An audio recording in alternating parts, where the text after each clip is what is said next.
जी दोस्तों, पंजाब साहित्य अकादमी ਵੱਲੋਂ ਤੁਹਾਡਾ ਬਹੁਤ-ਬਹੁਤ ਸਵਾਗਤ ਹੈ। ਸੰਕਟ ਕਾਲ ਤੇ ਅਸੀਂ ਦੀ 32ਵੀਂ ਲੜੀ ਦੇ ਵਿੱਚ ਆਪਾਂ ਪ੍ਰਵੇਸ਼ ਕਰ ਚੁੱਕੇ ਹਾਂ। ਅੱਜ ਦੀ ਇਸ ਲੜੀ ਦੇ ਵਿੱਚ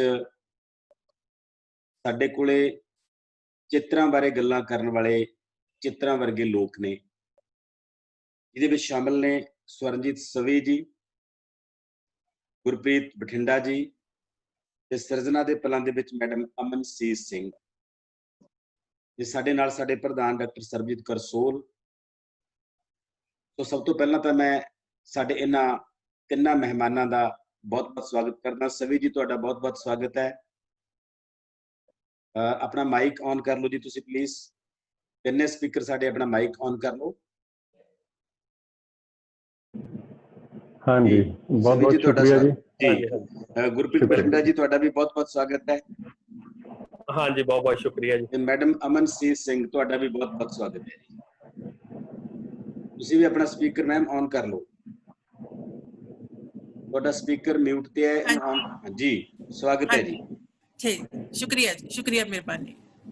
ਮੈਂ ਸਵਰਨਜੀਤ ਸਵੀ ਹੋਰਾਂ ਦੀ ਇੱਕ ਛੋਟੀ ਜਿਹੀ ਕਵਿਤਾ ਦੇ ਨਾਲ ਕੁਝ ਸ਼ਬਦਾਂ ਦੇ ਨਾਲ ਆਪਣੀ ਗੱਲ ਦੀ ਸ਼ੁਰੂਆਤ ਕਰ ਰਹੇ ਹਾਂ। ਸਵੀ ਹੋਰੀ ਲਿਖਦੇ ਨੇ ਆਪਣੀ ਕਿਤਾਬ ਪੂਰੀ ਦੇ ਵਿੱਚ ਕਿ ਬਸ ਹੋਰ ਨਹੀਂ ਹੱਕ ਮੇਰੀਆਂ ਅੱਖਾਂ 'ਚ ਦੇਖਣ ਦਾ ਤੈਨੂੰ, बस होर नहीं हक मेरिया अखां च देखण दा तैनू, जो बात नहीं सुननी इन्हां दी, तू उही दिखदा है जो सोच रखिया पहला ही तां चाहुंदा है मन। तू इंज करदा है जिवें मैं खिडौणा होवां बेजान, नहीं छूण देणे मैं बुल जिथे सौंदियां जंगली हवावां। चुम्मण तो बाद तेरी जेतू मुस्कान मेरी मुहब्बत दे सारे रंग उदास कर दिंदी, जिवें मैं कोई जिद्दी हुई शै होवां। वाह वाह।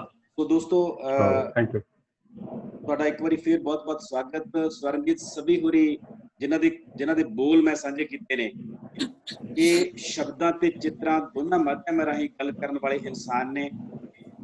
ਪੰਜਾਬ ਸਾਹਿਤ ਅਕਾਦਮੀ ਦੇ ਮਹੱਤਵਪੂਰਨ ਮੈਂਬਰ ਨੇ। ਇਹਨਾਂ ਦੀਆਂ ਪੁਸਤਕਾਂ ਡੈਰਿਆਂ ਦੀ ਕਬਰ ਚੋਂ ਅਵੱਗਿਆ, ਦਰਦ ਪਿਆਦੇ ਹੋਣ ਦਾ ਦੇਹੀ ਨਾਦ, ਕਾਲਾ ਹਾਸ਼ੀਆ ਤੇ ਸੂਹਾ ਗੁਲਾਬ, ਡਿਜ਼ਾਇਰ, ਇੱਕ ਇਹਨਾਂ ਦੀ ਬਹੁਤ ਪ੍ਰਸਿੱਧ ਤੇ ਚਰਚਿਤ ਕਿਤਾਬ ਕਾਮੇਸ਼ਵਰੀ, ਆਸ਼ਰਮ, ਮਾਂ ਤੇ ਮੈਂ ਆਇਆ ਬਸ, ਤੇ ਬਿਲਕੁਲ ਲੇਟੈਸਟ ਕਿਤਾਬ ਇਹਨਾਂ ਦੀ ਪੂਰੀ, ਜਿਹਦੇ ਵਿੱਚ ਮੈਂ ਕਵਿਤਾ ਤੁਹਾਡੇ ਨਾਲ ਸਾਂਝੀ ਕੀਤੀ ਹੈ। ਕਾਮੇਸ਼ਵਰੀ ਤੇ ਨਾਟਕ ਵੀ ਬਣ ਚੁੱਕੇ ਹੈ। ਇਸ ਕਵਿਤਾ ਤੇ ਕਿਤਾਬ ਤੇ ਕਾਵ ਨਾਟਕ, ਇਹਨਾਂ ਦੇ ਬਹੁਤ ਸਾਰੇ ਪੋਸਟਰਾਂ ਦੀਆਂ ਪ੍ਰਦਰਸ਼ਨੀਆਂ, ਬਹੁਤ ਸਾਰੀਆਂ ਕਵਿਤਾਵਾਂ ਦੀਆਂ ਪ੍ਰਦਰਸ਼ਨੀਆਂ, ਉੱਤਰੀ ਭਾਰਤ ਦੇ ਵਿੱਚ 35 ਦੇ ਕਰੀਬ ਸ਼ੋਅ ਹੋਏ ਨੇ ਇਹਨਾਂ ਦੇ 70 ਪੋਸਟਰਾਂ ਦੇ। ਪੰਜਾਬ ਲਲਿਤ ਕਲਾ ਅਕਾਦਮੀ ਤੇ ਹੋਰ ਲਗਭਗ ਸਾਰੇ ਅਦਾਰਿਆਂ ਵੱਲੋਂ ਇਹਨਾਂ ਦੀਆਂ ਜਿਹੜੀਆਂ ਚਿੱਤਰਾਂ ਦੀਆਂ ਪ੍ਰਦਰਸ਼ਨੀਆਂ ਲੱਗ ਚੁੱਕੀਆਂ ਨੇ। ਭਾਸ਼ਾ ਵਿਭਾਗ ਵੱਲੋਂ ਗੁਰਮੁਖ ਸਿੰਘ ਮੁਸਾਫਰ ਅਵਾਰਡ ਇਹਨਾਂ ਨੂੰ ਮਿਲ ਚੁੱਕਿਆ ਹੈ। ਮੋਹਨ ਸਿੰਘ ਮਾਰ ਪੁਰਸਕਾਰ GNDU ਵੱਲੋਂ ਮਿਲ ਚੁੱਕਿਆ ਹੈ। ਸਾਹਿਤ ਅਕਾਦਮੀ ਸੰਤਰਾ ਮੁਤਾਸੀ ਸਫਦਰ ਹਾਸ਼ਮੀ, ਜਾਣੀ ਕਿ ਸ਼ਬਦਾਂ, ਚਿੱਤਰਾਂ ਤੇ ਇਨਾਮਾਂ ਸਨਮਾਨਾਂ ਦੀ ਦੌਲਤ ਨਾਲ ਮਾਲਾ ਮਾਲ ਨੇ ਸਵਰਨਜੀਤ ਸਵੀ। ਸਾਡੇ ਦੂਜੇ ਮਹਿਮਾਨ ਨੇ ਗੁਰਪ੍ਰੀਤ ਬਠਿੰਡਾ ਜੀ। ਗੁਰਪ੍ਰੀਤ ਬਠਿੰਡਾ ਉਹ ਸ਼ਖਸ ਹੈ ਜਿਨੇ ਆਪਣੇ ਚਿੱਤਰਾਂ ਰਾਹੀਂ ਸਮਾਜਿਕ ਸਰੋਕਾਰਾਂ ਨੂੰ ਪ੍ਰਗਟਾਉਣ ਦੀ ਕੋਸ਼ਿਸ਼ ਕੀਤੀ ਹੈ ਤੇ ਬਹੁਤ ਸ਼ਿੱਦਤ ਨਾਲ ਪ੍ਰਗਟਾਉਣ ਦੀ ਕੋਸ਼ਿਸ਼ ਕੀਤੀ ਹੈ। ਕਿੱਤੇ ਵਜੋਂ ਕਲਾ ਅਧਿਆਪਕ ਨੇ, ਫਾਈਨ ਆਰਟਸ ਦੇ ਵਿੱਚ MA ਨੇ, ਸ਼ੁਰੂ ਦੇ ਵਿੱਚ ਨਾਟਕ ਕਰਦੇ ਰਹੇ ਨੇ ਟੋਨੀ ਬਾਦਸ਼ ਹੋਰਾਂ ਦੇ ਨਾਲ ਬਠਿੰਡੇ ਦੇ ਵਿੱਚ, ਬਾਅਦ ਦੇ ਵਿੱਚ ਚਿੱਤਰਾਂ ਦੇ ਮਾਧਿਅਮ ਰਾਹੀਂ ਆਪਣੀ ਗੱਲ ਕਰਨ ਲੱਗੇ ਨੇ। ਬੱਚਿਆਂ ਦੀਆਂ, ਬਾਲ ਕਲਾਕਾਰਾਂ ਦੀਆਂ ਸੈਂਕੜੇ ਪ੍ਰਦਰਸ਼ਨੀਆਂ ਲਾ ਚੁੱਕੇ ਨੇ, ਆਪਣੀਆਂ ਬਹੁਤ ਸਾਰੀਆਂ ਪ੍ਰਦਰਸ਼ਨੀਆਂ ਲਾ ਚੁੱਕੇ ਨੇ। ਪੰਜਾਬ ਲਲਿਤ ਕਲਾ ਅਕਾਦਮੀ ਅਵਾਰਡ ਇਹਨਾਂ ਨੂੰ ਮਿਲ ਚੁੱਕਿਆ ਹੈ। ਸਰਦਾਰ ਸ਼ੋਭਾ ਸਿੰਘ ਮੈਮੋਰੀਅਲ ਚਿੱਤਰਕਾਰ ਐਸੋਸੀਏਸ਼ਨ ਹੈ, ਮੈਮੋਰੀਅਲ ਟਰਸਟ ਹੈ, ਉਹਦੇ ਪ੍ਰਧਾਨ ਨੇ ਇਸ ਵੇਲੇ। ਕਹਿਣ ਦਾ ਭਾਵ ਇਹ ਹੈ ਕਿ ਇਸ ਵੇਲੇ ਪੰਜਾਬੀ ਚਿੱਤਰਕਾਰੀ ਦੇ ਭਵਿੱਖ ਦੇ ਤੌਰ ਤੇ ਗੁਰਪ੍ਰੀਤ ਬਠਿੰਡਾ ਜੀ ਕਾਰਜਸ਼ੀਲ ਨੇ। ਤੇ ਸਾਨੂੰ ਸੰਕਟ ਕਾਲ ਦੇ ਵਿੱਚ ਵੀ ਤੇ ਸੰਕਟ ਕਾਲ ਤੋਂ ਪਹਿਲਾਂ ਵੀ ਇਹਨਾਂ ਦੇ ਚਿੱਤਰਾਂ ਤੇ ਬਹੁਤ ਮਾਣ ਹੈ। ਜਿਸ ਤਰ੍ਹਾਂ ਇਹਨਾਂ ਨੇ ਨਿਡਰ ਹੋ ਕੇ ਸਮਾਜਿਕ ਸਰੋਕਾਰਾਂ ਦੀ ਗੱਲ ਕੀਤੀ ਹੈ ਆਪਣੇ ਬ੍ਰਸ਼ ਰਾਹੀਂ ਤੇ ਆਪਣੇ ਰੰਗਾਂ ਰਾਹੀਂ, ਉਸ ਗੁਰਪ੍ਰੀਤ ਤੇ ਸਾਨੂੰ ਬਹੁਤ ਮਾਣ ਹੈ। ਗੁਰਪ੍ਰੀਤ ਜੀ ਤੁਹਾਡਾ ਫਿਰ ਇੱਕ ਵਾਰੀ ਸਵਾਗਤ। ਤੀਜੇ ਜੋ ਮਹਿਮਾਨ ਨੇ ਸਿਰਜਣਾ ਦੇ ਪਲਾਂ ਦੇ ਵਿੱਚ, ਉਹਨੇ ਮੈਡਮ ਅਮਨਸੀਤ ਸਿੰਘ। ਇਹਨਾਂ ਦਾ ਬੇਸਿਕ ਨਾਂ ਅਮਨਦੀਪ ਕੌਰ ਹੈ। ਹੁਣੇ ਪ੍ਰਿੰਸੀਪਲ ਵਜੋਂ ਇਹਨਾਂ ਨੇ ਸਕੂਲ ਦੇ ਵਿੱਚੋਂ ਰਿਟਾਇਰਮੈਂਟ ਲਈ ਹੈ। ਇਹਨਾਂ ਦੀ ਇੱਕ ਕਿਤਾਬ ਹੈ ਮੋਤੀਆਂ ਦਾ ਥਾਲ, ਜਿਹਦੇ ਵਿੱਚ ਇਹਨਾਂ ਨੇ ਗਜ਼ਲਾਂ ਦੇ ਸ਼ੇਰ ਇਕੱਠੇ ਕੀਤੇ ਨੇ। ਇੱਕ ਪੰਜਾਬੀ ਗਜ਼ਲ ਸਦੀ ਦੇ ਆਰ ਪਾਰ, ਪੰਜਾਬੀ ਗਜ਼ਲ ਦੇ ਰੰਗ 6 ਜਿਲਦਾਂ ਇਹਨਾਂ ਨੇ ਕੋ ਐਡੀਟਰ ਦੇ ਤੌਰ ਤੇ ਕੰਮ ਕੀਤਾ। ਉਹਦੇ ਵਿੱਚ ਇਹਨਾਂ ਦੀ ਆਪਣੀ ਮੌਲਿਕ ਕਿਤਾਬ ਇਹ ਜੋ ਨਦੀਆਂ ਹੈ। तो बहुत सोहणियां कवितावां दे सिरजक मैडम अमनसीत सिंह, तुहाडा भी स्वागत। इस तो पहला कि आपां सिरजना दे पलां दे विच मैडम अमन होरां नूं माणीए, मैं मैडम सोल नूं बेनती करूंगा कि आए हुए मेहमानां दा स्वागत करनगे। डॉक्टर सरबजीत कौर सोल। बहुत शुक्रिया डॉक्टर कुलदीप दीप जी। पंजाब साहित्य अकैडमी दे मंच तो संकट काल अते साहित, संकट काल अते असी दी लड़ी तहत अज 32वां एपीसोड जिहड़ा असी मानण जा रहे हां। इहदे च साडे बहुत ही सत्कारत चरणजीत सिंह सवी, गुरप्रीत जी बठिंडे तो ते अमनसीत सिंह। मैनू शब्द नहीं मिल रहे कि मैं थोड़े शब्दां च किवें इन्हां सारियां दी तारीफ करां। सवी जी मैनूं लगदा है आर्ट कला, एक पेंटर भी होवे, लेखक भी होवे, सूक्ष्म दृष्टि भी होवे ते उसने बहुत सारे काम भी कीता होवे ते कोई ज्यादा जिवें कहंदे हुंदे ना कि नहीं आना मोरे, नहीं आना अगे, नहीं आना, पर अपना काम निरंतरता नाल लगातारता नाल करी जाना। और सानू ये भी मानना है कि सवी जी साडे पंजाब साहित्य अकैडमी दे एग्जीक्यूटिव दे मैंबर ने। सो बहुत सारी किताबों के इन्हां ने टाइटल बनाए ने और जिहड़ी अंदर इन्हां दे सूक्ष्मता है वो है। ते साहित्य, कला, पेंटिंग ये सारे इक्को जिहे हुंदे ने। जिवें मैनूं लगदा हुंदा कि जिवें चंद्र बन्ना लिखिया सी कि मेरी चुन्नी ते यदा कदा, मेरी चुन्नी ते यदा कदा फल जांदियां हरियां कचूर लतावां, ओ गौंदे पत्ते खिड़ जांदे ने फुल ते आ बहिंदे फुल्लां ते भंवरे तितलियां पतंगे। तो क्या बात। थोड़ी इमेजिनेशन आ कि तुसी इस जिंदगी दियां ਜਿਹੜੀਆਂ कह लो कि माड़ियां गल्लां ने जो इस जिंदगी दे विच कोहज आ, ਉਹਦੇ ਸੰਦਰਭ, ਉਹਦੇ ਪੈਰਲਲ ਇੱਕ ਸੋਹਜ ਨੂੰ ਖੜਾ ਕਰਨਾ ਤੇ ਫਿਰ ਉਸ ਦੇ ਰਾਹੀਂ ਜ਼ਿੰਦਗੀ ਨੂੰ ਜਿਉਣਾ, ਇਹ ਬੜੀ ਵਧੀਆ ਗੱਲ ਆ। ਔਰ ਇਹੀ ਗੁਰਪ੍ਰੀਤ ਜੀ ਬਾਰੇ ਮੈਂ ਕਹਾਂਗੀ ਕਿ ਜਿਹੜੇ ਇਹਨਾਂ ਦੀ ਉਹ ਇੱਕ ਪੇਂਟਿੰਗ ਸੀ, ਕੱਲ ਪਰਸੋਂ ਵੀ ਅਸੀਂ ਉਹਦਾ ਜ਼ਿਕਰ ਕੀਤਾ ਸੀਗਾ ਕਿ ਸਾਹਿਤ ਕੀ ਕਰਦਾ ਆ, ਅਵੇਅਰਨੈਸ ਕਿਵੇਂ ਕਰਦਾ, ਸੰਕਟ ਕਾਲ ਬਾਰੇ ਗੱਲ ਕਿਵੇਂ ਕਰਦਾ, ਤਾਂ ਉਹ ਇੱਕ ਚਿੱਤਰ ਆਪਣੇ ਆਪ ਦੇ ਵਿੱਚ ਇਸ ਨੂੰ ਪ੍ਰਿਡਿਕਟ ਕਰ ਰਿਹਾ ਹੁੰਦਾ। तो अमनसीत सिंह जी ਦੀਆਂ ਕਵਿਤਾਵਾਂ ਬੜੀਆਂ ਖੂਬਸੂਰਤ ਨੇ ਔਰ ਤੁਸੀਂ ਐਵੇਂ ਹੀ ਦੀਪ ਜੀ ਦੱਸ ਦਿੱਤਾ ਕਿ ਰਿਟਾਇਰ ਹੋ ਗਏ, ਰਿਟਾਇਰ ਹੋਏ ਲੱਗਦੇ ਨਹੀਂ ਕਿ मैं प्रीमेच्योर कर ली मैं रिटायरमेंट ਲਈ ਹੈ ਜੀ, ਹੋਈ ਨਹੀਂ ਹੈ, चली है। प्रीमेच्योर ਲਈ ਹੈ। ਠੀਕ ਹੈ ਜੀ, ਠੀਕ ਹੈ। ਚਲੋ ਇਹ ਵੀ ਜ਼ਿੰਦਗੀ ਦੇ ਹੁੰਦੇ ਨੇ, ਪੜਾਅ ਹੁੰਦੇ ਨੇ। ਸੋ ਮੈਨੂੰ ਲੱਗਦਾ ਅਸੀਂ ਇਹਨਾਂ ਦੀਆਂ ਗੱਲਾਂ ਸੁਣਾਂਗੇ, ਇਹਨਾਂ ਬਾਰੇ ਜਾਣਾਂਗੇ, ਸਮਝਾਂਗੇ। ਵੈਸੇ ਤਾਂ ਕਿਸੇ ਨੂੰ ਸਾਰੀ ਉਮਰ ਨਹੀਂ ਸਮਝਿਆ ਜਾ ਸਕਦਾ।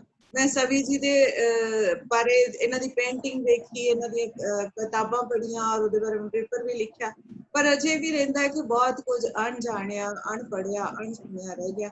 ਤੋਂ ਅੱਜ ਅਸੀਂ ਇਹਨਾਂ ਦੀਆਂ ਰੰਗਾਂ ਦੀਆਂ ਗੱਲਾਂ ਕਰਾਂਗੇ ਤੇ ਉਹ ਰੰਗ ਜਿਹੜੇ ਹਮੇਸ਼ ਜਿਹੜੇ ਨੇ ਉਹ ਸਤਰੰਗੇ ਬਣ ਕੇ ਸਾਰਿਆਂ ਦੀ ਜ਼ਿੰਦਗੀ ਦੇ ਉੱਤੇ ਜਿਹੜੀ ਆ ਸੋਹਣੀ ਫੁਹਾਰ ਬਣ ਕੇ ਵਰਦੇ ਰਹਿਣ।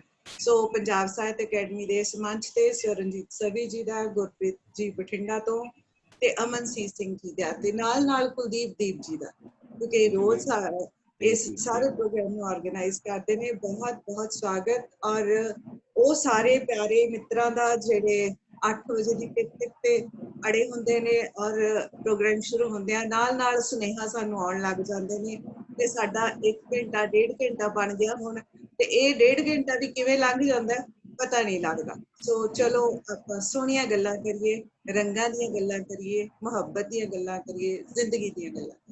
ਬਹੁਤ ਬਹੁਤ ਸ਼ੁਕਰੀਆ, ਬਹੁਤ ਬਹੁਤ ਸਵਾਗਤ।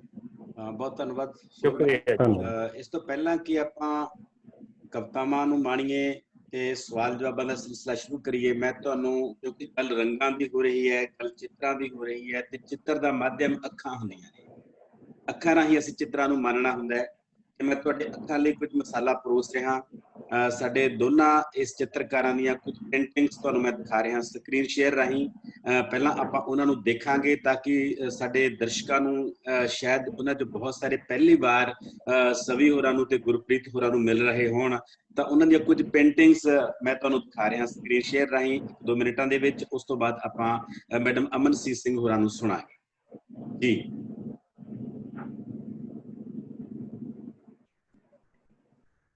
ਮੇਰੀ ਆਵਾਜ਼ ਤੁਹਾਡੇ ਤੱਕ ਪਹੁੰਚੂਗੀ ਨਾਲ ਨਾਲ।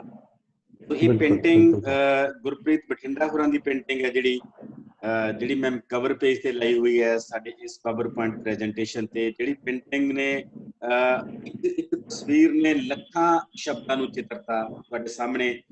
ਬੜੀ ਮਸ਼ਹੂਰ ਹੋਈ ਪੇਂਟਿੰਗ ਇਸ ਸੰਕਟ ਕਾਲ ਦੇ ਦੌਰਾਨ। ਸੋ ਸੰਕਟ ਕਾਲ ਦਾ ਆਈਕਨ ਜੇ ਕਹਿ ਲਈਏ ਇਸ ਤਸਵੀਰ ਨੂੰ ਤਾਂ ਕੋਈ ਵੱਡੀ ਗੱਲ ਨਹੀਂ ਹੋਊਗੀ, ਕੋਈ ਜ਼ਿਆਦਤੀ ਨਹੀਂ। ਬਿਲਕੁਲ। ਹੁਣ ਆਪਾਂ ਅਗਲੀਆਂ ਤਸਵੀਰਾਂ ਦੇਖਦੇ ਹਾਂ।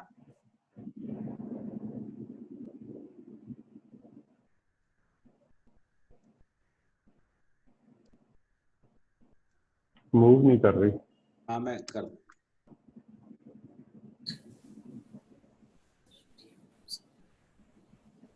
जी। एक मिनट। इथों स्वरणजीत सभी होरां दी कलाकृतां दा सिलसिला असीं शुरू कर रहे हैं। पहला सभी होरां दी कृतां आपां देखांगे, उस तो बाद गुरप्रीत होरां दी बाकी कृतां आपां देखांगे। सभी होरां ने गुरु नानक साहब ते बहुत काम कीता है। आपां सवालां जवाबां दे विच इन्हां चीज़ां बारे होर चर्चा करांगे। गुरु नानक साहब ਨੂੰ ਆਪਣੀ ਕਲਪਨਾ ਦੇ ਵਿੱਚ ਵੱਖ-ਵੱਖ ਸ਼ੇਡਸ ਦੇ ਵਿੱਚ ਸਵੀ ਹੋਰਾਂ ਨੇ ਦਿਖਾਉਣ ਦੀ ਕੋਸ਼ਿਸ਼ ਕੀਤੀ ਹੈ। ਹਰ ਚਿੱਤਰਕਾਰ ਦੇ ਅੰਦਰ ਕੁਝ ਬਿੰਬ ਹੁੰਦੇ ਨੇ, ਕੁਝ ਪਰਛਾਵੇਂ ਹੁੰਦੇ ਨੇ, ਕੁਝ ਨਕਸ਼ੇ ਹੁੰਦੇ ਨੇ, ਕੁਝ ਚਿੱਤਰ ਹੁੰਦੇ ਨੇ ਜਿਨ੍ਹਾਂ ਨੂੰ ਉਹ ਕੈਨਵਸ ਤੇ ਉਤਾਰਦਾ ਹੈ ਤੇ ਉਹ ਫਿਰ ਸਾਡੇ ਕੋਲੇ ਪਹੁੰਚਦੇ ਨੇ। ਇਹ ਸਵਰਨਜੀਤ ਸਵੀ ਹੋਰਾਂ ਦੇ ਰੰਗ ਨੇ ਜੋ ਤੁਸੀਂ ਦੇਖ ਰਹੇ ਹੋ ਸਕਰੀਨ ਦੇ ਉੱਤੇ। ਕੀ ਬਾਤ, ਬਹੁਤ ਸੋਹਣੇ।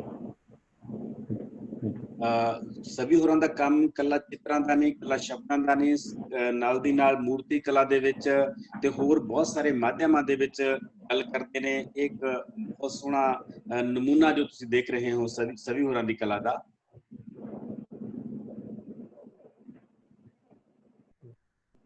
ਕੀ ਬਾਤ ਜੀ। ਇਹ ਸਵੀ ਹੋਰਾਂ ਦਾ ਸਨਮਾਨ ਦੀ ਇੱਕ ਤਸਵੀਰ ਹੈ। ਇੱਥੋਂ ਸ਼ੁਰੂ ਹੁੰਦਾ ਹੈ ਗੁਰਪ੍ਰੀਤ ਹੋਰਾਂ ਦੀ ਪੇਂਟਿੰਗਸ ਜਿਹੜੀਆਂ ਤੁਸੀਂ ਦੇਖੋਗੇ ਇਸ ਤੋਂ ਬਾਅਦ। ਇਹਨਾਂ ਦਾ ਗੁਰੂ ਨਾਨਕ ਆਪਣੇ ਹਰ ਬੰਦੇ ਦੇ ਅੰਦਰ ਵੱਖਰਾ ਬਾਬਾ ਨਾਨਕ ਹੈ। ਉਹਦੇ ਬਾਰੇ ਆਪਾਂ ਬਹੁਤ ਸਾਰੀਆਂ ਗੱਲਾਂ ਕਰਾਂਗੇ। ਇਹ ਗੁਰਪ੍ਰੀਤ ਹੋਰਾਂ ਦੇ ਅੰਦਰ ਜੋ ਬਾਬੇ ਨਾਨਕ ਦਾ ਬਿੰਬ ਸੀ, ਪ੍ਰਕਿਰਤੀ ਦਾ ਬਿੰਬ, ਇਹਨਾਂ ਨੇ ਉਹ ਉਭਾਰਿਆ ਆਪਣੀ ਕਲਾ ਰਾਹੀਂ। ਭਗਤ ਸਿੰਘ ਨੂੰ ਚਿੰਤਨੀ ਰੂਪ ਦੇ ਵਿੱਚ ਪੇਸ਼ ਕੀਤਾ। ਆਮ ਤੌਰ ਤੇ ਭਗਤ ਸਿੰਘ ਦੀਆਂ ਪਿਸਤੌਲਾਂ ਵਾਲੀਆਂ ਫੋਟੋਆਂ ਅਸੀਂ ਦੇਖਦੇ ਰਹੇ ਹਾਂ।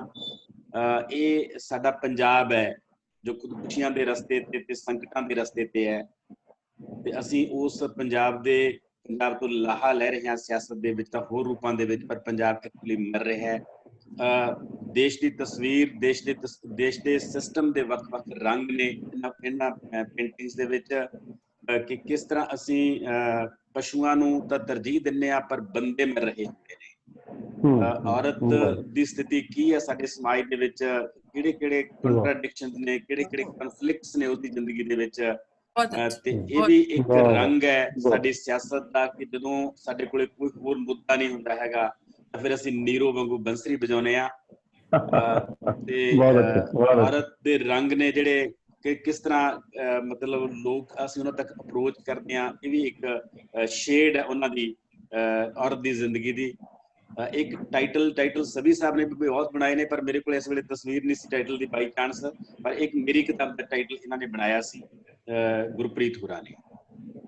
ਇਹ ਕਵਿਤਾ ਹੈ, ਆਪਣਾ ਪੇਂਟਿੰਗ ਹੈ ਲਾਸਟ ਗੁਰਪ੍ਰੀਤ ਹੋਰਾਂ ਦੀ ਜਿਹੜੀ ਮੈਂ ਦਿਖਾ ਰਿਹਾ ਕਿਉਂਕਿ ਮੇਰੇ ਕੋਲ ਕੁਝ ਸਿਲੈਕਟਡ ਸੀਆਂ ਤੇ ਇਸੇ ਪੇਂਟਿੰਗ ਤੋਂ ਅਮਨਸੀਤ ਸਿੰਘ ਹੋਰਾਂ ਨੇ ਆਪਣੀ ਗੱਲ ਸ਼ੁਰੂ ਕਰਨੀ ਹੈ। ਇੱਧਰ ਜਿਹੜੀ ਕਵਿਤਾ ਲਿਖੀ ਹੋਈ ਹੈ ਮਹਾਨਿਰਤ, ਇਹ ਅਮਨਸੀਤ ਸਿੰਘ ਹੋਰਾਂ ਦੀ ਕਵਿਤਾ ਹੈ ਤੇ ਆਪਾਂ ਜਦੋਂ ਇਹ ਕਵਿਤਾ ਸੁਣਾਉਣਗੇ ਉਦੋਂ ਤੁਹਾਨੂੰ ਨਾਲ ਇਹ ਪੇਂਟਿੰਗ ਵੀ ਦਿਖਾਵਾਂਗੇ। ਤੋ ਇਹ ਸੀ ਇੱਕ ਛੋਟਾ ਜਿਹਾ ਸਫ਼ਰ ਜਿਹੜਾ ਅਸੀਂ ਸਕਰੀਨ ਸ਼ੇਅਰ ਰਾਹੀਂ ਤੁਹਾਨੂੰ ਸਾਡੇ ਇਹਨਾਂ ਕਲਾਕਾਰਾਂ ਦਾ ਦਿਖਾਉਣ ਦੀ ਕੋਸ਼ਿਸ਼ ਕੀਤੀ ਹੈ। ਆਸ ਹੈ ਤੁਹਾਨੂੰ ਪਸੰਦ ਆਇਆ ਹੋਊਗਾ ਤੇ ਹੁਣ ਸਾਨੂੰ ਗੱਲਾਂ ਸੁਣਨ ਦੇ ਵਿੱਚ ਤੇ ਗੱਲਾਂ ਕਰਨ ਦੇ ਵਿੱਚ ਥੋੜਾ ਜਿਹਾ ਹੋਰ ਵੱਧ ਆਨੰਦ ਆਊਗਾ, ਕਿਉਂਕਿ ਹੁਣ ਅਸੀਂ ਇਹਨਾਂ ਨੂੰ ਕਾਫੀ ਹੱਦ ਤੱਕ ਦੇਖ ਚੁੱਕੇ ਹਾਂ। ਸੋ ਮੈਡਮ ਅਮਨਸੀਤ ਸਿੰਘ, ਤੁਹਾਡਾ ਸਵਾਗਤ ਹੈ ਇੱਕ ਵਾਰੀ ਫੇਰ। ਅਸੀਂ 5 ਤੋਂ ਲੈ ਕੇ 6 ਮਿੰਟ ਤੱਕ ਤੁਹਾਨੂੰ ਮਾਣਾਂਗੇ। ਪਹਿਲਾਂ ਤੁਹਾਡੀਆਂ ਕਵਿਤਾਵਾਂ ਨੂੰ, ਨਿੱਕੀਆਂ ਨਿੱਕੀਆਂ ਜਿਹੜੀਆਂ ਕਵਿਤਾਵਾਂ ਨੇ ਮੈਡਮ ਅਮਨਸੀਤ ਸਿੰਘ ਦੀਆਂ, ਮੈਡਮ ਲਿਖਦੀ ਹੈ ਕਿ ਪੈਂਡੇ, ਇਹਨਾਂ ਦੀ ਕਵਿਤਾ ਨਿੱਕੀ ਜੀ, ਕਿ ਪੈਂਡੇ ਸੋਚਾਂ ਵੀ ਸਫ਼ਰ ਕਰਦੀਆਂ ਨੇ, ਜ਼ਰੂਰੀ ਨਹੀਂ ਹਰ ਬਾਤ ਪੈਰਾਂ ਨਾਲ ਹੀ ਤੈਅ ਹੋਵੇ। ਆਹਾ ਆਹਾ, ਇਸੇ ਕਿਆ ਤਰ੍ਹਾਂ ਬਾਤ। ਦੀ ਹੋਰ ਛੋਟੀ ਜਿਹੀ ਕਵਿਤਾ ਇਹਨਾਂ ਦੀ, ਕਿ ਲਿਖੀ ਕਦ ਜਾਂਦੀ ਕਵਿਤਾ, ਲਿਖੇ ਤਾਂ ਅਹਿਸਾਸ ਜਾਂਦੇ, ਕਵਿਤਾ ਤਾਂ ਬਸ ਹੁਕਮ ਕਹਿੰਦੀ ਆਪ ਮਹਾਰੇ, ਸੰਚਾਰ ਕਰਦੀ ਤਲਾਸ਼ ਲੈਂਦੀ ਹਾਣ ਦੇ ਅਹਿਸਾਸ, ਆਪਣੀ ਤਰਲਤਾ ਤੋਂ ਬੇਖਬਰ ਬਹਿੰਦੀ ਰਹਿੰਦੀ ਨਿਰੰਤਰ। ਇਸ ਤਰ੍ਹਾਂ ਦੇ ਕਿ ਰੰਗ ਮੈਡਮ ਅਮਨਸੀਤ ਸਿੰਘ ਦੀ ਕਵਿਤਾ ਤੇ ਆਪਾਂ ਹੋਰ ਮਾਣਦੇ ਹਾਂ। ਅਮਨਸੀਤ ਸਿੰਘ, ਤੁਹਾਡਾ ਸਵਾਗਤ ਹੈ ਜੀ। ਤੁਸੀਂ 5 ਤੋਂ 6 ਮਿੰਟ ਦੇ ਵਿੱਚ ਆਪਣੀਆਂ ਕੁਝ ਕਵਿਤਾਵਾਂ ਦੇ ਰੰਗ ਸਾਡੇ ਨਾਲ ਸਾਂਝੇ ਕਰੋ। ਮੈਡਮ ਅਮਨਸੀਤ ਸਿੰਘ जी, बहुत शुक्रिया, बहुत मेहरबानी डॉक्टर दीप जी। सिरजना दे पलां विच मैं अपनी पहली नज़म लैके तुहाडे रूबरू। नज़म है आपू सुर विच हो नहीं जिंदे।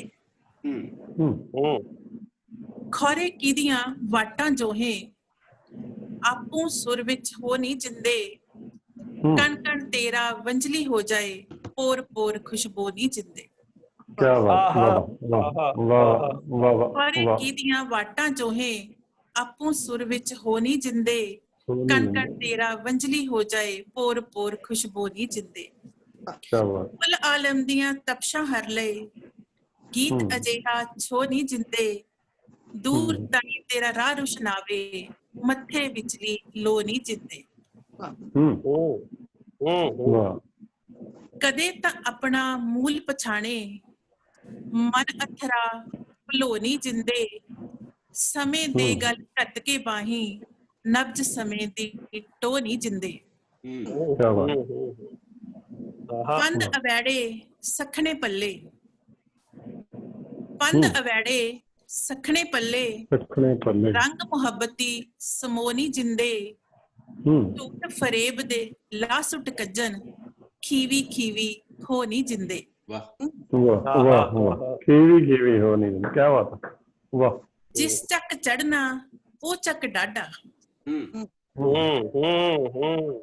क्या बात। जिस चक चढ़ना वो चक डाडा, अपना आपा गो नहीं जिंदे, किसे ना तेरे नाल खलोना, आपे नाल खलो नहीं जिंदे। क्या बात, वाह।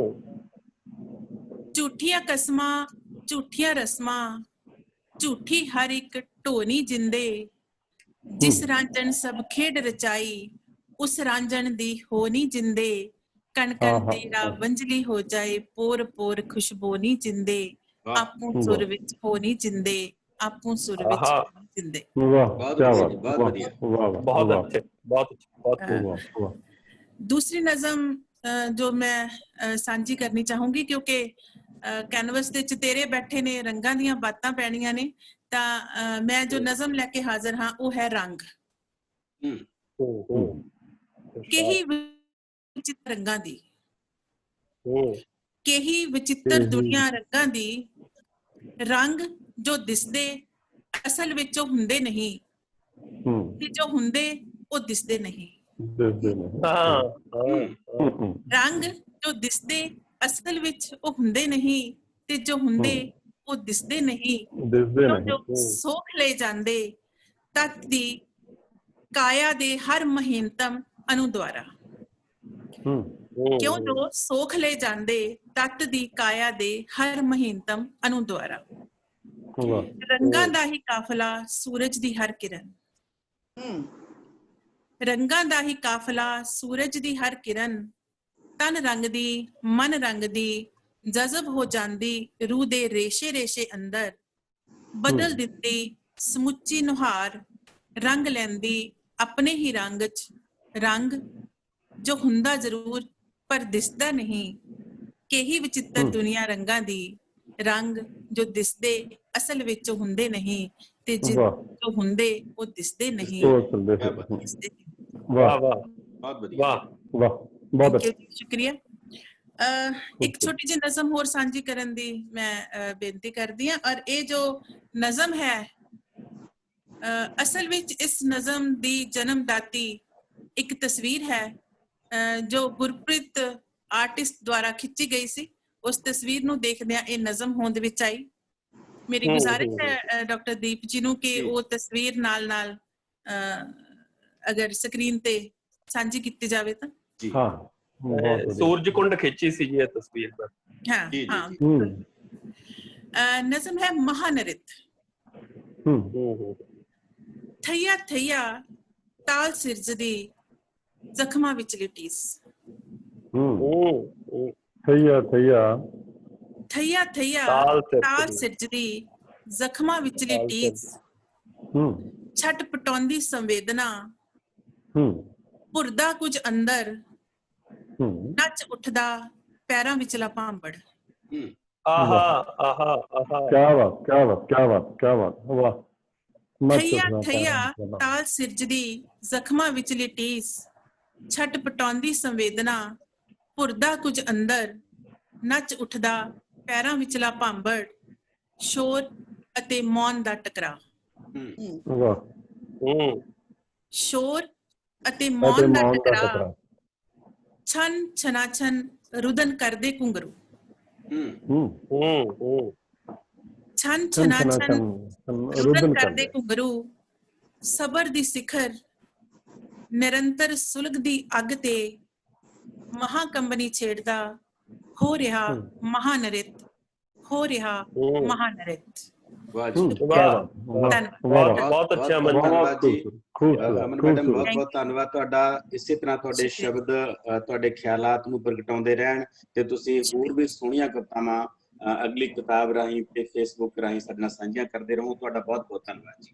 ਸ਼ੁਕਰੀਆ ਜੀ, ਮਿਹਰਬਾਨੀ ਜੀ। ਹੁਣ ਆਪਾਂ ਗੱਲਾਂ ਕਰਾਂਗੇ ਸਾਡੇ ਚਿੱਤਰਕਾਰਾਂ ਦੇ ਨਾਲ, ਸ਼ਾਇਰਾਂ ਦੇ ਨਾਲ। ਪਹਿਲਾ ਸਵਾਲ ਮੇਰਾ ਦੋਨਾਂ ਨੂੰ ਹੈ, ਸਾਡੇ ਸ਼ਾਇਰਾਂ ਨੂੰ। ਤੁਸੀਂ ਦੋਨੇ ਆਪਣਾ ਜਵਾਬ ਦੇ ਸਕਦੇ ਹੋ। ਸਵਾਲ ਇਹ ਹੈ ਕਿ ਲੀਕਾਂ ਵਾਹੁਣਾ ਇਨਸਾਨੀ ਫਿਤਰਤ ਹੈ। ਬੰਦਾ ਲੀਕਾਂ ਵਾਹੁਣ ਦੀ ਕੋਸ਼ਿਸ਼ ਕਰਦਾ ਹੈ, ਪਰ ਕਿਸੇ ਦੀਆਂ ਲੀਕਾਂ ਰਹਿ ਜਾਂਦੀਆਂ ਨੇ ਤੇ ਕਿਸੇ ਦੀਆਂ ਲੀਕਾਂ ਕਲਾ ਬਣ ਜਾਂਦੀਆਂ ਨੇ। ਤੁਹਾਨੂੰ ਕਦ ਲੱਗਿਆ ਕਿ ਤੁਹਾਡੀਆਂ ਲੀਕਾਂ ਵਿੱਚ ਕਲਾ ਬਣਨ ਦੀ ਕੋਈ ਸੰਭਾਵਨਾ ਹੈ ਤੇ ਇਹਦੇ ਵਿੱਚ ਕਿਹੜੇ ਖਾਸ ਬੰਦੇ ਦਾ, ਉਸਤਾਦ ਦਾ ਹੱਥ ਰਿਹਾ? ਸਵੀ ਜੀ, ਤੁਹਾਡੇ ਤੋਂ ਗੱਲ ਸ਼ੁਰੂ ਕਰਦੇ ਹਾਂ। ਗੁਰਪ੍ਰੀਤ ਹੋਰੀ ਬਾਅਦ ਦੇ ਵਿੱਚ ਇਸੇ ਸਵਾਲ ਦਾ ਜਵਾਬ ਦੇਣਗੇ। ਦਰਅਸਲ ਮਾਰਨਾ ਹੀ ਆਪਣੇ ਆਪ 'ਚ ਇੱਕ ਕਲਾ ਕਿ ਲੀਕ ਮਾਰਨੀ ਹੈ ਜਿਹੜੀ। ਮੈਂ ਇਹਨਾਂ ਦਿਨਾਂ 'ਚ ਮੇਰੇ ਕੋਲ ਇੱਕ ਰੱਬ ਵਰਗਾ ਬੱਚਾ ਜਿਹਦਾ ਨਾਂ ਹੀ ਮੈਂ ਕਿਊਟੀ ਰੱਖਿਆ ਜੀ। ਉਹ ਅੱਜ ਉਹ 4 ਸਾਲ ਦੇ ਆਸ-ਪਾਸ ਹੋਈ ਹੈ ਜੇ।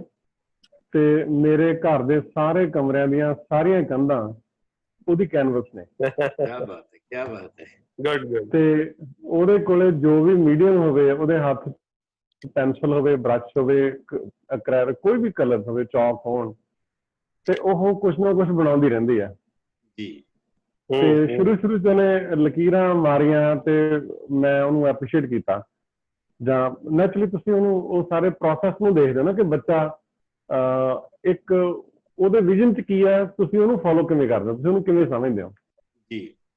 ਤੇ ਉਸ ਤੋਂ ਬਾਅਦ ਉਹਨੇ ਬਹੁਤ ਸਾਰੇ ਇਮੇਜਿਸ ਬਣਾਉਣੇ ਸ਼ੁਰੂ ਕੀਤੇ। ਇੱਕ ਦਿਨ ਮੈਨੂੰ ਕਹਿੰਦੀ, ਨਾਨੂ ਮੈਂ ਤੁਹਾਡਾ ਸਕੈਚ ਬਣਾਉਣਾ। ਉਹਨੇ ਲਾਈਨਾਂ ਜਿਹੀਆਂ ਮਾਰੀਆਂ, ਵਿੱਚ 2 ਅੱਖਾਂ ਬਣਾ ਕੇ ਐਨਕਾਂ ਬਣਾਤੀਆਂ ਤੇ ਉਹ ਇਟ ਵਾਜ਼ ਅ ਬਿਊਟੀਫੁਲ ਕੈਰੀਕੇਚਰ। ਜੀ ਜੀ। ਸੋ ਬੱਚਾ ਫਿਰ ਉਸ ਤੋਂ ਬਾਅਦ ਉਹਦੇ ਕੋਲ ਡਿਸਕੋਰਸ ਜਿਹਨੂੰ ਪੁੱਛੋ ਵੀ ਇਹ ਕੀ ਬਣਾਇਆ ਤੇ ਸ਼ੀ ਵਿਲ ਨਰੇਟ ਕਿ ਇਹਦੇ 'ਚ ਆਹ ਵਾ, ਇੱਥੇ ਬਰਡਸ ਉੱਡਦੇ ਪਿਆ। ਉਹ she has a narrative also. So ਮੈਨੂੰ ਲੱਗਦਾ ਕਿ ਲਕੀਰ ਮਾਰਨਾ ਇਟਸੈਲਫ ਹੀ ਕਲਾ ਦੀ ਸ਼ੁਰੂਆਤ ਹੈ। ਲਕੀਰ ਉਹੀ ਹੱਥ ਮਾਰੂਗਾ ਜਿਹਦੇ ਮਨ ਦੇ ਵਿੱਚ ਕੋਈ ਸਿਰਜਣਾ ਦੇ ਅੰਸ਼ ਗਿਫਟਡ ਨੇ ਜਿਹਦੇ ਵੱਲੋਂ, ਹਨਾ। ਤੇ ਜੇ ਮੈਂ ਆਪਣੇ ਬਾਰੇ ਗੱਲ ਕਰਾਂ ਤਾਂ ਬਹੁਤ ਇੰਟਰਸਟਿੰਗ ਹੈ ਕਿ 6ਵੀਂ 7ਵੀਂ ਦੇ ਵਿੱਚ ਮੇਰੀ ਸਾਰੀ ਕਲਾਸ ਦੇ ਵਿੱਚ ਹਰ ਰੋਜ਼ 2-3 ਬੱਚੇ ਮੈਨੂੰ ਆਪਣੀ ਕਾਪੀ ਮੂਹਰੇ ਕਰ ਦਿੰਦੇ ਸੀ ਚੁੱਪਚਾਪ। ਤੇ ਇਹ ਟਾਈਮ ਹੈਗਾ 68, 9, 70 ਦੇ ਆਸ-ਪਾਸ ਦਾ, ਹਨਾ। ਰਜੇਸ਼ ਖੰਨੇ ਦੀ ਇੱਕ ਫਿਲਮ ਆਈ ਸੀ ਦੁਸ਼ਮਣ। ਉਹਦਾ ਇੱਕ ਬੜਾ ਪੋਸਟ ਸੀ, ਉਹਦੇ ਮੱਥੇ ਤੇ ਪੱਟੀ ਬੰਨੀ ਆ, ਖੂਨ ਵਗ ਰਿਹਾ, ਕੋਈ ਇਸ ਤਰ੍ਹਾਂ ਦਾ ਸੀਗਾ। ਤੇ ਮੈਂ ਉਹ ਤਕਰੀਬਨ 1 ਮਿੰਟ ਤਾਂ ਬਹੁਤ ਜ਼ਿਆਦਾ ਸੀ, ਮਤਲਬ ਲਾਈਨਾਂ ਮਾਰ ਕੇ ਸਕੈਚ ਬਣਾ ਦੇਣਾ। ਤੇ ਮੇਰੀ ਕਲਾਸ ਦੇ ਹਰ ਬੱਚੇ ਦੀ ਹਰ ਕਾਪੀ ਦੇ ਉੱਪਰ ਉਹ ਸਕੈਚ ਬਣਦਾ ਸੀ, ਹਰ ਰੋਜ਼ ਮੈਨੂੰ ਮੇਰਾ ਰਿਆਜ਼ ਹੁੰਦਾ ਸੀ। ਤੇ ਉਦੋਂ ਮੈਨੂੰ ਲੱਗਿਆ ਕਿ ਮੇਰੀ ਜਿਹੜੀ ਮੇਰੇ ਕੰਮ ਦੀ ਨਾ ਇੱਕ ਐਪਰੀਸੀਏਸ਼ਨ ਹੈ ਜਿਹੜੀ ਉਹਨਾਂ ਨੂੰ ਪਸੰਦ ਆ ਰਿਹਾ, ਤੇ ਉਹਦੀ ਸਜ਼ਾ ਹੀ ਮਿਲਦੀ ਸੀ। ਟੀਚਰ ਕਹਿੰਦਾ ਸੀ ਇਹ ਕੀ ਹੋ ਰਿਹਾ ਚੁੱਪਚਾਪ ਥੱਲੇ ਥੱਲੇ। ਫਿਰ ਇੱਕ ਦਿਨ ਮੇਰੇ ਹਿੰਦੀ ਵਾਲੇ ਟੀਚਰ ਨੇ ਜਦੋਂ ਸਾਰਿਆਂ ਨੂੰ ਕਿਹਾ ਵੀ ਕੀ ਹੋ ਰਿਹਾ, ਉਹ ਕਹਿੰਦੇ ਜੀ ਅਸੀਂ ਸਕੈਚ ਬਣਾਇਆ। ਸਾਰੀ ਕਲਾਸ ਦੀਆਂ ਜਿਹੜੀਆਂ ਕਾਪੀਆਂ ਉਹਨੇ ਸਾਹਮਣੇ ਰੱਖ ਕੇ ਦੇਖਿਆ ਵੀ ਉਹਦੇ ਤੇ ਰਜੇਸ਼ ਕਰਨਾ ਫੈਲਿਆ ਪਿਆ ਸਾਰੇ ਪਾਸੇ। तो मैंने लगा कि दैट वाज द पॉइंट कि जो ਤੁਹਾਨੂੰ ਲੱਗਿਆ ਕਿ ਹਾਂ ਤੁਸੀਂ ਕੋਈ ਡਾਇਰੈਕਸ਼ਨ ਵੱਲ ਜਾ ਰਹੇ ਹੋ। ਜੀ ਜੀ ਜੀ ਗੁਰਪ੍ਰੀਤ ਜੀ। ਹਾਂਜੀ, ਮੈਂ ਪਹਿਲਾਂ ਤਾਂ ਸਵੀ ਭਾਜੀ ਦੀ ਗੱਲ ਨੂੰ ਹੀ ਅੱਗੇ ਵਧਾਉਣਾ। ਇਹਨਾਂ ਨੇ ਬਹੁਤ ਸੋਹਣਾ ਦਿੱਤਾ। ਪਿਕਾਸੋ ਵੀ ਕਹਿੰਦਾ ਨਾ ਕਿ we all are born as an artist, है ना, but it is important that we should grow also as an artist। ਤੇ ਮੇਰੇ ਹਿਸਾਬ ਨਾਲ ਤਾਂ ਬੱਚੇ ਜਦੋਂ ਜੰਮਦੇ ਆ ਨਾ ਉਹ ਬਹੁਤ ਕ੍ਰੀਏਟਿਵ ਹੁੰਦੇ ਆ, ਕਿਉਂਕਿ ਉਹਨਾਂ ਦਾ ਸਿੱਖਣ ਦਾ ਪ੍ਰੋਸੈਸ ਸਾਡੇ ਨਾਲੋਂ ਕਈ ਗੁਣਾ ਤੇਜ਼ ਹੁੰਦਾ। ਤੇ ਸਭ ਤੋਂ ਪਹਿਲੀ ਜਿਹੜੀ ਸਵੀ ਭਾਜੀ ਮੈਨੂੰ ਇਹ ਲੱਗਦਾ ਵੀ ਜਿਹੜੀ ਪੜ੍ਹਦੇ ਵਿਜ਼ੂਅਲਸ ਹੀ ਹੁੰਦੀ ਆ। ਤੇ ਕਿਉਂਕਿ ਜਦੋਂ ਤੋਂ ਬੰਦਾ ਇਨਸਾਨ ਹੀ ਉਦੋਂ ਬਣਿਆ ਜਦੋਂ ਉਹਨੇ ਵਿਜ਼ੂਅਲ ਆਰਟ ਨੂੰ, ਵਿਜ਼ੂਅਲ ਸੈਂਸ ਨੂੰ ਪੜ੍ਹਨਾ ਸ਼ੁਰੂ ਕੀਤਾ। ਉਦੋਂ ਪਹਿਲਾਂ ਜਾਨਵਰ ਹੀ ਸੀ ਤੇ ਵਿਜ਼ੂਅਲ ਆਰਟ ਹੀ ਬੰਦੇ ਨੂੰ ਬੰਦਾ ਬਣਾਉਂਦਾ ਹੈ ਨਾ। ਉਦੋਂ ਲੈਂਗੁਏਜ ਜੀਨ ਵੀ ਡਿਵੈਲਪ ਨਹੀਂ ਸੀ ਹੋਇਆ। ਤੇ ਬੱਚਾ ਵੀ ਬਹੁਤ ਵਧੀਆ ਆਰਟਿਸਟ ਹੁੰਦਾ, ਹਰੇਕ ਬੱਚਾ ਹੀ। ਤੁਸੀਂ ਲਾਈਨਾਂ ਮਾਰਨ ਦੇਤੀਆਂ ਕੰਧਾਂ ਤੇ ਆਪਣੀ ਦੋਤੀ ਨੂੰ, ਤੇ ਹਰੇਕ ਬੰਦਾ ਨਹੀਂ ਮਾਰਨ ਦਿੰਦਾ। ਅਸੀਂ ਉੱਥੇ ਉਹਦੇ ਅੰਦਰਲੇ ਆਰਟਿਸਟ ਨੂੰ ਮਾਰ ਦਿੰਦੇ ਆ। ਕੀ ਬਾਤ ਹੈ, ਤੇ ਕੀ ਬਾਤ ਹੈ। ਸਭ ਤੋਂ ਜਿਹੜਾ ਖਤਰਨਾਕ ਐਕਸੀਡੈਂਟ ਹੁੰਦਾ ਬੱਚੇ ਨਾਲ ਉਹ ਹੁੰਦਾ ਜਦੋਂ ਬੱਚੇ ਦੀ ਸਕੂਲ ਚ ਐਡਮਿਸ਼ਨ ਹੋ ਜਾਂਦੀ ਹੈ। ਉਦੋਂ ਉਹਦੀ ਗਰੋਥ ਰੁਕ ਜਾਂਦੀ ਹੈ ਜਮਾਂ, ਜਿਹੜੀ ਫਾਸਟ ਹੋ ਰਹੀ ਹੁੰਦੀ ਹੈ ਐਜ਼ ਅ ਵਿਜ਼ੂਅਲ ਆਰਟਿਸਟ, ਜਾਂ ਮਤਲਬ ਓਵਰਆਲ ਗਰੋਥ ਹੋ ਰਹੀ ਹੁੰਦੀ ਹੈ। ਉਹ ਬਿਲਕੁਲ ਹਾਲਟ ਤੇ ਆ ਜਾਂਦੀ ਹੈ। ਅਸੀਂ ਉਹਨੂੰ ਪੂਰੀ ਪਲੈਨਿੰਗ ਕਰਦੇ ਹਾਂ ਵੀ ਉਹ ਕ੍ਰੀਏਟਿਵ ਨਾ ਸੋਚ ਸਕੇ। ਜੇ ਉਹਦੇ ਬਬਲ ਆ ਰਹੇ ਹੁੰਦੇ ਨਾ ਸੋਚ ਦੇ ਕ੍ਰੀਏਟ ਅਲੱਗ-ਅਲੱਗ ਤਰ੍ਹਾਂ ਦੇ, ਅਸੀਂ ਕੈਂਚੀ ਨਾਲ ਉਹਨਾਂ ਨੂੰ ਸਕੁਅਰ ਕਰ ਦਿੰਦੇ ਆ ਤਾਂ ਕਿ ਬੱਚਾ ਮਾਸ ਥਿੰਕਿੰਗ ਆਵੇ ਬੱਚੇ ਚ। ਸਾਰੇ ਯੈਸ ਮੈਮ, ਨੋ ਮੈਮ, ਉਸ ਚ ਆ ਜਾਂਦੇ ਆ। ਉਹ ਅਸੀਂ ਪੂਰੀ ਕੋਸ਼ਿਸ਼ ਕਰਦੇ ਆ ਵੀ ਬੱਚੇ ਨੂੰ ਖਤਮ ਕਿਵੇਂ ਕਰਨਾ ਹੈਗਾ। ਤੇ ਉਹ ਸਾਰਿਆਂ ਨਾਲ ਹੋਈ ਹੋਣੀ ਹੈ, ਸਵੀ ਭਾਜੀ ਨਾਲ ਵੀ ਹੋਈ ਹੋਣੀ ਹੈ, ਮੇਰੇ ਨਾਲ ਵੀ ਹੋਈ ਸੀ ਕੋਸ਼ਿਸ਼ ਉਹ ਜਦੋਂ ਮੈਂ ਛੋਟਾ ਸੀ। ਤੇ ਕੋਸ਼ਿਸ਼ ਬਹੁਤ ਕੀਤੀ ਪਰ ਅਸੀਂ ਪੂਰੀ ਬੇਸ਼ਰਮੀ ਨਾਲ ਲੱਗੇ ਰਹੇ। ਤੇ ਸਕੂਲ ਟਾਈਮ ਤੋਂ ਜਿਵੇਂ ਭਾਈ ਨੇ ਦੱਸਿਆ, ਮੇਰਾ ਵੀ ਆਲ ਟਾਈਮ ਮੈਂ ਹੱਸਿਆ ਸੀ। ਉਦੋਂ ਵੀ ਮੈਨੂੰ ਕਿ ਸਾਰੇ ਸਕੂਲ ਦੇ ਬੱਚੇ ਆਪਣੀ ਕਲਾਸ ਦੇ ਮਤਲਬ ਬੱਚੇ ਉਹ ਡਰਾਇੰਗਾਂ ਆਪਦੀ ਕਾਪੀਆਂ ਚ ਬਣਵਾਉਂਦੇ ਸੀ। ਤੇ ਉਹ ਜਿਹੜੀ ਫਿਲਮ ਸੀ ਪੇਂਟਰ ਬਾਬੂ, ਉਹਨਾਂ ਨੇ ਉਹ ਨਾਂ ਦਿੱਤਾ ਹੋਇਆ ਸੀ ਮੈਨੂੰ ਵੀ, ਪੇਂਟਰ ਬਾਬੂ। ਤੇ ਨੋ ਡਾਊਟ ਟੀਚਰਸ ਵੱਲੋਂ, ਕੁਛ ਟੀਚਰਸ ਵੱਲੋਂ ਐਨਕਰੇਜਮੈਂਟ ਵੀ ਮਿਲੀ ਤੇ ਆਪਾਂ ਇੱਧਰ ਵੜ ਗਏ। ਹਾਂ, ਮੇਰੀ ਇਹ ਰਹੀ ਹੈ ਸਮੱਸਿਆ ਕਿ 10ਵੀਂ ਕਲਾਸ ਤੋਂ ਬਾਅਦ ਨਾ ਧੱਕੇ ਨਾਲ ਮੈਨੂੰ ਵੀ ਸਾਇੰਸ ਦੇ ਫੀਲਡ ਚ ਭੇਜਿਆ ਸੀ। ਡਿਪਲੋਮਾ ਕੀਤਾ ਮੈਂ ਇੰਸਟਰੂਮੈਂਟੇਸ਼ਨ ਦਾ, ਬਟ ਉਹ ਕਰਕੇ ਫਿਰ ਡਿਕਲੇਅਰ ਕੀਤਾ ਵੀ ਨਹੀਂ ਮੇਰੇ ਰਸਤਾ ਨਹੀਂ, ਮੈਂ ਹੋਰ ਪਾਸੇ ਜਾਣਾ। ਜੀ ਸਵੀ ਜੀ, ਆਪਾਂ ਥੋੜਾ ਜਿਹਾ ਹੁਣ ਕਲਾ ਬਾਰੇ ਆਉਣੇ ਆ, ਇਹਦੇ ਬਾਰੇ ਇਤਿਹਾਸਕ ਪ੍ਰਸੰਗ ਬਾਰੇ ਗੱਲਾਂ ਕਰਦੇ ਆ। ਪੰਜਾਬ ਨੂੰ ਲੰਮਾ ਸਮਾਂ ਲੜਾਈਆਂ ਦਾ ਅਖਾੜਾ ਰਹਿਣਾ ਪਿਆ। ਪਹਿਲੇ ਹਮਲਾਵਰ ਜਿਹੜੇ ਵੀ ਆਉਂਦੇ ਸੀ ਪੰਜਾਬ ਦੇ ਵਿੱਚ ਆਉਂਦੇ ਸੀ ਤੇ ਪੰਜਾਬ ਨੂੰ ਖੜਗ-ਭੁਜਾ, ਤਲਵਾਰ ਵਾਲਾ ਬੰਦਾ, ਪਹਿਰੇਦਾਰ, ਬਹੁਤ ਕੁਝ ਕਿਹਾ ਗਿਆ। ਇਹੋ ਜਿਹੇ ਦੌਰ ਦੇ ਵਿੱਚ ਜਿਹੜੀਆਂ ਪੇਂਟਿੰਗ ਵਰਗੀਆਂ ਕਲਾਵਾਂ ਨੇ ਉਹ ਬਹੁਤ ਘੱਟ ਵਿਕਸਿਤ ਹੁੰਦੀਆਂ ਨੇ, ਕਿਉਂਕਿ ਇਹਨਾਂ ਲਈ ਸਹਿਜ ਚਾਹੀਦਾ ਹੁੰਦਾ ਹੈ। ਤੇ ਇਸੇ ਕਰਕੇ ਪੰਜਾਬ ਦੇ ਵਿੱਚ ਨਾਟਕ ਵੀ ਡਿਵੈਲਪ ਨਹੀਂ ਹੋ ਸਕਿਆ ਹੈਗਾ। ਉਹਦੇ ਵਾਸਤੇ ਵੀ ਤੁਹਾਨੂੰ ਲੰਮੀਆਂ ਪ੍ਰੈਕਟਿਸ ਚਾਹੀਦੀਆਂ ਨੇ ਤੇ ਇਹ ਕਲਾ ਵੀ ਡਿਵੈਲਪ ਉਵੇਂ ਨਹੀਂ ਹੋ ਸਕੀ ਹੈਗੀ। ਤੁਹਾਨੂੰ ਕੀ ਲੱਗਦਾ ਹੈ ਕਿ ਇਹ ਸਾਡੀ ਇਸ ਪਰੰਪਰਾ ਦਾ ਤੁਹਾਡੀ ਇਸ ਕਲਾ ਤੇ ਕਿਹੋ ਜਿਹਾ ਪ੍ਰਭਾਵ ਰਿਹਾ? ਹਾਂ, ਪਹਿਲਾਂ ਤਾਂ ਚਲੋ ਮੈਂ ਇੱਕ ਕਵਿਤਾ ਨਾਲ ਸ਼ੁਰੂਆਤ ਕਰਦਾ, 4 ਲਾਈਨਾਂ ਨਾਲ। ਜੀ। ਇਹ ਕਵਿਤਾ ਲਿਖਣਾ, ਚਿੱਤਰਨਾ, ਘੜਨਾ, ਤਰਾਸ਼ਣਾ ਮੂਰਤ, ਕਹਾਣੀਆਂ ਬੁਣਨਾ ਤਾਂ ਬਾਅਦ ਚ ਸਿੱਖਿਆ। ਇਹ ਕਵਿਤਾ ਲਿਖਣਾ, ਚਿੱਤਰਨਾ, ਘੜਨਾ, ਤਰਾਸ਼ਣਾ ਮੂਰਤ, ਕਹਾਣੀਆਂ ਬੁਣਨਾ ਤਾਂ ਬਾਅਦ ਚ ਸਿੱਖਿਆ। ਪਹਿਲਾਂ ਤਾਂ ਬਸ ਤੈਨੂੰ ਤੱਕਿਆ, ਹੱਸਦਿਆਂ, ਰੋਂਦਿਆਂ, ਖੇਡਦਿਆਂ। ਪਹਿਲਾਂ ਤਾਂ ਬਸ ਤੈਨੂੰ ਤੱਕਿਆ, ਹੱਸਦਿਆਂ, ਰੋਂਦਿਆਂ, ਖੇਡਦਿਆਂ। ਬਾਕੀ ਜਿਹੜਾ ਅਸੀਂ ਪੰਜਾਬ ਬਾਰੇ ਅਕਸਰ ਗੱਲ ਕਰਦੇ ਹਾਂ ਕਿ ਅਸੀਂ ਮਾਰਸ਼ਲ ਨੇਚਰ ਰਹੇ ਹਾਂ, ਬਾਰਡਰ ਤੇ ਰਹੇ ਹਾਂ, ਤੇ ਸਾਡੀ ਜਿਹੜੀ ਮਾਰ ਕਾਟ ਦੀ ਆਰਟ ਜਿਹੜਾ ਉਹ ਕਿਸੇ ਸੁਖਾਵੀਂ ਸਥਿਤੀ ਦਾ ਕੋਈ ਗੁਲਾਮ ਨਹੀਂ ਹੈ। ਮੈਨੂੰ ਲੱਗਦਾ ਕਿ ਆਰਟ ਦੀ ਕੋਈ ਸਿਰਫ ਸੁਖਾਵਾਂ ਤੇ ਮਨ ਨੂੰ ਚੰਗਾ ਲੱਗਣ ਵਾਲਾ ਹੀ ਆਰਟ ਨਹੀਂ ਹੁੰਦਾ। ਹਰ ਸਥਿਤੀ ਦੇ ਵਿੱਚੋਂ ਆਰਟ ਕ੍ਰੀਏਟ ਹੁੰਦਾ। ਹੁਣ ਪੰਜਾਬ ਦੇ ਵਿੱਚ ਮਤਲਬ ਮੈਂ ਕਪੂਰ ਸਿੰਘ ਨੂੰ ਯਾਦ ਕਰਦਾ, ਜਿਹੜਾ ਸਾਡਾ ਪਹਿਲਾ ਪੇਂਟਰ ਹੈ, ਜਿਹੜਾ ਕਿ ਮਹਾਰਾਜਾ ਕਪੂਰਥਲਾ ਦੇ ਮਹਿਲਾਂ ਦੇ ਵਿੱਚ ਉਹ ਜਿਹੜੇ ਇਟਾਲੀਅਨ ਤੇ ਅੰਗਰੇਜ਼ ਆਰਟਿਸਟ ਆਏ ਹੋਏ ਸੀ, ਸਕਲਪਟਰ ਜਿਹੜੇ ਉਹ ਮਹਿਲ ਨੂੰ ਸਜਾ ਰਹੇ ਸੀਗੇ, ਤੇ ਮਹਾਰਾਜਾ ਨੇ ਇੱਕ ਬੰਦੇ ਦੀ ਡਿਊਟੀ ਲਾਈ ਕਿ ਇਹਨਾਂ ਲਈ ਚਾਹ ਪਾਣੀ ਦਾ ਇੰਤਜ਼ਾਮ ਕਰੇ ਤੇ ਇਹਨਾਂ ਦੀ ਦੇਖ ਰੇਖ ਕਰੇ। ਮੈਨੂੰ ਲੱਗਾ ਵੀ ਕਪੂਰ ਸਿੰਘ ਦਾ ਥੋੜਾ ਬਹੁਤਾ ਝੁਕਾਅ ਵੀ ਹੈ ਉਧਰ, ਉਹਨੂੰ ਡਿਊਟੀ ਤੇ ਲਾਤਾ। ਤੇ ਉਹ ਇੱਕ ਰਾਹ ਹੈਂਡ ਸੀ, ਪਰ ਉਹਦੇ ਮਨ ਚ ਸੀ ਕੁਛ ਨਾ। ਉਹ ਉਹਨਾਂ ਨੂੰ ਦੇਖਦਿਆਂ ਉਹਨਾਂ ਨੂੰ ਕੰਮ ਕਰਦਿਆਂ ਦੇਖਦਿਆਂ ਕਪੂਰ ਸਿੰਘ ਸਾਡਾ ਪੰਜਾਬੀ ਦਾ ਪਹਿਲਾ ਪੰਜਾਬੀ ਪੇਂਟਰ ਬਣਦਾ, ਜਿਹਦੇ ਕੰਮ ਮਤਲਬ ਵਿਕਟੋਰੀਆ ਮੈਮੋਰੀਅਲ ਹਾਲ ਕਲਕੱਤਾ 'ਚ ਵੀ ਲੱਗੇ ਹੋਏ ਨੇ। ਤੇ ਇਹ ਸਾਡੀ ਪਰੰਪਰਾ ਦੀ ਸ਼ੁਰੂਆਤ ਆ। ਹੁਣ ਇਹਦੇ ਵਿੱਚ ਹਾਲਾਤ ਕੀ ਨੇ ਕਿ ਇੱਕ ਰਾਜੇ ਦਾ ਮਹਿਲ ਜਿਹੜਾ ਜਿਹਨੂੰ ਬਹੁਤ ਘੱਟ ਲੋਕਾਂ ਨੂੰ ਦੇਖਣ ਦਿੱਤਾ ਜਾਂਦਾ, ਮੈਂ ਉਹਦੇ ਇੱਕ ਡਾਕੂਮੈਂਟ ਕਰਨਾ ਸੀ ਉਹਨੂੰ, ਤੇ ਮੈਂ ਉਹ ਸਾਰਾ ਛੱਤ, ਦੀਵਾਰਾਂ, ਮੂਰਤੀਆਂ ਸਭ ਦੇਖਿਆ। ਤੇ ਉਹ ਇਟ ਵਾਜ਼ ਇੱਕ ਵੱਡਾ ਹਰਮ ਆ ਉਹ ਮਹਿਲ ਜਿਹੜਾ, ਜਿਹਦੇ ਵਿੱਚ ਮੈਨੂੰ ਲੱਗਦਾ ਕਿ ਉਹ absence of television, electricity the absence ਦੇ ਵਿੱਚ ਉਸ ਵੇਲੇ ਮੂਰਤੀਆਂ ਜਿਹੜੀਆਂ ਇਰੋਟਿਕਾ ਜਿਹੜਾ ਉਹ ਛੱਤ ਤੇ ਇੱਧਰ ਉੱਧਰ ਸਾਰਾ ਉਹ ਪੇਂਟ ਕਰਦੇ। ਉਹਦੇ ਵਿੱਚ ਇੱਕ ਸਾਡਾ ਇੱਕ ਲੇਮੈਨ ਜਿਹੜਾ ਉਹ ਆਰਟਿਸਟ ਬਣਿਆ। ਉਸ ਤੋਂ ਬਾਅਦ ਸਾਡੇ ਕੋਲ ਸਾਡੀ ਬਹੁਤ ਵੱਡੀ ਆਰਟਿਸਟ ਆਉਂਦੀ ਹੈ, ਅਮ੍ਰਿਤਾ ਸ਼ੇਰਗਿੱਲ। ਪਰ ਜਿਹੜੇ ਔਖੇ ਸਮੇਂ ਦੀ ਗੱਲ ਕਰਦੇ ਹਾਂ ਅਸੀਂ, ਸਾਡੇ ਕੋਲੇ ਔਖੇ ਸਮਿਆਂ ਦੇ ਆਰਟਿਸਟ ਨੇ। ਮਸਲਨ 47 ਦਾ ਸਾਡੇ ਕੋਲੇ ਔਖਾ ਸਮਾਂ,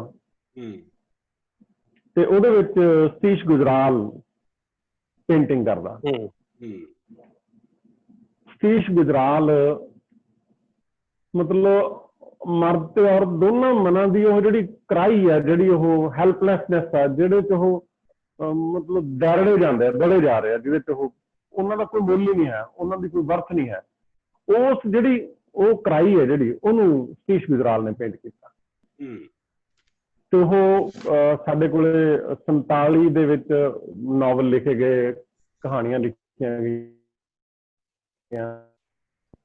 ਬਹੁਤ ਵੱਡਾ ਜਿਹੜਾ ਵਿਜ਼ੂਅਲ ਡਾਕੂਮੈਂਟ ਆ ਉਹ ਸਤੀਸ਼ ਗੁਜਰਾਲ ਦਾ, ਉਹ ਸੀਰੀਜ਼ ਹੈ ਜਿਹੜੀ ਉਹਨੇ ਉਸ ਵੇਲੇ ਉਸ ਤੇ ਪੇਂਟ ਕੀਤੀ। ਤੇ ਉਸ ਤੋਂ ਬਾਅਦ ਸਾਡੇ ਕੋਲੇ 84 ਦਾ ਕਸ਼ਟ ਅਸੀਂ ਭੋਗਿਆ। ਉਸ ਦੇ ਵਿੱਚ ਡਾਕਟਰ ਪ੍ਰੇਮ ਸਿੰਘ ਨੇ, ਜਿਹੜੇ ਆਰਟ ਕਾਲਜ ਚੰਡੀਗੜ੍ਹ ਦੇ ਪ੍ਰਿੰਸੀਪਲ ਵੀ ਰਹੇ ਨੇ, ਉਹਨਾਂ ਨੇ ਤੇ ਹੋਰ ਬੜੇ ਮਤਲਬ ਬਹੁਤ ਸਾਰੇ ਆਰਟਿਸਟਾਂ ਨੇ ਜਿਨ੍ਹਾਂ ਦੇ ਵਿੱਚ ਮੈਂ ਆਪਣੇ ਤਰੀਕੇ ਨਾਲ ਕੰਮ ਕੀਤਾ। ਪਰ ਪ੍ਰੇਮ ਸਿੰਘ ਹੋਰਾਂ ਨੇ ਇੱਕ ਸੀਰੀਜ਼ ਪੇਂਟ ਕੀਤੀ ਜਿਹਦੇ ਵਿੱਚ ਜਿਹੜੀ ਔਰਤ ਆ ਉਹ ਫੇਸਲੈਸ ਆ, ਉਹ ਸਿਰਫ ਉਹਦੇ ਕੱਪੜਿਆਂ ਦੀਆਂ ਕਰਵਸ ਨੇ, ਤੇ ਉਹਦੇ ਵਿੱਚ ਜਿਹੜੇ ਰੰਗ ਨੇ ਜਿਹੜੇ ਉਦਾਸੀ ਦੇ, ਜਿਹੜੀ ਕਿ ਉਸ ਦਹਿਸ਼ਤ ਦੀ ਦਸਤਕ ਉਹਨਾਂ ਦੇ ਮਨਾਂ ਤੇ, ਉਹਨਾਂ ਦੇ ਪਰਿਵਾਰਾਂ 'ਚ, ਪਿੰਡਾਂ 'ਚ, ਗਲੀਆਂ 'ਚ ਕਿਵੇਂ ਫੈਲੀ, ਉਹਨਾਂ ਨੇ ਬਹੁਤ ਬਾਰੀਕੀ ਨਾਲ ਜੀ ਸਾਡੇ ਕੋਲ ਉਹ ਇੱਕ ਵੱਡਾ ਕੰਮ ਆ। ਉਸੇ ਦੌਰਾਨ ਜਿਵੇਂ ਮੈਂ ਪੋਸਟਰ ਪੋਇਮ ਜਿਹੜੀਆਂ ਬਣਾਈਆਂ, ਉਹ ਵੀ ਇੱਕ ਤਰ੍ਹਾਂ ਦੀ ਸਟੇਟਮੈਂਟ ਸੀ, ਜੇ ਕੱਲ ਕੰਮ ਕਰ ਰਿਹਾ ਪੋਲਿਟਿਕਸ ਦੇ ਅਗੇਂਸਟ, ਐਨਵਾਇਰਨਮੈਂਟ ਦੇ ਅਗੇਂਸਟ। ਤੇ ਉਸ ਵੇਲੇ ਮੈਨੂੰ ਇਹ ਲੱਗਿਆ ਕਿ ਜਿਹੜਾ ਸਾਡਾ ਪੰਜਾਬੀ ਦਾ ਟੋਟਲ ਕਾਵ ਆ, ਫਰੀਦ ਤੋਂ ਲੈ ਕੇ ਬਾਬਾ ਨਾਨਕ, ਉਸ ਤੋਂ ਬਾਅਦ ਗੁਰੂ ਤੇ ਕੰਟੈਂਪਰੇਰੀ, ਤੇ ਇਹਦੇ 'ਚ ਅਸੀਂ ਤਾਂ ਵਾਇਲੈਂਸ ਦੇ ਅਗੇਂਸਟ ਹਾਂ ਹਮੇਸ਼ਾ। ਸਾਡੇ ਕੋਲੇ ਵਾਇਲੈਂਸ ਦੀ ਕੋਈ ਥਾਂ ਨਹੀਂ ਹੈ, ਵਾਇਲੈਂਸ ਦੇ ਅਸੀਂ ਵਿਰੋਧ 'ਚ ਖੜੇ ਹਾਂ। ਤੇ ਉਦੋਂ ਮੈਂ ਪੋਸਟਰ ਪੋਇਮਸ ਹੋਣਾ, ਮਤਲਬ ਉੱਪਰ ਕਲਰਸ ਦਾ ਪਾਰਟ ਤੇ ਕੁਛ ਇਮੇਜਸ, ਜਿਹਨੂੰ ਤਾਂ ਜੀ ਨੇ ਬਾਅਦ ਤੇ ਪੋਸਟਰ ਪੋਇਮ ਦਾ ਨਾਮ ਦਿੱਤਾ। ਜੀ ਜੀ ਸੋ ਉਹ ਇੱਕ ਮੇਰੇ ਵੱਲੋਂ ਆਪਣੇ ਵੱਲੋਂ ਇੱਕ ਛੋਟੀ ਜਿਹੀ ਸਟੇਟਮੈਂਟ ਸੀ ਉਹਦੇ ਹੈਗੇ ਹਨਾ, ਉਸ ਸਾਰੇ ਹਾਲਾਤ ਦੇ ਹੈਗੇ ਆ। ਬਿਨਾਂ ਸ਼ੱਕ ਤੁਸੀਂ ਸੋ ਬਹੁਤ ਸਾਰੀਆਂ ਜਿਵੇਂ ਉਦਾਹਰਨਾਂ ਤੁਹਾਡੇ ਕੋਲ ਹੈਗੀਆਂ ਨੇ ਸਵੀ ਜੀ। ਜਿਵੇਂ ਹੁਣ ਬਸ ਥੋੜਾ ਕਲੋਜ਼ ਕਰਦਾ, ਜਿਵੇਂ ਹੁਣ ਗੁਰਪ੍ਰੀਤ ਆ, ਮਤਲਬ ਇਸ ਵੇਲੇ ਗੁਰਪ੍ਰੀਤ ਜਿਵੇਂ ਕੰਮ ਕਰ ਰਿਹਾ, ਪ੍ਰਾਇਮਰੀਲੀ ਫਰੰਟ ਲਾਈਨ ਤੇ ਆ ਕੇ ਉਹ ਕੰਮ ਕਰ ਰਿਹਾ। ਸੋ ਸਾਡੇ ਕੋਲ ਕਸ਼ਟ ਦੇ ਸਮੇਂ 'ਚ ਆਰਟ ਅਵੇਲੇਬਲ ਆ, ਚਾਹੇ ਥੋੜਾ ਚਾਹੇ ਜ਼ਿਆਦਾ, ਪਰ ਹੈ। ਗੁਰਪ੍ਰੀਤ ਜੀ ਤੁਹਾਡੇ ਵੱਲ ਆਉਣਿਆ ਸਵੀ ਹੋਰਾਂ ਨੇ ਇਸ਼ਾਰਾ ਕੀਤਾ ਹੁਣੇ, ਤੁਸੀਂ ਸਮਾਜਿਕ ਸਰੋਕਾਰਾਂ ਦੀ ਜਿਹੜੀ ਹੈਗੀ ਹੈ ਪੇਂਟਿੰਗ ਕੀਤੀ ਹੈ, ਤੇ ਸਮਾਜਿਕ ਸਰੋਕਾਰਾਂ ਤੇ ਕਲਾਮਾਂ ਦਾ ਬਹੁਤ ਲੰਬਾ ਰਿਸ਼ਤਾ ਹੈ। ਕਵਿਤਾ, ਨਾਵਲ, ਨਾਟਕ ਵਰਗੀਆਂ ਵਿਧਾਵਾਂ ਦੇ ਵਿੱਚ ਸਮਾਜਿਕ ਸਰੋਕਾਰ ਆਉਂਦੇ ਨੇ, ਪਰ ਚਿੱਤਰਕਲਾ ਦੇ ਵਿੱਚ ਕਈ ਵਾਰੀ ਨਾ ਕਲਾਸਿਕਸ ਦੇ ਨੇੜੇ ਤੇੜੇ ਰਹਿੰਦੀਆਂ ਨੇ ਚਿੱਤਰਕਲਾਵਾਂ। ਤੁਸੀਂ ਇਸ ਨੂੰ ਸਮਕਾਲ ਨਾਲ ਜੋੜਿਆ, ਇਹ ਕੋਈ ਅਚਨਚੇਤੀ ਵਰਤਾਰਾ ਸੀ ਜਾਂ ਤੁਹਾਡੇ ਅੰਦਰੋਂ ਕੋਈ ਪ੍ਰਤੀਬੱਧਤਾ ਸੀ ਤੁਹਾਡੀ ਪਹਿਲਾਂ ਤੋਂ ਕਿ ਤੁਸੀਂ ਇਸ ਕਿਸਮ ਦੀ ਪੇਂਟਿੰਗ ਨੂੰ ਚੁਣਿਆ? ਹਾਂਜੀ, ਅਸਲ ਦੇ ਵਿੱਚ ਇਹ ਸੀ ਕਿ ਮੈਂ ਪੇਂਟਿੰਗ ਤਾਂ ਨੋ ਡਾਊਟ ਮੈਂ ਸ਼ੁਰੂ ਤੋਂ ਕਰਦਾ ਸੀ, ਪਰ ਫਿਰ ਮੇਰਾ ਝੁਕਾਅ ਜਿਹੜਾ ਹੋਇਆ ਉਹ ਥੀਏਟਰ ਵੱਲ ਹੋ ਗਿਆ ਵਿੱਚ। ਤੇ ਤੁਹਾਨੂੰ ਪਤਾ ਵੀ ਥੀਏਟਰ ਆਪਣਾ ਪੰਜਾਬ ਦਾ, ਤੁਸੀਂ ਪੰਜਾਬ ਦੇ ਥੀਏਟਰ ਦਾ ਹਿੱਸਾ ਹੋ, ਤੇ ਪੰਜਾਬ ਦਾ ਜਿੰਨਾ ਵੀ ਥੀਏਟਰ ਹੈ ਉਹ ਸਮੱਸਿਆ ਪ੍ਰਧਾਨ ਥੀਏਟਰ ਹੈ, ਇੰਟਰਟੇਨਿੰਗ ਥੀਏਟਰ ਨਹੀਂ ਹੈਗਾ। ਤਾਂ ਉਹ ਥੀਏਟਰ ਕਰਦੇ ਕਰਦੇ ਨਾਲ ਪੋਲੀਟੀਕਲ, ਵੈਸੇ ਮੈਂ ਪਹਿਲਾਂ ਵੀ ਪੋਲੀਟੀਕਲੀ ਐਕਟਿਵ ਸੀਗਾ, ਸਕੂਲ ਕਾਲਜ ਟਾਈਮ ਵੀ ਸਟੂਡੈਂਟ ਯੂਨੀਅਨ ਦੇ ਵਿੱਚ ਐਕਟਿਵ ਰਿਹਾ, ਤੇ ਬਾਅਦ ਚ ਵੀ ਯੂਥ ਐਸੋਸੀਏਸ਼ਨਸ ਚ ਐਕਟਿਵ ਰਿਹਾ। ਤੇ ਉਹ ਸਾਰੇ ਕਾਲ ਦੌਰਾਨ ਇੱਕ ਗੱਲ ਹੋਈ ਕਿ ਮੇਰਾ ਵਿਜ਼ਨ ਬਹੁਤ ਕ੍ਰਿਸਟਲ ਕਲੀਅਰ ਹੋ ਗਿਆ ਗੱਲਾਂ ਨੂੰ ਲੈ ਕੇ, ਪੋਲਿਟਿਕਸ ਨੂੰ ਲੈ ਕੇ ਤੇ ਹਿਸਟਰੀ ਨੂੰ ਲੈ ਕੇ। ਤਾਂ ਮੈਂ ਇਹ ਗੱਲ ਤੇ ਵੀ ਕਲੀਅਰ ਹੋ ਗਿਆ ਕਿ ਚਲੋ ਥੀਏਟਰ ਮੈਂ ਛੱਡਤਾ, ਮੈਂ ਇਸ ਗੱਲ ਤੇ ਕਲੀਅਰ ਹੋ ਗਿਆ ਕਿ ਆਈ ਹੈਵ ਟੂ ਪੇਂਟ। ਤੇ ਇੱਕ ਤਰੀਕਾ ਸੀ ਕਿ ਜਿੰਨਾ ਵੀ ਤੁਸੀਂ ਦੇਖੋਗੇ ਪੋਲਿਟਿਕਸ ਆਰਟ ਨੂੰ ਯੂਜ਼ ਕਰ ਰਹੀ ਹੈ। ਹੁਣ ਸੈਂਟਰ ਗਵਰਨਮੈਂਟ ਹੈ, ਉਹਨਾਂ ਨੇ ਬੜੇ ਤਰੀਕੇ ਨਾਲ ਆਪਣੀਆਂ ਪਾਲਿਸੀਜ਼ ਨੂੰ ਉਹਦੇ ਉੱਤੇ ਬੇਸਡ ਫਿਲਮਾਂ ਤੱਕ ਬਣਾਤੀਆਂ ਹਨ, ਤੇ ਇਹਨੂੰ ਲੈ ਕੇ ਪੂਰੇ ਸਾਰੇ ਵਿਸ਼ਵ 'ਚ ਹੀ ਚੱਲਦਾ ਇਹ। ਅਮਰੀਕਾ ਦੇ ਵਿੱਚ ਜਿਹੜੀਆਂ ਗੇਮਸ ਬਣਦੀਆਂ, ਵੀਡੀਓ ਗੇਮਸ ਬਣਦੀਆਂ, ਉਹ ਵੀ ਸਾਰੀਆਂ ਤੁਸੀਂ ਦੇਖੋਗੇ ਵੀਅਤਨਾਮ ਖਿਲਾਫ, ਰਸ਼ੀਆ ਖਿਲਾਫ, ਜਿਹੜਾ ਵੀ ਉਸ ਟਾਈਮ ਦਾ ਅਮਰੀਕਾ ਦੀ ਮੂਵਮੈਂਟ ਚੱਲ ਰਹੀ ਹੈ, ਉਸ ਮੂਵਮੈਂਟ ਦਾ ਪ੍ਰਚਾਰ ਹੁੰਦੀ ਹੈ। ਵੀਡੀਓ ਗੇਮ, ਫਿਲਮਾਂ, ਰੈਂਬੋ ਫਿਲਮਾਂ ਦੀ ਸੀਰੀਜ਼ ਜਾਂ ਜੋ ਵੀ ਹੈ। ਤਾਂ ਸਰਕਾਰ ਹਮੇਸ਼ਾ, ਸੱਤਾ ਲਾ ਲਓ, ਉਹ ਯੂਜ਼ ਕਰਦੀ ਹੈ ਆਰਟ ਦੀ ਹਰ ਫਾਰਮ ਨੂੰ। ਤਾਂ ਮੈਨੂੰ ਇਹ ਲੱਗਿਆ ਕਿ ਅਸੀਂ ਵੀ ਯੂਜ਼ ਕਰਦੇ ਹਾਂ ਆਰਟ ਦੀ ਫਾਰਮ ਨੂੰ। ਜਿਵੇਂ ਤੁਹਾਡਾ ਨਾਟਕ ਹੈ, ਉਹ ਵੀ ਸਾਰਾ ਸੰਘਰਸ਼ ਵਾਲਾ ਨਾਟਕ ਹੀ ਹੈ। ਕਵਿਤਾ ਸਾਡੇ ਕੋਲੇ ਪਾਸ਼ ਦੀ, ਦਿਲ ਦੀ, ਜਿੰਨੀਆਂ ਹੋਰ ਬਹੁਤ ਸਾਰੀਆਂ। ਤਾਂ ਮੈਨੂੰ ਲੱਗਿਆ ਕਿ ਮਿਡਲ ਦਾ ਰਸਤਾ ਨਹੀਂ ਹੁੰਦਾ, ਰਸਤਾ ਜਾਂ ਸੱਜੇ ਹੁੰਦਾ ਜਾਂ ਖੱਬੇ ਹੁੰਦਾ। ਤੁਸੀਂ ਵਿਚਕਾਰ ਜਦੋਂ ਤੁਸੀਂ ਚੁੱਪ ਰਹਿਣ ਦਾ ਡਿਸਾਈਡ ਕਰਦੇ ਹੋ, ਤਾਂ ਤੁਸੀਂ ਅਸਲ 'ਚ ਗਲਤ ਬੰਦੇ ਦੇ ਹੱਕ 'ਚ ਖੜੇ ਹੁੰਦੇ ਹੋ। ਤਾਂ ਮੈਨੂੰ ਲੱਗਿਆ ਕਿ ਮੈਂ ਇਹਨੂੰ ਆਪਣਾ ਮੀਡੀਅਮ ਦੇ ਤੌਰ ਤੇ ਯੂਜ਼ ਕਰਾਂ, ਇਹਨੂੰ ਮੈਂ ਐਜ਼ ਅ ਟੂਲ। ਤਾਂ ਮੈਨੂੰ ਬਿਲਕੁਲ ਸੋਚ ਸਮਝ ਕੇ ਇਸਤੇਮਾਲ ਕਰਦਾ, ਤੇ ਉਵੇਂ ਬਣਾਉਣਾ ਹੈ ਜਿਵੇਂ ਆਮ ਮੇਰੇ ਜਿਹੜੇ ਲੋਕ ਹੈਗੇ ਆ ਉਹਨਾਂ ਨੂੰ ਸਮਝ ਆ ਜੇ, ਕ੍ਰਿਸਚਨ ਸਿੱਧਾ ਦਿਮਾਗ 'ਚ ਵੱਜੇ, ਤੇ ਉਹੋ ਜਿਹੀ ਸਿੰਪਲ ਇਮੇਜਸ, ਸਿੰਪਲ ਸਿੰਬਲਸ, ਸਿੱਧੇ ਸਿੰਬਲਸ ਵੀ ਉਹ ਜਿਹੜੇ ਕਿ ਬਿੰਬ ਉਹ ਜਿਹੜੇ ਸਿੱਧੇ ਸਪਸ਼ਟ ਸਮਝ ਆ ਜਾਣ, ਰੰਗ ਵੀ ਉਹੋ ਜਿਹੇ ਚੱਕਵੇਂ ਥੋੜੇ ਜਿਹੇ। ਜੀ ਜੀ ਜੀ, ਬਿਲਕੁਲ ਬਿਲਕੁਲ। ਸਵੀ ਜੀ, ਆਪਾਂ ਇੱਕ ਖਾਸ ਪਰਸਪੈਕਟਿਵ ਦੇ ਵਿੱਚ ਗੱਲ ਕਰਾਂਗੇ ਹੁਣ। ਗੁਰੂ ਨਾਨਕ ਸਾਹਿਬ, ਜਿਵੇਂ ਪਹਿਲਾਂ ਗੱਲ ਕੀਤੀ ਹੈ ਕਿ ਹਰ ਬੰਦੇ ਦੇ ਆਪਣੇ ਨਾਨਕ ਨੇ। ਮੇਰੇ ਅੰਦਰ ਮੇਰਾ ਬਾਬਾ ਨਾਨਕ ਹੈ, ਤੁਹਾਡੇ ਅੰਦਰ ਤੁਹਾਡਾ ਬਾਬਾ ਨਾਨਕ ਹੈ, ਤੇ ਸਦੀਆਂ ਤੋਂ ਗੁਰੂ ਨਾਨਕ ਸਾਹਿਬ ਚਿੱਤਰਿਆ ਗਿਆ ਚਿੱਤਰ ਕਲਾਵਾਂ ਦੇ ਵਿੱਚ। ਮੁੱਢਲੇ ਦੌਰ ਦੇ ਵਿੱਚ ਜਦੋਂ ਕਾਂਗੜਾ ਸ਼ੈਲੀ ਵਰਗੀਆਂ ਸ਼ੈਲੀਆਂ ਸੀ, ਉਸ ਤੋਂ ਬਾਅਦ ਸੇਲੀ ਟੋਪੀ ਵਾਲਾ ਬਾਬਾ ਨਾਨਕ ਆਇਆ, ਫਿਰ ਸਿੰਘ ਸਭਾ ਦੇ ਪ੍ਰਭਾਵ ਦੇ ਵਿੱਚ ਪਗੜੀ ਤੇ ਮਾਲਾ ਵਾਲਾ ਬਾਬਾ ਨਾਨਕ ਆਇਆ, ਤੇ ਉਸ ਤੋਂ ਬਾਅਦ ਬਾਬੇ ਨਾਨਕ ਦਾ ਰੂਪ ਜਿਹੜਾ ਅੱਜ ਕੱਲ੍ਹ ਅਸੀਂ ਦੀਵਾਰਾਂ ਤੇ ਦੇਖਦੇ ਹਾਂ, ਸ਼ੋਭਾ ਸਿੰਘ ਵਾਲਾ ਬਾਬਾ ਨਾਨਕ ਆਇਆ।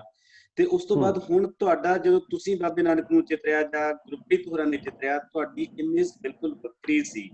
ਇਹ ਤੁਹਾਡਾ ਬਾਬਾ ਨਾਨਕ ਦਾ ਕਨਸੈਪਟ ਕੀ ਹੈ ਜੋ ਅਸੀਂ ਪੇਂਟਿੰਗਸ ਦੇ ਵਿੱਚ ਹੁਣ ਦੇਖਿਆ? ਦੀਪ ਜੀ, ਮੇਰੇ ਮਨ ਦੇ ਵਿੱਚ ਸਭ ਤੋਂ ਜਿਹੜੀ ਵੱਡੀ ਗੱਲ ਗੁਰੂ ਨਾਨਕ ਸਾਹਿਬ ਦੇ ਬਾਰੇ ਆ ਕਿ ਉਹ ਅਣਥੱਕ ਟਰੈਵਲਰ ਆ। ਕਿ ਜਿਸ ਸਮੇਂ 'ਚ ਮਤਲਬ ਸਾਈਕਲ ਨਹੀਂ ਹੈ, ਕਾਰ ਨਹੀਂ, ਕੋਈ ਇਹੋ ਜਿਹਾ ਸਾਧਨ ਨਹੀਂ ਪੰਜਾਬ 'ਚ।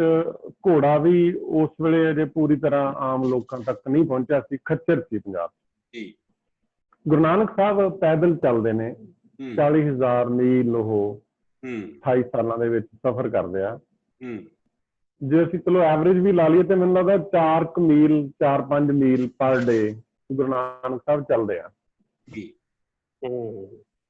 ਹੁਣ ਜਿਹੜੀ ਇਹ ਟਰੈਵਲਿੰਗ ਆ ਉਹ ਇੱਕ ਤਾਂ ਗੁਰੂ ਨਾਨਕ ਸਾਹਿਬ ਦਾ ਮਨ ਆ, ਮਿਸ਼ਨ ਆ ਜਿਹਦੇ ਲਈ ਉਹ ਜਾ ਰਹੇ ਨੇ ਕਿ ਉਹ ਹਰ ਕਲਟ ਨੂੰ, ਹਰ ਧਰਮ ਨੂੰ, ਹਰ ਸ਼ੋਬੇ ਨੂੰ ਟੱਚ ਕਰਨਾ ਚਾਹੁੰਦੇ, ਉਹਦੇ ਨਾਲ ਡਾਇਲੋਗ ਕਰਦੇ ਆ। ਤੇ ਸਾਡੇ ਕੋਲੇ ਗੁਰੂ ਨਾਨਕ ਸਾਹਿਬ ਦਾ ਜਿਹੜਾ ਸੌਰੀ ਟੂ ਸੇ ਕਿ ਸੋਭਾ ਸਿੰਘ ਹੋਰਾਂ ਨੇ ਜਿਹੜਾ ਗੁਰੂ ਨਾਨਕ ਸਾਹਿਬ ਪੇਂਟ ਕੀਤਾ, ਉਹਨਾਂ ਨੂੰ ਦੇਖ ਕੇ ਲੱਗਦਾ ਹੀ ਨਹੀਂ ਕਿ ਉਹ ਘਰੋਂ ਬਾਹਰ ਕਦੇ ਨਿਕਲੇ ਹੋਣਗੇ। ਬਿਲਕੁਲ। ਤੇ ਉਹ ਤਾਂ ਲੱਗਦਾ ਵੀ ਇਸੇ ਕਮਰਿਆਂ 'ਚ ਬੈਠੇ ਰਹੇ ਹੋਣਗੇ। ਸੋ ਮੇਰੇ ਮਨ 'ਚ ਗੁਰੂ ਨਾਨਕ ਸਾਹਿਬ ਦਾ ਜਿਹੜਾ ਇਮੇਜ ਆ ਉਹ ਉਸ ਸ਼ਖਸ ਦਾ ਇਮੇਜ ਆ ਜਿਹੜਾ ਕਿਸੇ ਮਿਸ਼ਨ ਤੇ ਗਿਆ ਤੇ ਟਰੈਵਲ ਕਰ ਰਿਹਾ, ਤੇ ਟਰੈਵਲਰ ਦੇ ਕੋਲ ਨਾ ਤਾਂ ਕੋਈ ਵਾਧੂ ਸਮਾਨ ਹੁੰਦਾ, ਉਹ ਅਫੋਰਡ ਹੀ ਨਹੀਂ ਕਰਦਾ।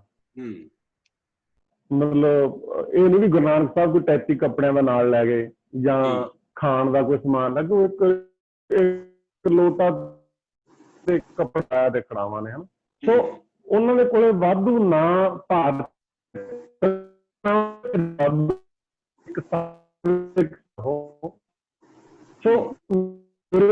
ਮੈਨ ਔਨ ਏ ਮਿਸ਼ਨ ਜਿਹੜਾ ਟਰੈਵਲ ਕਰਦਾ, ਇਹ ਮੇਰੇ ਮਨ ਦਾ ਇਮੇਜ ਆ ਗੁਰੂ ਨਾਨਕ ਸਾਹਿਬ ਜੀ ਨੂੰ ਮੈਂ ਪੇ ਕਰਨਾ ਚਾਹੁੰਦਾ। ਫਿਰ ਉਹਦੀਆਂ ਐਲੈਬੋਰੇਸ਼ਨ ਨੇ, ਉਹਨਾਂ ਦੀ ਬਾਣੀ ਤੋਂ, ਉਹਨਾਂ ਦੀਆਂ ਉਹ ਥਾਵਾਂ ਨੂੰ ਵਿਜ਼ਿਟ ਕਰਨਾ, ਉਹਨਾਂ ਜਿਨ੍ਹਾਂ ਬੰਦਿਆਂ ਨਾਲ ਡਾਇਲੋਗ ਕਰਦੇ ਨੇ, ਉਹ ਸਾਰੇ ਜਿਹੜੇ ਐਪੀਸੋਡ ਨੂੰ ਅਸੀਂ ਕਈ ਤਰ੍ਹਾਂ ਨਾਲ ਕਹਿੰਦੇ ਆ ਕਿ ਇਹ ਕਹਾਣੀਆਂ ਨੇ, ਇਹ ਮਿੱਥਿਆ ਵਾ, ਇਹ ਹਰ ਤਰ੍ਹਾਂ ਸਾਖੀਆਂ ਕਹਿੰਦੇ ਆ ਅਸੀਂ।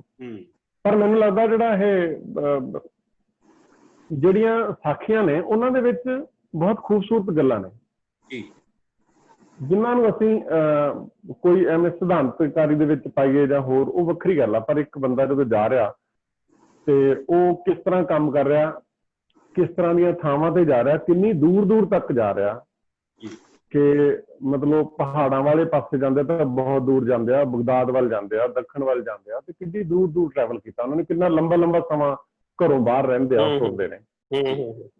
ਸੋ ਮੇਰੇ ਮਨ 'ਚ ਗੁਰੂ ਨਾਨਕ ਉਹ ਗੁਰੂ ਨਾਨਕ ਆ।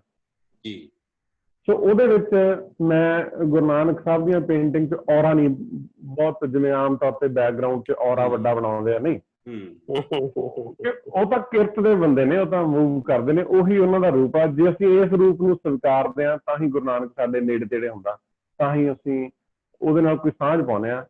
ਨਹੀਂ ਤਾਂ ਉਹ ਸਿਰਫ ਇੱਕ ਕੈਲੰਡਰ ਬਣ ਕੇ ਰਹਿ ਜਾਂਦਾ ਜਿਹਨੂੰ ਅਸੀਂ ਦੂਰੋਂ ਹੀ ਮੱਥਾ ਟੇਕਦੇ ਹਾਂ। ਮੇਰੇ ਮਨ 'ਚ ਇਸ ਤਰ੍ਹਾਂ ਦਾ ਗੁਰੂ ਨਾਨਕ ਜੀ। ਬਹੁਤ ਵਧੀਆ ਗੁਰਪ੍ਰੀਤ ਜੀ।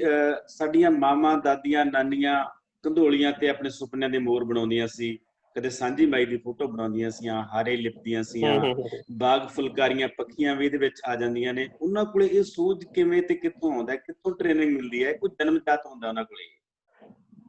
ਹਾਂਜੀ, ਬਹੁਤ ਵਧੀਆ। ਇਹ ਨਾ ਉਸ ਗੱਲ ਦੀ ਕੰਟੀਨਿਊਸ਼ਨ ਹੈ ਜਿਹੜੀ ਪਹਿਲਾਂ ਸਭੀ ਭਾਜੀ ਨੇ ਪਿਛਲੇ ਕੁਐਸਚਨ ਛੱਡੀ ਸੀ, ਕਿ ਆਪਣਾ ਜਿਵੇਂ ਅਕਸਰ ਕਹਿੰਦੇ ਨਾ ਵੀ ਬਾਰਡਰ ਏਰੀਆ, ਪਰ ਸਾਡੇ ਕੋਲੇ ਜੇ ਕਲਾਸਿਕੀ ਕਲਾ ਅਸਲ 'ਚ ਸਿਰਫ ਉਹ ਹੁੰਦੀ ਹੈ ਜਿਹੜੀ ਕਿ ਰਾਜੇ ਕੋਈ ਸਪਾਂਸਰ ਕਰਕੇ ਕਰਾਉਂਦੇ ਆ।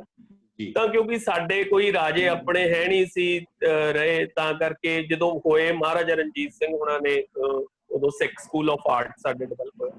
ਉਦੋਂ ਬਿਨਾਂ ਜਿਹੜੀ ਆਮ ਲੋਕਾਂ ਦੀ ਕਲਾ ਹੈ ਨਾ, ਮੈਨੂੰ ਲੱਗਦਾ ਹੁੰਦਾ ਉਹ ਜ਼ਿਆਦਾ ਸਟਰੋਂਗ ਹੈ। ਉਹਨੂੰ ਆਪਾਂ ਫੋਕ ਆਰਟ ਜਾਂ ਲੋਕ ਕਲਾ ਕਹਿ ਦਿੰਦੇ ਆ। ਉਹਨੂੰ ਸਿੱਖਣ ਦੀ ਲੋੜ ਨਹੀਂ ਹੁੰਦੀ, ਉਹ ਪੀੜ੍ਹੀ ਦਰ ਪੀੜ੍ਹੀ ਟਰੈਵਲ ਕਰਦੀ ਹੈ, ਪਹਿਲੀ ਗੱਲ ਤਾਂ। ਨੰਬਰ 2, ਉਹਦੇ ਵਿੱਚ ਸਧਾਰਨਤਾ ਹੁੰਦੀ ਹੈ, ਆਮ ਬਿੰਬ ਹੁੰਦੇ ਆ। ਤੁਸੀਂ ਦੇਖੋਗੇ ਕਿ ਜਿਵੇਂ ਪੁਰਾਣੀ ਸਾਡੀ ਫੁਲਕਾਰੀ ਹੈ, ਸਪੈਸ਼ਲੀ ਬਠਿੰਡੇ ਏਰੀਏ ਦੇ ਵਿੱਚ ਫੁਲਕਾਰੀ ਤੇ ਬਹੁਤ ਸੋਹਣਾ ਕੰਮ ਹੋਇਆ। ਜੇ ਹਰਜੀਤ ਸਿੰਘ ਹੁਣੀ ਲਿਖਦੇ ਆ ਕਿਤਾਬ ਫੁਲਕਾਰੀ ਫਰੋਮ ਬਠਿੰਡਾ, ਉਹਦੀ ਫੁਲਕਾਰੀਆਂ ਚੰਡੀਗੜ੍ਹ ਮਿਊਜ਼ੀਅਮ 'ਚ ਵੀ ਲੱਗੀ, ਉਹ ਬਠਿੰਡੇ ਦੇ ਪਿੰਡ 'ਚੋਂ ਮੇਰੀ ਫੁਲਕਾਰੀ, ਤਾਂ ਬਠਿੰਡਾ, ਬਰਨਾਲਾ, ਮਾਨਸਾ ਇਸ ਏਰੀਏ 'ਚ। ਉਹਦਾ ਵੀ ਇੱਕ ਕਾਰਨ ਰਿਹਾ ਖੈਰ ਕਿ ਉੱਪਰਲਾ ਹਿੱਸਾ ਜਿਹੜਾ ਸਤਲੁਜ ਤੋਂ ਉਹ ਜਲਦੀ ਅੰਗਰੇਜ਼ਾਂ ਦੇ ਹੇਠ ਆ ਗਿਆ। ਸਾਡੇ ਇੱਥੇ ਫੋਕ ਆਰਟ ਬਚਿਆ ਰਿਹਾ, ਸਾਡੇ ਇੱਥੇ ਡਿਵੈਲਪਮੈਂਟ ਨਹੀਂ ਪਹੁੰਚੀ। ਇਹਦਾ ਵੀ ਕਾਰਨ, ਪੋਜ਼ਿਟਿਵ ਕਾਰਨ ਇਹ ਰਿਹਾ ਕਿ ਫੋਕ ਆਰਟ ਬਚਿਆ ਰਿਹਾ।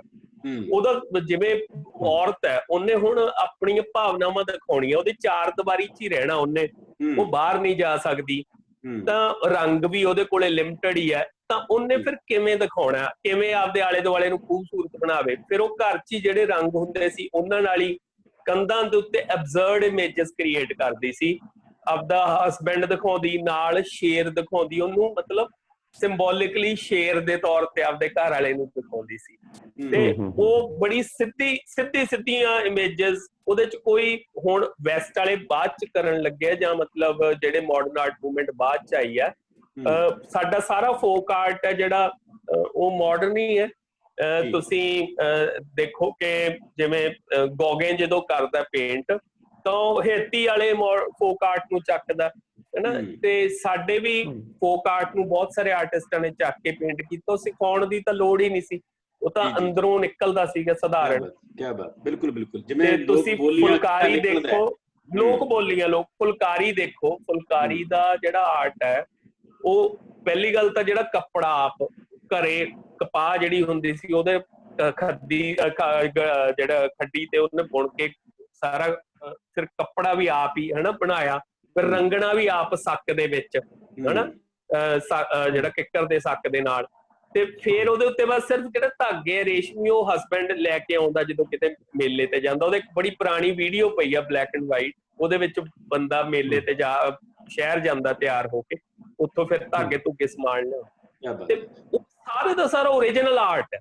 ਮੈਂ ਕਹਿੰਦਾ ਵੀ ਮੇਰੇ ਆਰਟ ਤੇ ਪ੍ਰਭਾਵ ਹੈ, ਸਵੀ ਜੀ ਦੇ ਵੀ ਆਰਟ ਤੇ ਪ੍ਰਭਾਵ ਹੋਊਗਾ ਕਿਸੇ ਦਾ, ਉਹ ਔਰਤ ਦੇ ਆਰਟ ਤੇ ਕਿਸੇ ਦਾ ਕੋਈ ਪ੍ਰਭਾਵ ਨਹੀਂ। ਉਹ ਪਿਓਰ ਫਾਰਮ ਆਰਟ ਦੀ, ਔਰਤ ਦਾ ਆਰਟ ਜਾਂ ਬੱਚੇ ਦਾ ਆਰਟ, ਇਹ ਦੋ ਆਰਟ ਹੀ ਮੈਂ ਸਮਝਦਾ, ਫੋਕ ਆਰਟ ਤੇ ਬੱਚੇ ਦਾ ਆਰਟ। ਬਹੁਤ ਵਧੀਆ, ਬਹੁਤ ਜੀ ਗੁਰਪ੍ਰੀਤ ਜੀ। ਸਵੀ ਜੀ, ਇੱਕ ਹੋਰ ਆਪਾਂ ਇਸ਼ੂ ਵੱਲ ਆਉਂਦੇ ਆ ਕਿ ਅਕਸਰ ਹਿੰਦੁਸਤਾਨ ਦੇ ਵਿੱਚ ਇੱਕ ਤਾਂ ਚਿੱਤਰਕਾਰਾਂ ਦੀ ਗਿਣਤੀ ਵੈਸੇ ਹੀ ਘੱਟ ਹੈ, ਜਿੰਨੇ ਕੁ ਹੈਗੇ ਨੇ ਉਹਨਾਂ ਦੇ ਚਿੱਤਰ ਪਬਲਿਕ ਡੋਮੇਨ ਬਹੁਤ ਘੱਟ ਆਉਂਦੇ ਨੇ, ਮਤਲਬ ਐਗਜ਼ੀਬਿਸ਼ਨਾਂ ਪਬਲਿਕ ਤੱਕ ਜਾਂਦੀਆਂ ਨਹੀਂ ਹੈਗੀਆਂ ਉਵੇਂ। ਫਿਰ ਜਿਹੜੇ ਆਉਂਦੇ ਨੇ ਲੋਕ ਉਹਨਾਂ ਨੂੰ ਦੇਖਦੇ ਤਾਂ ਹੈਗੇ ਨੇ, ਪਰ ਉਹਨਾਂ ਨੂੰ ਚਿੱਤਰ ਸਮਝ ਨਹੀਂ ਆਉਂਦੇ ਹੈਗੇ। ਤੁਹਾਨੂੰ ਕੀ ਲੱਗਦਾ ਇਹਦਾ ਕਾਰਨ ਉਹਨਾਂ ਲੋਕਾਂ ਦੇ ਵਿੱਚ ਪਿਆ ਜਾਂ ਸਾਡੇ ਚਿੱਤਰਾਂ 'ਚ ਪਿਆ? ਕਿੱਥੇ ਗੈਪ ਹੈ? ਦੇਖੋ ਦੀਪ ਜੀ, ਅਸਲ 'ਚ ਜਿਹੜੀਆਂ ਲੈਂਗੁਏਜਸ ਨੇ ਨਾ, ਡੋਮੀਨੇਟ ਕਰਦੀ ਹੈ ਸ਼ਬਦ ਦੀ ਲੈਂਗੁਏਜ ਜੀ, ਤੇ ਪੇਂਟਿੰਗ ਦੀ ਜਿਹੜੀ ਲੈਂਗੁਏਜ ਹੈ ਡਿਫਰੈਂਟ ਫਰੋਮ ਜਿਹੜੀ ਅਸੀਂ ਬੋਲ ਰਹੇ ਹਾਂ ਉਸ ਤੋਂ ਵੱਖਰੀ ਭਾਸ਼ਾ ਹੈ। ਇਸੇ ਤਰ੍ਹਾਂ ਹੀ ਡਾਂਸ ਦੀ ਇੱਕ ਵੱਖਰੀ ਭਾਸ਼ਾ, ਉਹ ਸ਼ਬਦਾਂ ਦੀ ਭਾਸ਼ਾ ਨਹੀਂ ਹੈ। ਸੰਗੀਤ ਦੀ ਇੱਕ ਅੱਡ ਭਾਸ਼ਾ। ਹੁਣ ਸੰਗੀਤ ਦੀ ਭਾਸ਼ਾ ਲੋਕਾਂ ਨੂੰ ਜ਼ਿਆਦਾ ਸਮਝ ਆਉਂਦੀ ਹੈ ਕੰਪੈਰੀਟਿਵਲੀ ਪੇਂਟਿੰਗ। ਉਹਦਾ ਕਾਰਨ ਹੈ ਵੀ ਸੰਗੀਤ ਤੇ ਜਿਹੜਾ ਕੰਮ ਹੋਇਆ ਬੜਾ ਯੋਜਨਾਬੱਧ ਤਰੀਕੇ ਨਾਲ ਹੋਇਆ, ਜਾਂ ਕਲਾਸੀਕਲ, ਸੈਮੀ ਕਲਾਸੀਕਲ ਲੋਕਾਂ ਤੱਕ ਪਹੁੰਚ ਹੋਈ ਉਹਦੀ। ਤੇ ਜਿਹੜੀ ਪੇਂਟਿੰਗ ਆ, ਪੇਂਟਿੰਗ ਦੇ ਉੱਪਰ ਪੇਂਟਿੰਗ ਤਾਂ ਹੋਈ, ਪੇਂਟਿੰਗ ਦੀ ਭਾਸ਼ਾ ਦੇ ਉੱਪਰ ਕੰਮ ਘੱਟ ਹੋਇਆ, ਜਿਹਨੂੰ ਹੁਣ ਆਮ ਬੰਦਾ, ਹੁਣ ਜਿਵੇਂ ਗੁਰਪ੍ਰੀਤ ਜੀ ਕਹਿੰਦਾ ਕਿ ਮੈਂ ਉਹਨਾਂ ਇਮੇਜਸ ਦੇ ਵਿੱਚ ਗੱਲ ਕਰਦਾ ਜਿਹੜੀ ਲੋਕਾਂ ਨੂੰ ਸਮਝ ਆਉਂਦੀ ਹੈ। ਮਤਲਬ ਇਹ ਇੱਕ ਆਰਟਿਸਟ ਦੀ ਮਜਬੂਰੀ ਹੋ ਗਈ, ਇੱਕ ਪੇਂਟਰ ਦੀ, ਕਿ ਉਹਨੂੰ ਗੱਲ ਸਮਝਾਉਣ ਲਈ ਉਹੋ ਜਿਹੇ ਇਮੇਜਸ ਬਣਾਉਣੇ ਪੈ ਰਹੇ ਜਿਹੜੇ ਲੋਕਾਂ ਨੂੰ ਆਲਰੇਡੀ ਉਹਨਾਂ ਦੀ ਸਾਈਕੀ 'ਚ ਪਏ ਹੋਣ। ਪਰ ਪੇਂਟਿੰਗ ਦੀ ਭਾਸ਼ਾ ਆਪਣੇ ਤੌਰ ਤੇ ਵੱਖਰੀ ਆ, ਉਹਦੇ ਇਮੇਜਸ ਵੱਖਰੇ ਆ, ਉਹਦੀ ਜਿਹੜੀ ਰਸਾਈ ਆ ਮਨ ਤੱਕ, ਇੱਕ ਅੱਖਾਂ ਰਾਹੀਂ ਮਨ ਤੱਕ ਪਹੁੰਚਦੀ ਹੈ ਜਿਹੜੀ ਪੇਂਟਿੰਗ, ਉਹ ਇੱਕ ਵੱਖਰੀ ਭਾਸ਼ਾ ਵਾ। ਸੋ ਉਹਦੇ ਤੇ ਇਕੱਲਾ ਅਸੀਂ ਇਹ ਨਹੀਂ ਵੀ ਸਾਡੇ ਪੰਜਾਬ 'ਚ ਹੀ ਕੰਮ ਘੱਟ ਹੋਇਆ, ਵਰਲਡ ਵਾਈਡ ਜਿਹੜੀ ਪੇਂਟਿੰਗ ਦੀ ਲੈਂਗੁਏਜ ਆ, ਉਹਦੀ ਅੰਡਰਸਟੈਂਡਿੰਗ ਆ, ਉਹਦੇ ਤੇ ਕੰਮ ਘੱਟ ਹੋਇਆ। ਤੇ ਜਿਹੜਾ ਕੰਮ ਹੋਇਆ ਮੋਸਟਲੀ, ਜਿਵੇਂ ਸਾਡੇ ਕੋਲ ਬਹੁਤ ਵੱਡੇ ਵੱਡੇ ਸਟਾਲਵਾਰਟ ਨੇ, ਕ੍ਰਿਟਿਕਸ ਨੇ, ਆਰਟ ਕ੍ਰਿਟਿਕ ਜਿਹਨਾਂ ਨੂੰ ਅਸੀਂ ਕਹਿੰਦੇ ਆ, ਦੇ ਟਾਕ ਅਬਾਊਟ ਦ ਟੈਕਨੀਕ। ਉਹ ਕਿਸੇ ਪੇਂਟਿੰਗ ਨੂੰ ਦੇਖਣਗੇ ਤਾਂ ਉਹ ਕਹਿਣਗੇ ਇਹ ਸਟ੍ਰੋਕਸ ਆਹ ਲਾਏ ਨੇ ਯਾਰ, ਕਲਰਸ ਆਹ ਯੂਜ਼ ਕੀਤੇ ਆ, ਕੈਨਵਸ ਇਸ ਤਰ੍ਹਾਂ ਤਿਆਰ ਹੋਇਆ, ਇਹਦੀ ਐਚਿੰਗ ਇਸ ਤਰ੍ਹਾਂ ਹੋਈ ਆ। ਉਹ ਟੈਕਨੀਕਸ ਦੀਆਂ ਗੱਲਾਂ ਕਰਦੇ ਨੇ, ਜਿਹੜਾ ਕਿ ਹਾਰਡ ਕੋਰ ਆ ਉਹਦਾ, ਜਿਹੜਾ ਸਾਫਟ ਕੋਰ ਆ ਪੇਂਟਿੰਗ ਦਾ, ਜਿਹੜੀ ਉਹਦੇ ਵਿੱਚੋਂ ਭਾਵਨਾਵਾਂ ਤੁਹਾਡੇ ਤੱਕ ਕਿਵੇਂ ਪਹੁੰਚਦੀਆਂ ਨੇ, ਪੇਂਟਿੰਗ ਤੁਹਾਡੇ ਨਾਲ ਗੱਲ ਕਿਵੇਂ ਕਰਦੀ ਆ, ਡਾਇਲੌਗ ਕਿਵੇਂ ਕਰਦੀ ਆ, ਉਹਦੇ ਤੇ ਕੰਮ ਬਹੁਤ ਘੱਟ ਹੋਇਆ। ਤੇ ਜਦੋਂ ਆਰਟਿਸਟਾਂ ਲਈ, ਮਤਲਬ ਇਸ ਕੈਟੇਗਰੀ ਲਈ ਵੀ ਕੰਮ ਘੱਟ ਹੋਇਆ, ਤੇ ਇੱਕ ਜਿਹੜਾ ਕਾਮਨ ਮੈਨ ਆ, ਨੈਚੁਰਲੀ ਉਹਦੇ ਲਈ ਉਹ ਗੈਪ ਜਿਹੜਾ ਉਹ ਵੱਧਦਾ। ਜੇ ਇੱਕ ਪੇਂਟਰ ਦੂਸਰੀ ਪੇਂਟਿੰਗ ਨੂੰ ਦੇਖਣ ਲੱਗਿਆ ਵੀ ਉਹਨੂੰ ਬਹੁਤ ਸਾਰੀਆਂ ਗੱਲਾਂ ਦੇ ਵਿੱਚੋਂ ਗੈਪਸ ਲੱਗਦੇ ਨੇ, ਤੇ ਇੱਕ ਆਮ ਬੰਦਾ ਜਦੋਂ ਉਹ ਕੈਨਵਸ ਦੇ ਸਾਹਮਣੇ ਖੜਦਾ, ਕਿਉਂਕਿ ਜਿਹੜੀ ਭਾਸ਼ਾ ਤਾਂ ਉਹ ਆਦੀ ਹੈ, ਜਿਹੜੀ ਉਹਦੀ ਟ੍ਰੇਨਿੰਗ ਦੀ ਜੰਮਣ ਤੋਂ ਲੈ ਕੇ ਉਹਦੇ ਉਸ ਮੂਮੈਂਟ ਤੱਕ ਜਿਹੜੀ ਉਹਦੇ ਕੋਲੇ ਭਾਸ਼ਾ, ਉਹ ਸ਼ਬਦ ਦੀ ਭਾਸ਼ਾ। ਤੇ ਉਹਨੂੰ ਉਹ ਟਰਾਂਸਲੇਟ ਕਰਦਾ। ਦਰਅਸਲ ਅਸੀਂ ਪੇਂਟਿੰਗ ਨੂੰ ਸ਼ਬਦਾਂ 'ਚ ਟਰਾਂਸਲੇਟ ਕਰਦੇ ਹਾਂ ਜਦੋਂ ਉਹਨੂੰ ਸਮਝਣ ਦੀ ਕੋਸ਼ਿਸ਼ ਕਰਦੇ ਹਾਂ। ਬਿਲਕੁਲ। ਸੋ ਅਸੀਂ ਉਹਨੂੰ ਉਹਦੇ ਉਹ ਭਾਵਾਂ ਨੂੰ ਨਹੀਂ ਸਮਝਦੇ, ਉਹਨਾਂ ਦੇ ਰੰਗਾਂ ਦੇ ਜੁਜ਼ ਨੇ ਜਿਹੜੇ ਆਪਸ ਵਿੱਚ ਕੀ ਭਾਵ ਕਿਵੇਂ ਕ੍ਰੀਏਟ ਕਰਦੇ ਆ, ਉਹ ਸਾਡੇ ਤੱਕ ਉਸ ਤਰ੍ਹਾਂ ਕਿਉਂ ਪਹੁੰਚਦੇ ਆ, ਉਹ ਸਾਰੇ ਰਸ ਉਹ ਸਾਨੂੰ ਕਿਵੇਂ ਦਿੰਦੀ ਆ ਪੇਂਟਿੰਗ, ਜੀ ਉਹਨੂੰ ਘੱਟ ਸਮਝਿਆ ਜਾਂਦਾ। ਸੋ ਮੇਨ ਗੈਪ ਆ ਕਿ ਅਸੀਂ ਸ਼ਬਦ ਰਾਹੀਂ ਪੇਂਟਿੰਗ ਨੂੰ ਸਮਝਣ ਦੀ ਕੋਸ਼ਿਸ਼ ਕਰਦੇ ਹਾਂ। ਗੁਰਪ੍ਰੀਤ ਜੀ, ਇਹਦੇ ਨਾਲ ਹੀ ਜੁੜਿਆ ਹੈ ਇੱਕ ਇਸ਼ੂ ਹੈ, ਉਹ ਇਹ ਕਿ ਅਸੀਂ ਅਕਸਰ ਚਿੱਤਰਾਂ ਦੀ ਤਾਰੀਫ ਤਾਂ ਬਹੁਤ ਕਰਦੇ ਹਾਂ, ਪੇਂਟਰ ਦੀ ਵੀ, ਚਿੱਤਰਕਾਰ ਦੀ ਵੀ ਤਾਰੀਫ ਕਰ ਦਿੰਦੇ ਹਾਂ, ਉਹਨੂੰ ਚੁੱਕ ਕੇ ਵੀ ਦੇਖਦੇ ਹਾਂ, ਕਈ ਵਾਰ ਉਹਦੇ ਨਾਲ ਸੈਲਫੀਆਂ ਵੀ ਕਰਾ ਲੈਂਦੇ ਹਾਂ, ਪਰ ਸਾਡੇ ਨਾਲ ਪੇਂਟਿੰਗ ਖਰੀਦਣ ਦਾ ਰਿਵਾਜ ਨਹੀਂ ਹੈਗਾ। ਬਾਹਰਲੇ ਲੋਕ ਆਉਂਦੇ ਨੇ, ਪੇਂਟਿੰਗਾਂ ਖਰੀਦ ਕੇ ਲੈ ਜਾਂਦੇ ਨੇ, ਸਾਡੇ ਲਈ ਇਕੱਲੇ ਸੈਲਫੀਆਂ ਕਰਕੇ ਮੁੜ ਆਉਂਦੇ ਨੇ। ਤੁਹਾਨੂੰ ਕੀ ਲੱਗਦਾ ਹੈ ਕਿ ਸਾਡੇ ਵਾਸਤੇ ਪੇਂਟਿੰਗ ਕੈਲੰਡਰ ਕਿਉਂ ਬਣ ਜਾਂਦੀ ਹੈ, ਜਦੋਂ ਕਿ ਬਾਹਰ ਕਰੋੜਾਂ ਦੀਆਂ ਪੇਂਟਿੰਗਾਂ ਵਿਕਦੇ ਆਪਾਂ ਪੜ੍ਹਦੇ ਹਾਂ? ਇਹਦਾ ਕਿੱਥੇ ਗੈਪ ਹੈ? ਮੈਨੂੰ ਪੁੱਛਣਾ। ਠੀਕ ਹੈ ਜੀ, ਗੱਲ ਤੁਹਾਡੀ ਗੁਰਪ੍ਰੀਤ। ਹਾਂ ਠੀਕ ਹੈ, ਇਹ ਤੁਹਾਡੀ ਗੱਲ ਦਰੁਸਤ ਹੈ। ਅਸਲ ਦੇ ਵਿੱਚ ਇਹਦਾ ਸਟਾਰਟਿੰਗ ਜਿੱਥੇ ਸਭੀ ਭਾਜੀ ਨੇ ਛੱਡੀ ਸੀ, ਮੈਂ ਉੱਥੇ ਚੱਕਦਾ। ਉਹਦਾ ਕਾਰਨ ਹੈ ਕਿ ਸਾਡੀ ਨਾ ਟ੍ਰੇਨਿੰਗ ਹੈ ਨਹੀਂ ਪੇਂਟਿੰਗ ਨੂੰ ਦੇਖਣ ਦੀ। ਪੇਂਟਿੰਗ ਕਰਨ ਦੀ ਤਾਂ ਜਮਾਂ ਹੀ ਨਹੀਂ, ਪੇਂਟਿੰਗ ਕਰਨ ਦੀ ਤਾਂ ਹੈ ਨਹੀਂ, ਚਲੋ ਪੇਂਟਿੰਗ ਦੇਖਣ ਦੀ ਵੀ ਹੈ ਨਹੀਂ। ਸਾਡੇ ਅਫਸੋਸ ਆ ਵੀ ਸਾਡੇ ਪੰਜਾਬ ਅੱਜ ਤੱਕ ਇੱਕ ਸਿੰਗਲ ਵੀ ਆਰਟ ਕਾਲਜ ਹੈ ਨਹੀਂ, ਹਨਾ, ਅੱਜ ਤੱਕ ਨਹੀਂ ਹੈਗਾ। ਜਿਹੜਾ ਹੈਗਾ ਹੁਣ ਬਣਿਆ ਉਹ APJ ਵਾਲਿਆਂ ਨੇ ਬਣਾਤਾ ਜਾਂ ਲਵਲੀ, ਪਰ ਉਹਨਾਂ ਦਾ ਮੈਨੂੰ ਨਹੀਂ ਲੱਗਦਾ ਉਸ ਤਰ੍ਹਾਂ ਦਾ ਕੰਮ ਹੋ ਰਿਹਾ। ਤੇ ਸੈਕੰਡ, ਜਿਹੜੀ ਸਕੂਲਾਂ ਦੇ ਵਿੱਚ ਐਸਥੈਟਿਕਸ ਸਿਖਾਉਣ ਦੀ ਲੋੜ ਸੀਗੀ, ਉੱਥੇ ਐਸਥੈਟਿਕਸ ਦੀ ਬਜਾਏ ਡਰਾਇੰਗ ਮਾਸਟਰ, ਮੈਂ ਨਹੀਂ ਕਹਿੰਦਾ ਕਿ ਉਹ ਕੋਸ਼ਿਸ਼ ਨਹੀਂ ਕਰਦੇ, ਪਰ ਉਹਨਾਂ ਨੂੰ ਵੀ ਅੱਗੇ ਉਸੇ ਤਰ੍ਹਾਂ ਦੀ ਸਿੱਖਿਆ ਮਿਲੀ ਹੋਈ ਹੈ ਕਿ ਇਸ ਤਰ੍ਹਾਂ ਦਾ ਸਿਖਾਉਣਾ ਹੈ। ਤਾਂ ਅਸੀਂ ਬੱਚਿਆਂ ਦੀ ਐਸਥੈਟਿਕਸ ਨਹੀਂ ਡਿਵੈਲਪ ਕਰ ਪਾਏ। ਪੇਂਟਿੰਗ ਨੂੰ ਦੇਖਣ ਦੇ ਕੀ ਤਰੀਕੇ ਹੁੰਦੇ ਆ, ਇੰਡੀਅਨ ਐਸਥੈਟਿਕਸ ਹੈ, ਵੈਸਟਰਨ ਹੈ, ਚਾਈਨੀਜ਼ ਹੈ ਨਾ, ਸਾਰੀਆਂ। ਸਾਡੀ ਇੰਡੀਅਨ ਐਸਥੈਟਿਕਸ ਬੜੀ ਸਟਰੋਂਗ ਹੈ ਪੇਂਟਿੰਗ ਦੀ। ਅਸੀਂ ਸਾਨੂੰ ਦੇਖਣੇ, ਰੰਗਾਂ ਦੀ ਭਾਸ਼ਾ ਸਾਨੂੰ ਸਮਝ ਨਹੀਂ ਆਉਂਦੀ, ਤੇ ਜਿਹੜੀ ਚੀਜ਼ ਸਾਡੇ ਸਮਝ ਨਹੀਂ ਆਈ ਉੱਤੇ ਅਸੀਂ ਪੈਸੇ ਕਿਉਂ ਲਾਵਾਂਗੇ, ਹਨਾ। ਤੇ ਜਿਵੇਂ ਸਾਡੇ ਪੰਜਾਬੀ ਜਿਹੜੇ ਬੰਦੇ, ਉਹ ਇਹ ਨਹੀਂ ਕਿ ਪੰਜਾਬ ਦੇ ਵਿੱਚ, ਜਿਵੇਂ ਮੈਂ ਕੈਨੇਡਾ ਗਿਆ, ਅਮਰੀਕਾ ਗਿਆ ਜਾਂ ਆਸਟ੍ਰੇਲੀਆ ਗਿਆ ਨਾ, ਆਸਟ੍ਰੇਲੀਆ ਮੈਂ ਸ਼ੋਅ ਕੀਤਾ ਤੇ ਕੈਨੇਡਾ ਸ਼ੋਅ ਕੀਤੇ, ਉੱਥੇ ਵੀ ਨਹੀਂ ਖਰੀਦਦੇ ਉੱਥੇ ਵੀ ਨਹੀਂ। ਜਿਹੜੇ ਵੈਲ ਟੂ ਡੂ ਬੰਦੇ ਆ, ਚੰਗਾ ਕਮਾਉਣ ਵਾਲੇ ਆ, ਜਿਨ੍ਹਾਂ ਦੇ ਮਲਟੀ ਮਿਲੀਅਨ ਮਤਲਬ ਘਰ ਬਣੇ ਹੋਏ ਆ, ਉੱਥੇ ਵੀ ਤੁਸੀਂ ਦੇਖੋਗੇ ਸੋਭਾ ਸਿੰਘ ਦਾ ਪੋਸਟਰ ਲੱਗਿਆ ਹੋਊਗਾ। ਜਾਂ ਕੋਈ ਚਾਈਨੀਜ਼ ਪੇਂਟਿੰਗ ਹੁੰਦੀਆਂ ਅੱਜ ਕੱਲ, ਉਹ ਪੇਂਟਿੰਗਾਂ ਨਾ ਉੱਥੇ ਆਪਣੇ ਇੰਡੀਅਨ ਪੈਸਿਆਂ ਦਾ ਹਿਸਾਬ ਲਾਈਏ ਰੀਪਰੋਡਕਸ਼ਨਸ ਵੀ ਹੈ ਭਾਜੀ, ਤੇ ਕਈ ਨਾ ਅੱਜ ਕੱਲ ਐਬਸਟਰੈਕਟ ਬਸ ਰੰਗ ਚਾਰ ਇੱਧਰ ਉਧਰ ਮਾਰ ਕੇ ਤੇ ਉਹ ਇੰਡੀਅਨ ਪੈਸਿਆਂ 'ਚ ਵੀ ਕਨਵਰਟ ਕਰੀਏ 6-7 ਹਜ਼ਾਰ ਰੁਪਏ ਦੀ ਬਣਦੀ ਹੈ ਪੇਂਟਿੰਗ ਓਰੀਜਨਲ। ਤੇ ਉਹ ਲੈ ਕੇ ਭਾਵੇਂ ਲਾ ਲੈਣ, ਉਹ ਵੀ ਉਸੇ ਅਕੋਰਡਿੰਗ ਤੇ ਆਰਕੀਟੈਕਟ ਜਾਂ ਇੰਟੀਰੀਅਰ ਡਿਜ਼ਾਈਨਰ ਉਹਨਾਂ ਨੂੰ ਦੱਸਦਾ ਵੀ ਤੇ ਘਰ ਤੇ ਸਕਾਈ ਬਲੂ ਪੇਂਟ ਆ ਤਾਂ ਡਾਰਕ ਬਲੂ ਕਲਰ ਦੀ ਪੇਂਟਿੰਗ ਇੱਥੇ ਲਾਓ ਤੇ ਆਹ ਲੈ ਲਓ ਜੀ, ਇੱਥੋਂ ਸਸਤੀ ਮਿਲ ਜੂਗੀ। ਆਪਣੇ ਬੰਦੇ 10,000 ਰੁਪਏ ਦੀ ਦਾਰੂ ਦੀ ਬੋਤਲ ਖਰੀਦ ਕੇ ਪੀ ਸਕਦੇ ਆ, ਪਰ 5-7 ਹਜ਼ਾਰ ਦੀ ਪੇਂਟਿੰਗ ਨਹੀਂ, ਕਿਉਂਕਿ ਟ੍ਰੇਨਿੰਗ ਹੀ ਹੈ ਨਹੀਂ। ਉਹਦੀਆਂ ਜੜ੍ਹਾਂ ਹੀ ਇਹ ਹੈ ਕਿ ਟ੍ਰੇਨਿੰਗ ਹੈ ਨਹੀਂ। ਤੁਸੀਂ ਦੇਖੋ ਕਿ ਸਾਡੇ ਇੱਥੇ ਮੁੰਡਾ ਮਾਣ ਮਹਿਸੂਸ ਕਰਦਾ ਕਿ ਮੇਰੇ ਥੱਲੇ ਬੁਲਟ ਢੱਕ ਕੇ ਪਾਉਂਦਾ, ਜਾਂ ਮੇਰੇ ਕੋਲ ਬੰਦੂਕ ਹੈ ਤੇ ਉਹ ਫਲਾਨੀ ਬੰਦੂਕ ਕਿੱਦਾਂ ਫੈਰ ਕੱਢਦੀ ਹੈ। ਐਸਥੈਟਿਕ ਸੈਂਸ ਸਿਖਾਉਣ ਵਾਲੀਆਂ ਜਿਹੜੀਆਂ ਸਟੇਟ ਸੀਗੀਆਂ, ਬੰਗਾਲ ਦੇ ਵਿੱਚ ਤੁਸੀਂ ਸ਼ਾਮ ਨੂੰ ਦੇਖੋਗੇ ਕਿਸੇ ਦੇ ਹੱਥ 'ਚ ਸਿਤਾਰ ਫੜੀ ਹੋਊਗੀ ਤੇ ਕਿਸੇ ਦੇ ਹੱਥ 'ਚ ਈਜ਼ਲ ਚੱਕੀ ਹੋਊਗੀ ਜਾਂ ਕੈਨਵਸ ਚੱਕਿਆ ਹੋਊ, ਤੇ ਉਹ ਪੇਂਟ ਕਰਦੇ ਫਿਰਦੇ ਹੋਣਗੇ। ਉਹ ਸਾਡੀ ਐਸਥੈਟਿਕਸ ਦੇਣ 'ਚ ਵੀ ਥੋੜੀ ਕਮੀ ਰਹਿ ਗਈ, ਸਾਡੇ ਐਜੂਕੇਸ਼ਨ ਪ੍ਰਬੰਧ 'ਚ ਕਮੀ ਰਹਿ ਗਈ। ਇਹ ਮੈਨੂੰ ਵੱਡਾ ਕਾਰਨ ਲੱਗਦਾ ਪੇਂਟਿੰਗ ਨਾ ਵਿਕਣ ਦਾ। ਵਿਕਣ ਲੱਗ ਜਾਣਗੀਆਂ ਜੇ ਥੋੜਾ ਜਿਹਾ ਅਸੀਂ ਇਸ ਪਾਸੇ ਜੀ। ਸਵੀ ਜੀ, ਸਵਾਲ ਬਹੁਤ ਸਾਰੇ ਨੇ ਪਰ ਵਕਤ ਸਾਡੇ ਕੋਲ ਹੈ ਨਹੀਂ ਗਾ। ਥੋੜਾ ਜਿਹਾ ਇਸ ਨੂੰ ਮੈਂ ਕੰਟੀਨਿਊ ਕਰ ਲਾਂ ਇਹਦੇ ਤੇ ਨਾ, ਇੱਕ ਮੈਂ ਤੁਹਾਨੂੰ ਨਵਾਂ ਸਵਾਲ, ਮੈਂ ਤੁਹਾਨੂੰ ਨਵਾਂ ਸੰਖੇਪ ਉਹ ਹੈ ਕਿ ਜਿਹੜੀ ਪੇਂਟਿੰਗ ਹੁਣ ਵਰਲਡ ਵਾਈਡ ਵਿਕਦੀ ਆ ਜੀ, ਉਹ ਅਸਲ 'ਚ ਪੇਂਟਿੰਗ ਨਹੀਂ ਵਿਕਦੀ। ਇਸ ਗੱਲ ਨੂੰ ਬੜਾ ਹੈਰਾਨੀ ਨਾਲ ਦੇਖਿਆ ਜਾਂਦਾ ਕਿ ਪਿਕਾਸੋ ਦੀ ਪੇਂਟਿੰਗ ਇੰਨੇ ਕਰੋੜਾਂ ਦੀ ਵਿਕ ਗਈ।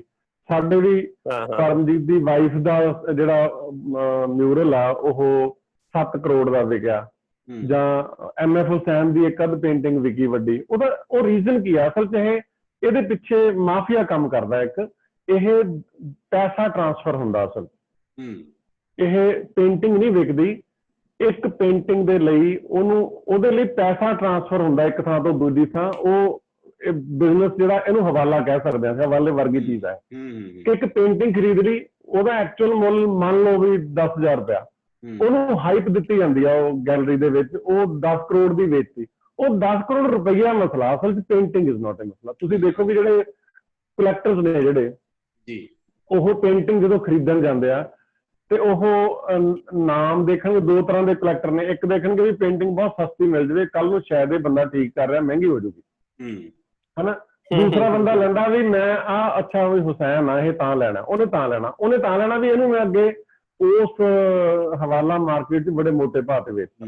ਜੀ ਸਵੀ ਜੀ, ਪੈਸੇ ਦੀ ਖੇਡ। ਇੱਕ ਸਵਾਲ ਤੁਹਾਡਾ ਤੇ ਇੱਕ ਸਵਾਲ ਗੁਰਪ੍ਰੀਤ ਹੋਰਾਂ ਦਾ ਜਿਹੜਾ ਮੈਂ ਕਰਨਾ ਹੈ। ਤੁਹਾਡਾ ਸਵਾਲ ਇਹ ਹੈ ਕਿ ਤੁਹਾਡੇ ਆਪਣੇ ਪ੍ਰਕਿਰਿਆ ਬਾਰੇ ਸਵਾਲ ਹੈ ਕਿ ਤੁਹਾਡੇ ਮਨ ਦੇ ਵਿੱਚ ਕਵਿਤਾ ਪਹਿਲਾਂ ਆਉਂਦੀ ਹੈ ਕਿ ਚਿੱਤਰ ਪਹਿਲਾਂ ਆਉਂਦਾ ਹੈ, ਜਾਂ ਕਦੇ ਇਉਂ ਵੀ ਹੋਇਆ ਕਿ ਕਵਿਤਾ ਬਣਾਉਂਦੇ ਬਣਾਉਂਦੇ ਚਿੱਤਰ ਬਣਾ ਲਿਆ ਹੋਵੇ ਤੇ ਚਿੱਤਰ ਬਣਾਉਂਦੇ ਬਣਾਉਂਦੇ ਕਵਿਤਾ ਬਣ ਗਈ ਹੋਵੇ? ਵੀ ਇਹੋ ਜਿਹਾ ਅਨੁਭਵ ਸਾਡੇ ਨਾਲ ਸਾਂਝਾ ਕਰੋ। ਮੈਂ ਨਾ ਅਕਸਰ ਇਹ ਕਹਿਣਾ ਹੁੰਦਾ ਕਿ ਇਹ ਜਿਹੜੀ ਪੇਂਟਿੰਗ ਤੇ ਪੋਇਟਰੀ ਆ, ਇਹ ਸਹੇਲੀਆਂ ਵੀ ਤੇ ਸੌਕਣਾ ਵੀ ਨੇ। ਇਹ ਤੁਹਾਡੇ ਮਨ ਤੇ ਬੈਠੀਆਂ ਨੇ। ਦਰਅਸਲ ਕੀ ਹੈ ਕਿ ਆਰਟਸ ਨੇ ਸਾਰੇ, ਇਹ ਇੱਕੋ ਹੀ ਨੇ। ਜਦੋਂ ਸ਼ੁਰੂ 'ਚ ਮਨੁੱਖ ਆਰਟ ਦੀ ਡਿਵੀਜ਼ਨ ਕਰਦਾ, ਜਿਹੜੀ ਮੈਂ ਤੁਹਾਨੂੰ ਪਹਿਲਾਂ ਕਵਿਤਾ ਵੀ ਸੁਣਾਈ, ਤੇਰਾ ਹੱਸਣਾ ਰੋਣਾ ਖੇਡਣਾ, ਇਹ ਸਾਇੰਸ ਨੇ ਵੀ ਜਿੱਥੋਂ ਵਿਜ਼ੂਅਲ ਕ੍ਰੀਏਟ ਹੁੰਦਾ। ਸੋ ਅਸਲ 'ਚ ਤਾਂ ਅਸੀਂ ਉਸ ਗੱਲ ਨੂੰ ਸਮਝੀਏ ਕਿ ਜਿਹੜੀ ਤੁਸੀਂ ਮੈਨੂੰ ਸਵਾਲ ਥੋੜਾ ਦੁਬਾਰਾ ਕਰੋ, ਮੈਂ ਉਹਦੇ ਬਾਰੇ ਨਾ ਸਵਾਲ ਇਹ ਸੀ ਕਿ ਕਵਿਤਾ ਲਿਖਦੇ ਲਿਖਦੇ ਕਈ ਵਾਰੀ ਪੇਂਟਿੰਗ ਬਣ ਜਾਂਦੀ ਹੈ ਤੇ ਪੇਂਟਿੰਗ ਲਿਖਦੇ ਲਿਖਦੇ ਬਾਕੀ ਤੁਹਾਡਾ ਨਿੱਜੀ ਤੌਰ ਤੇ ਕੋਈ ਕਵਿਤਾ ਇਹ ਜੀ ਹੈਗੀ ਜਿੱਥੇ ਤੁਹਾਨੂੰ ਲੱਗਿਆ ਹੋਵੇ ਇਸ ਤਰ੍ਹਾਂ ਹੋ ਗਿਆ ਹੋਵੇ? ਹਾਂ, ਇਸ ਤਰ੍ਹਾਂ ਦੀਆਂ ਬਹੁਤ ਕਵਿਤਾਵਾਂ ਨੇ, ਪਰ ਹਾਂ ਉਹ ਵੀ ਸੁਣਾਉਣਾ। ਬਸ ਬਾਕੀ ਜਿਹੜੀ ਗੱਲ ਹੈ ਕਿ ਜਦੋਂ ਤੁਸੀਂ ਪ੍ਰੋਸੈਸ ਆਫ ਥਿੰਕਿੰਗ ਹੈ ਜਿਹੜਾ, ਉਹ ਆਰਟਿਸਟ ਇੱਕ ਡਾਂਸਰ ਆ, ਇੱਕ ਪੋਇਟ ਆ, ਔਰ ਇੱਕ ਬੰਦਾ ਉਹਨਾਂ ਦੇ ਵਿੱਚੋਂ ਕੁਝ ਵਿਧਾਵਾਂ ਨਾਲ ਜੁੜਿਆ ਵਾ, ਮੰਨ ਲਓ ਇਕੱਠਾ, ਮੰਨ ਲਓ ਪੇਂਟਿੰਗ ਤੇ ਪੋਇਟਰੀ ਨਾਲ ਜੁੜਿਆ। ਉਹਦੇ ਪ੍ਰੋਸੈਸ ਦੇ ਵਿੱਚ ਦੋਨੇ ਜਾਨਰ ਇਕੱਠਾ ਖੇਡਦੇ ਨੇ ਮਨ 'ਚ ਉਹਦੇ, ਤੇ ਉਹਦੇ ਵਿੱਚੋਂ ਮਤਲਬ ਜਿਵੇਂ ਅਸੀਂ ਕੋਈ ਗੇਮ ਖੇਡਦੇ ਹਾਂ ਕਿ ਉਹ ਕਿਹੜੇ ਪਾਲੇ 'ਚ ਜਾਂਦੀ ਹੈ ਗੱਲ, ਤੁਹਾਨੂੰ ਉਹ ਟੋਟਲ ਸੈਂਸੇਸ਼ਨ ਹੈ ਜਿਹੜੀ ਕਿਹੜੇ ਮੀਡੀਅਮ ਵੱਲ ਜਾਂਦੀ ਹੈ, ਤੁਹਾਡੇ ਹੱਥ 'ਚ ਬੁਰਸ਼ ਫੜਾਉਂਦੀ ਹੈ ਜਾਂ ਤੁਹਾਡੇ ਹੱਥ 'ਚ ਪੈਨ ਫੜਾਉਂਦੀ ਹੈ। ਸੋ ਇੱਕ ਤਾਂ ਗੱਲ ਇਹ ਹੈਗੀ ਆ। ਦੂਸਰਾ, ਕੁਝ ਜਦੋਂ ਤੁਸੀਂ ਕਿਸੇ ਇਸ਼ੂਜ਼ ਦੇ ਉੱਪਰ ਗੱਲ ਕਰਦੇ ਹੋ ਤਾਂ ਜ਼ਰੂਰੀ ਨਹੀਂ ਵੀ ਤੁਸੀਂ ਕਵਿਤਾ ਲਿਖੀ ਤੇ ਉਸ ਕਵਿਤਾ ਨਾਲ ਤੁਹਾਡੀ ਤਸੱਲੀ ਹੋਵੇ। ਜ਼ਰੂਰੀ ਨਹੀਂ ਤੁਸੀਂ ਕੋਈ ਪੇਂਟਿੰਗ ਨਾਲ ਤੁਹਾਨੂੰ ਲੱਗੇ ਵੀ ਹਾਂ ਮੈਂ ਗੱਲ ਕਹਿ ਲਈ, ਔਰ ਇਹ ਹੁੰਦੀ ਨਹੀਂ। ਵੈਸੇ ਫਾਰ ਲਾਈਫ ਹੀ ਨਹੀਂ ਹੁੰਦੀ। ਆਰਟ ਵਰਡ ਦੇ ਵਿੱਚ ਨਥਿੰਗ ਇਜ਼ ਫਾਈਨਲ, ਕੋਈ ਸ਼ਬਦ ਅੰਤਿਮ ਸ਼ਬਦ ਨਹੀਂ, ਕੋਈ ਐਕਸਪ੍ਰੈਸ਼ਨ ਅੰਤਿਮ ਨਹੀਂ ਹੈ। ਸੋ ਇਹ ਇੱਕ ਦੂਜੇ ਲਈ ਥਾਵਾਂ ਬਦਲਦੇ ਰਹਿੰਦੇ ਨੇ। ਸੋ ਇਸ ਤਰ੍ਹਾਂ ਦਾ ਮੈਂ ਤੁਹਾਨੂੰ ਇੱਕ ਕੁਝ ਲਾਈਨਾਂ ਸੁਣਾਉਣਾ ਕਵਿਤਾ ਦੀਆਂ। ਮੈਂ ਦੇਹ ਨਹੀਂ ਸ਼ਬਦ ਹਾਂ, ਮੈਂ ਦੇਹ ਨਹੀਂ ਸ਼ਬਦ ਹਾਂ, ਰੰਗ ਹਾਂ, ਧੁਨੀ ਹਾਂ, ਨ੍ਰਿਤ ਹਾਂ, ਖਾਲੀ ਹਾਂ। ਮੈਂ ਦੇਹ ਨਹੀਂ ਸ਼ਬਦ ਹਾਂ, ਰੰਗ ਹਾਂ, ਧੁਨੀ ਹਾਂ, ਨ੍ਰਿਤ ਹਾਂ, ਖਾਲੀ ਹਾਂ। ਮੈਨੂੰ ਸਰਾਪ ਹੈ ਸਦਾ ਖਾਲੀ ਰਹਿਣ ਦਾ। ਮੈਨੂੰ ਸਰਾਪ ਹੈ ਸਦਾ ਖਾਲੀ ਰਹਿਣ ਦਾ, ਇਹੀ ਸ਼ਕਤੀ ਮੇਰੀ, ਇਹੀ ਸ਼ਕਤੀ ਮੇਰੀ, ਖੂਹ ਹੋਣਾ ਸਮਰੱਥਾ ਹੈ। ਭਰੋ ਭਰੋ ਕੋਈ ਅਰਥ ਕਰੋ, ਕੋਈ ਤਰਬ ਛੇੜੋ, ਫਿਰ ਵੀ ਖਾਲੀ, ਜੋ ਵੀ ਹਾਂ ਨੇਤੀ ਨੇਤੀ ਚੋਂ ਹਾਂ, ਜੋ ਵੀ ਹਾਂ ਨੇਤੀ ਨੇਤੀ ਚੋਂ ਹਾਂ, ਭਰੋ ਭਰੋ ਭਰੋ ਭਰੋ। ਕਿਆ ਬਾਤ ਹੈ, ਕਿਆ ਬਾਤ ਹੈ, ਬਹੁਤ ਵਧੀਆ। ਗੁਰਪ੍ਰੀਤ ਜੀ, ਇੱਕ ਸਵਾਲ ਤੁਹਾਨੂੰ ਜਿਹੜਾ ਮੈਂ ਕਰਨਾ, ਉਸ ਤੋਂ ਬਾਅਦ ਇੱਕ ਸਵਾਲ ਆਪਾਂ ਸਾਡੇ ਦਰਸ਼ਕਾਂ ਵੱਲੋਂ ਵੀ ਲਵਾਂਗੇ। ਉਹ ਸਵਾਲ ਇਹ ਹੈ ਕਿ ਇਸ ਵੇਲੇ ਪੇਂਟਿੰਗ ਕਈ ਰੂਪਾਂ ਦੇ ਵਿੱਚ ਸਾਡੇ ਕੋਲ ਸਾਹਮਣੇ ਆ ਰਹੀ ਹੈ। ਜਿਵੇਂ ਅੱਜ ਕੱਲ੍ਹ ਟੈਟੂ ਇੱਕ ਕਲਾ ਆ ਰਹੀ ਹੈ, ਮਹਿੰਦੀ ਵੀ ਕਮਰਸ਼ਲਾਈਜ਼ ਹੋ ਗਈ, ਟਰੱਕਾਂ ਤੇ ਹੋਰ ਬਾਹਨਾਂ ਤੇ ਵੀ ਰੰਗ ਕਰਕੇ ਪੇਂਟਿੰਗ ਦਾ ਰੂਪ ਆ ਗਿਆ ਉਹਨਾਂ ਦਾ। ਇਹ ਕੋਈ ਨਿਮਨ ਦਰਜੇ ਦੀ ਕਲਾ ਹੈ ਜਾਂ ਇਹ ਕਲਾ ਦੇ ਕੋਈ ਨਵੇਂ ਤਰੀਕੇ ਨੇ? ਤੁਸੀਂ ਉਹਨੂੰ ਕਿਵੇਂ ਇੰਟਰਪ੍ਰੀਟ ਕਰਦੇ ਹੋ? ਠੀਕ ਹੈ ਜੀ, ਸਾਰੀ ਮੈਂ ਤਾਂ ਵੈਸੇ ਮੇਰਾ ਵਿਊ ਥੋੜਾ ਜਿਹਾ ਵਾਈਡ ਹੀ ਹੈ ਆਰਟ ਬਾਰੇ। ਮੈਨੂੰ ਸਾਰਿਆਂ ਨੂੰ ਕਲਾ ਦੀ ਪਾਰਟ ਮੰਨਦਾ, ਵੱਖਰੋ ਵੱਖਰੇ ਤਰ੍ਹਾਂ ਦੀ ਕਲਾ ਹੈ। ਇਹ ਕਮਰਸ਼ੀਅਲ ਆਰਟ ਦੀ ਵੈਸੇ ਜਨਰਲੀ ਜਦੋਂ ਕਲਾਸੀਫਿਕੇਸ਼ਨ ਕਰਦੇ ਹਾਂ ਤੇ ਕਮਰਸ਼ੀਅਲ ਆਰਟ ਦੀ ਸ਼੍ਰੇਣੀ 'ਚ ਰੱਖਦੇ ਇਹਨੂੰ ਆਪਾਂ। ਤੇ ਹੁਣ ਤਾਂ ਪਰ ਐਕਸਪੈਰੀਮੈਂਟਲ ਤੌਰ ਤੇ ਲਾ ਲਓ ਵੀ ਜਿਹੜੇ ਸਪੈਸ਼ਲੀ ਮੈਂ ਗੱਲ ਕਰਾਂ ਪਾਕਿਸਤਾਨ ਦੇ ਵਿੱਚ ਟਰੱਕ ਤੇ ਬੱਸਾਂ ਉਹ ਹੁੰਦੀਆਂ ਬੜੇ ਉਹਦੇ ਉੱਤੇ ਨਾ ਕਲਾਕਾਰੀ ਬਹੁਤ ਡਿਫਰੈਂਟ ਕਰਦੇ ਆ ਤੇ ਉਹਨੂੰ ਟਰੱਕ ਆਰਟ ਨੂੰ ਬੜਾ ਮਿਲ ਗਿਆ ਉਹ ਜਿਹੜਾ ਮਿਲਣਾ ਚਾਹੀਦਾ ਸੀ ਉਹਦਾ ਸਥਾਨ, ਕਿਉਂਕਿ ਉਹ ਵੀ ਫੋਕ ਆਰਟ ਵਾਂਗੂ ਲੈ ਲਿਆ ਉਹਨਾਂ ਨੇ ਟਰੱਕ ਆਰਟ ਨੂੰ। ਤੇ ਐਵੇਂ ਜਿਵੇਂ ਮਹਿੰਦੀ ਹੈ ਇਹ ਬਿਲਕੁਲ ਪਾਰਟ ਹੈ ਜੀ, ਜਿਵੇਂ ਅਲਪਨਾ, ਮੰਦਨ, ਰੰਗੋਲੀ ਹਨਾ, ਇਹ ਸਾਰੀਆਂ ਕਲਾਵਾਂ ਆਪਣੇ ਆਪ ਚ ਇੱਕ ਆਪਣਾ ਆਪ ਦਾ ਦਾਇਰਾ, ਆਪ ਦਾ ਸਥਾਨ ਰੱਖਦੀਆਂ।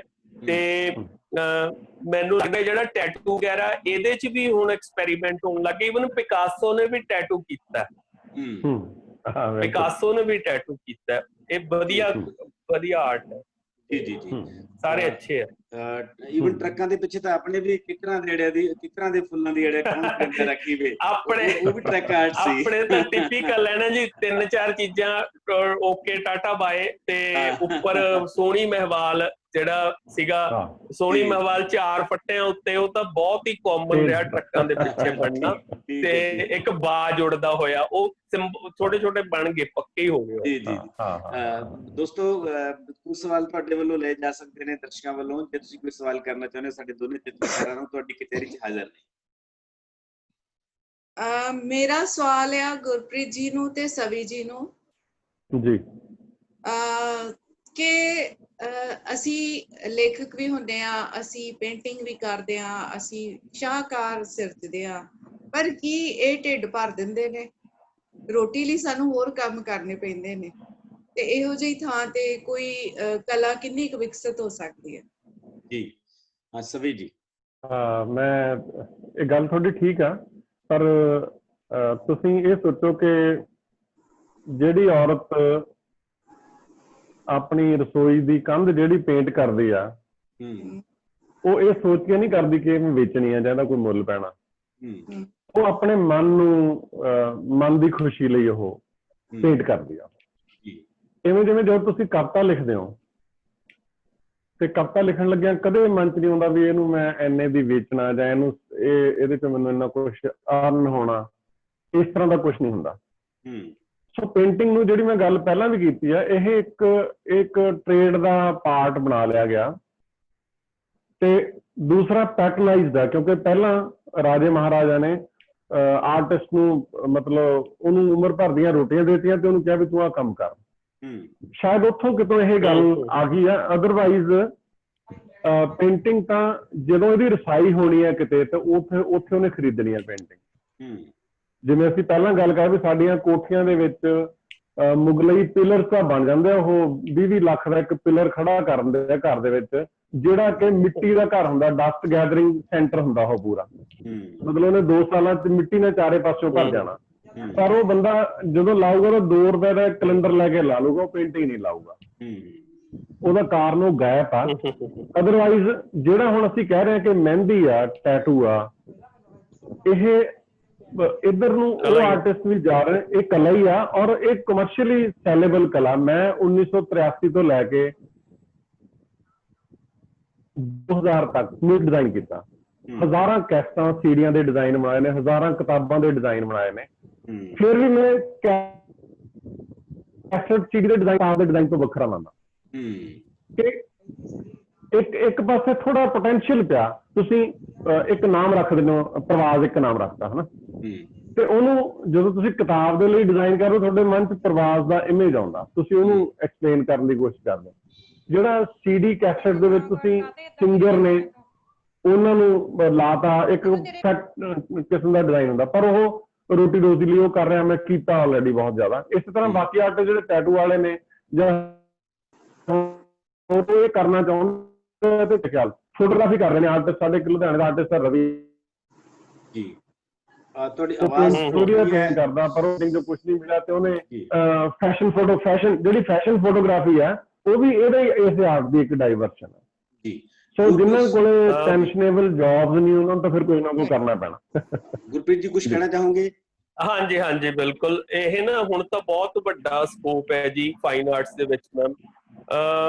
ਹੁਣ ਬਦਲ ਗਿਆ ਨਾ, ਹੁਣ ਤੁਹਾਡਾ ਕੱਲਾ ਕੈਨਵਸ ਤੇ ਆਇਲ ਕਲਰਸ ਜਾਂ ਵਾਟਰ ਕਲਰ ਹੀ ਨਹੀਂ ਰਿਹਾ, ਹੁਣ ਮੀਡੀਅਮ ਬਦਲ ਗਿਆ। ਹੁਣ ਤੁਸੀਂ ਡਿਜੀਟਲੀ ਵੀ ਪੇਂਟ ਕਰਦੇ ਹੋ, ਉੱਥੇ ਸਾਰੇ ਕੁਝ ਬਦਲ ਜਾਂਦਾ ਹੈ। ਤੁਸੀਂ ਫਿਲਮਾਂ ਜਿਹੜੀਆਂ ਉਹ 20% ਸੈੱਟ ਤੇ ਸ਼ੂਟ ਹੋ ਰਹੀਆਂ, 80% ਕੰਪਿਊਟਰ 'ਚ ਡਿਜ਼ਾਈਨ ਹੁੰਦੀਆਂ, ਉਹ ਸਾਰਾ ਕੰਮ ਵਿਜ਼ੂਅਲ ਆਰਟਿਸਟ ਹੀ ਕਰਦੇ ਆ। ਤੇ ਇੰਨਾ ਕੁ ਜੌਬ ਸਕੋਪ ਹੈ ਕਿ ਜੇ ਬੱਚਾ ਕੋਈ ਇੱਧਰ ਆਉਣਾ ਚਾਹਵੇ ਨਾ ਜਿਹਦੇ 'ਚ ਪੋਟੈਂਸ਼ੀਅਲ ਹੈ, ਉਹਨੂੰ ਰੋਕਣਾ ਨਹੀਂ।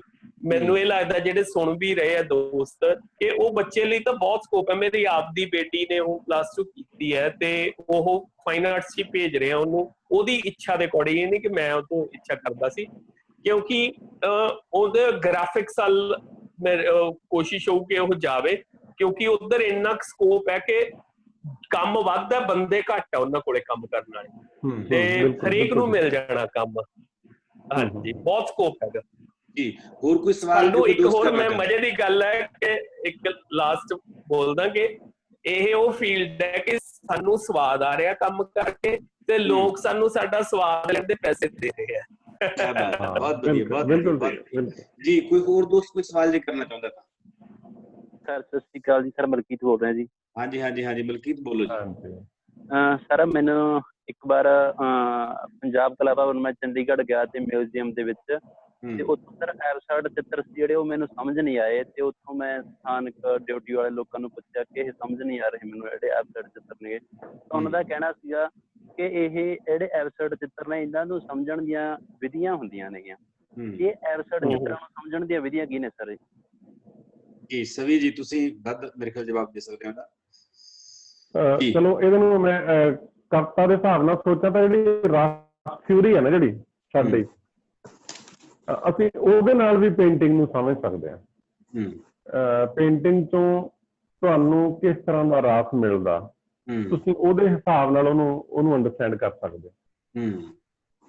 ਕਲਰਸ ਹੁਣ ਜਿਵੇਂ ਰੈਡ ਬਲੈਕ ਕਲਰ ਨੇ, ਹਰ ਬੰਦੇ ਲਈ ਇੱਕੋ ਹੀ ਨਹੀਂ ਹੁੰਦੇ ਹੈਗੇ। ਜਿਵੇਂ ਵਾਈਟ ਆ ਜਿਹੜਾ, ਉਹ ਕ੍ਰਿਸਚੀਅਨਸ ਲਈ ਉਹ ਇੱਕ ਹੋਰ ਤਰ੍ਹਾਂ ਦਾ ਮੀਨਿੰਗ ਰੱਖਦਾ, ਸਾਡੇ ਪੰਜਾਬੀਆਂ ਲਈ ਹੋਰ ਰੱਖਦਾ, ਹਨਾ। ਸਾਡੇ ਵਾਈਟ ਕਲਰ ਕਦੋਂ ਪਾਉਂਦੇ ਆ, ਉਹ ਕਦੋਂ ਪਾਉਂਦੇ ਆ, ਬਿਲਕੁਲ ਆਪੋਜ਼ਿਟ ਆ। ਤੇ ਇਸੇ ਤਰ੍ਹਾਂ ਹੀ ਬਾਕੀ ਕਲਰਸ ਨੇ। ਬਲੈਕ ਵੀ ਅਸੀਂ ਬਲੈਕ ਸਮਝਦੇ ਹਾਂ, ਕੋਈ ਮੋਰਨਿੰਗ ਦਾ ਸਮਝਦਾ, ਕੋਈ ਖੁਸ਼ੀ ਦਾ ਸਮਝਦਾ। ਸੋ ਕਲਰ ਦੀ ਜਿਹੜੀ ਰਿਐਕਸ਼ਨ ਹੈ ਟੂ ਦਾ ਮਾਈਂਡ, ਉਹ ਹਰ ਬੰਦੇ ਦੀ ਵੱਖੋ ਵੱਖਰੀ ਹੁੰਦੀ ਹੈ। ਸੋ ਜਦੋਂ ਤੁਹਾਡੇ ਕੋਲੇ ਤੁਹਾਡੇ ਕਲਚਰਲ ਸਪੈਸੀਫਿਕ ਕੋਈ ਇਮੇਜ ਸਾਹਮਣੇ ਨਹੀਂ ਹੈ, ਜਿਹਨੂੰ ਅਸੀਂ ਐਬਸਟਰੈਕਟ ਪੇਂਟਿੰਗ ਜਾਂ ਐਬਸਟਰੈਕਟ ਕਿਹਨੂੰ ਕਹਿੰਦੇ ਆ, ਕਿ ਉਹਦੇ ਵਿੱਚ ਤੁਹਾਡੇ ਕੋਲੇ ਉਹ ਇਮੇਜਸ ਨੇ ਜਿਹੜੇ ਤੁਹਾਡੇ ਕਲਚਰਲ ਸਪੈਸੀਫਿਕ, ਤੁਹਾਡੀ ਐਜੂਕੇਸ਼ਨ ਚੋਂ ਨਹੀਂ ਆਏ, ਤੁਹਾਡੇ ਕਲਚਰ ਚੋਂ ਨਹੀਂ ਆਏ, ਤੁਹਾਡੇ ਜੀਓਗ੍ਰਾਫੀਕਲ ਸਪੇਸ ਚੋਂ ਨਹੀਂ ਨਿਕਲੇ, ਉਹਨਾਂ ਨੂੰ ਅਸੀਂ ਕਹਿੰਦੇ ਹਾਂ ਕਿ ਇਹ ਐਬਸਟਰੈਕਟ ਹੋ ਗਏ, ਇਹ ਐਬਸਰਡ ਹੋ ਗਏ। ਜਿਹੜੇ ਬਹੁਤ ਜ਼ਿਆਦਾ ਤਾਂ ਲੱਗਦਾ ਵੀ ਜਿਹੜਾ ਕੋਈ ਨਹੀਂ, ਉਹਨਾਂ ਨੂੰ ਅਸੀਂ ਐਬਸਰਡ ਕਹਿੰਦੇ ਹਾਂ। ਦਰਅਸਲ ਕਾਰਨ ਹੈ ਕਿ ਉਹ ਤੁਹਾਡੇ ਕਲਚਰ ਦੇ ਸਟਰੀਮ ਚੋਂ ਨਹੀਂ ਆਉਂਦੇ ਹੈਗੇ, ਉਹ ਤੁਹਾਡੇ ਕਲਰ ਸੈਂਸੇਸ਼ਨ ਤੇ ਰਸ ਦੀ ਇੱਕ ਇੰਟਰੈਕਸ਼ਨ ਦੇ ਵਿੱਚ ਉਹਦੇ ਲਈ ਕੋਈ ਪਰਟੀਕੁਲਰ ਥਿਊਰੀ ਇਹ ਡਿਵੈਲਪ ਨਹੀਂ ਹੋਈ। ਅਸੀਂ ਰੰਗਾਂ ਦੇ ਕੋਈ ਪਰਟੀਕੁਲਰ ਜੇ ਮੀਨਿੰਗ ਦਿੰਦੇ ਹਾਂ ਤਾਂ ਮੈਨੂੰ ਲੱਗਦਾ ਉਹ ਫਾਲਤੂ ਨੇ, ਮੈਨੂੰ ਲੱਗਦਾ ਉਹ ਗਲਤ ਨੇ। ਤੇ ਕਿਸੇ ਰੰਗ ਦਾ ਕਿਸੇ ਨਾਲ ਇੰਟਰੈਕਸ਼ਨ ਨੂੰ ਜੇ ਅਸੀਂ ਕੋਈ ਖਾਸ ਮੀਨਿੰਗ ਦੇ ਦਈਏ ਤਾਂ ਆਈ ਰਿਐਕਟ ਦੈਟ ਕਿ ਕਿਉਂ ਹੋ ਸਕਦਾ। ਮਤਲਬ ਕਿਸੇ ਨੂੰ ਲਾਲ ਤੇ ਕਾਲੇ ਦਾ ਕੰਬੀਨੇਸ਼ਨ ਮਾੜਾ ਲੱਗ ਸਕਦਾ, ਕਿਸੇ ਨੂੰ ਬਹੁਤ ਜ਼ਿਆਦਾ ਐਕਸਪ੍ਰੈਸ ਹੀ ਦੇ ਸਕਦਾ। ਸੋ ਇਹਦੇ ਬਾਰੇ ਸਮੱਸਿਆ ਹੀ ਜਿਹੜੀ ਅਸੀਂ ਸ਼ੁਰੂ 'ਚ ਕੀਤਾ ਕਿ ਅਸੀਂ ਪੇਂਟਿੰਗ ਨੂੰ ਦੇਖਣ ਦੇ ਲਈ ਅਜੇ ਕੋਈ ਇਸ ਤਰ੍ਹਾਂ ਦੀ ਟੈਕਨੀਕ ਨਹੀਂ ਡਿਵੈਲਪ ਕੀਤੀ, ਜਾਂ ਇਸ ਤਰ੍ਹਾਂ ਦਾ ਕੋਈ ਭਾਸ਼ਾ ਨਹੀਂ ਡਿਵੈਲਪ ਕੀਤੀ ਜਿਹਦੇ ਨਾਲ ਹਰ ਬੰਦਾ ਸਮਝ ਸਕੇ। ਜੀ, ਇਹੀ ਕਾਰਨ ਹੈ। ਮੈਂ ਇੱਥੇ ਇੱਕ ਐਡ ਕਰਨੀ ਚਾਹੁੰਦਾ ਗੱਲ।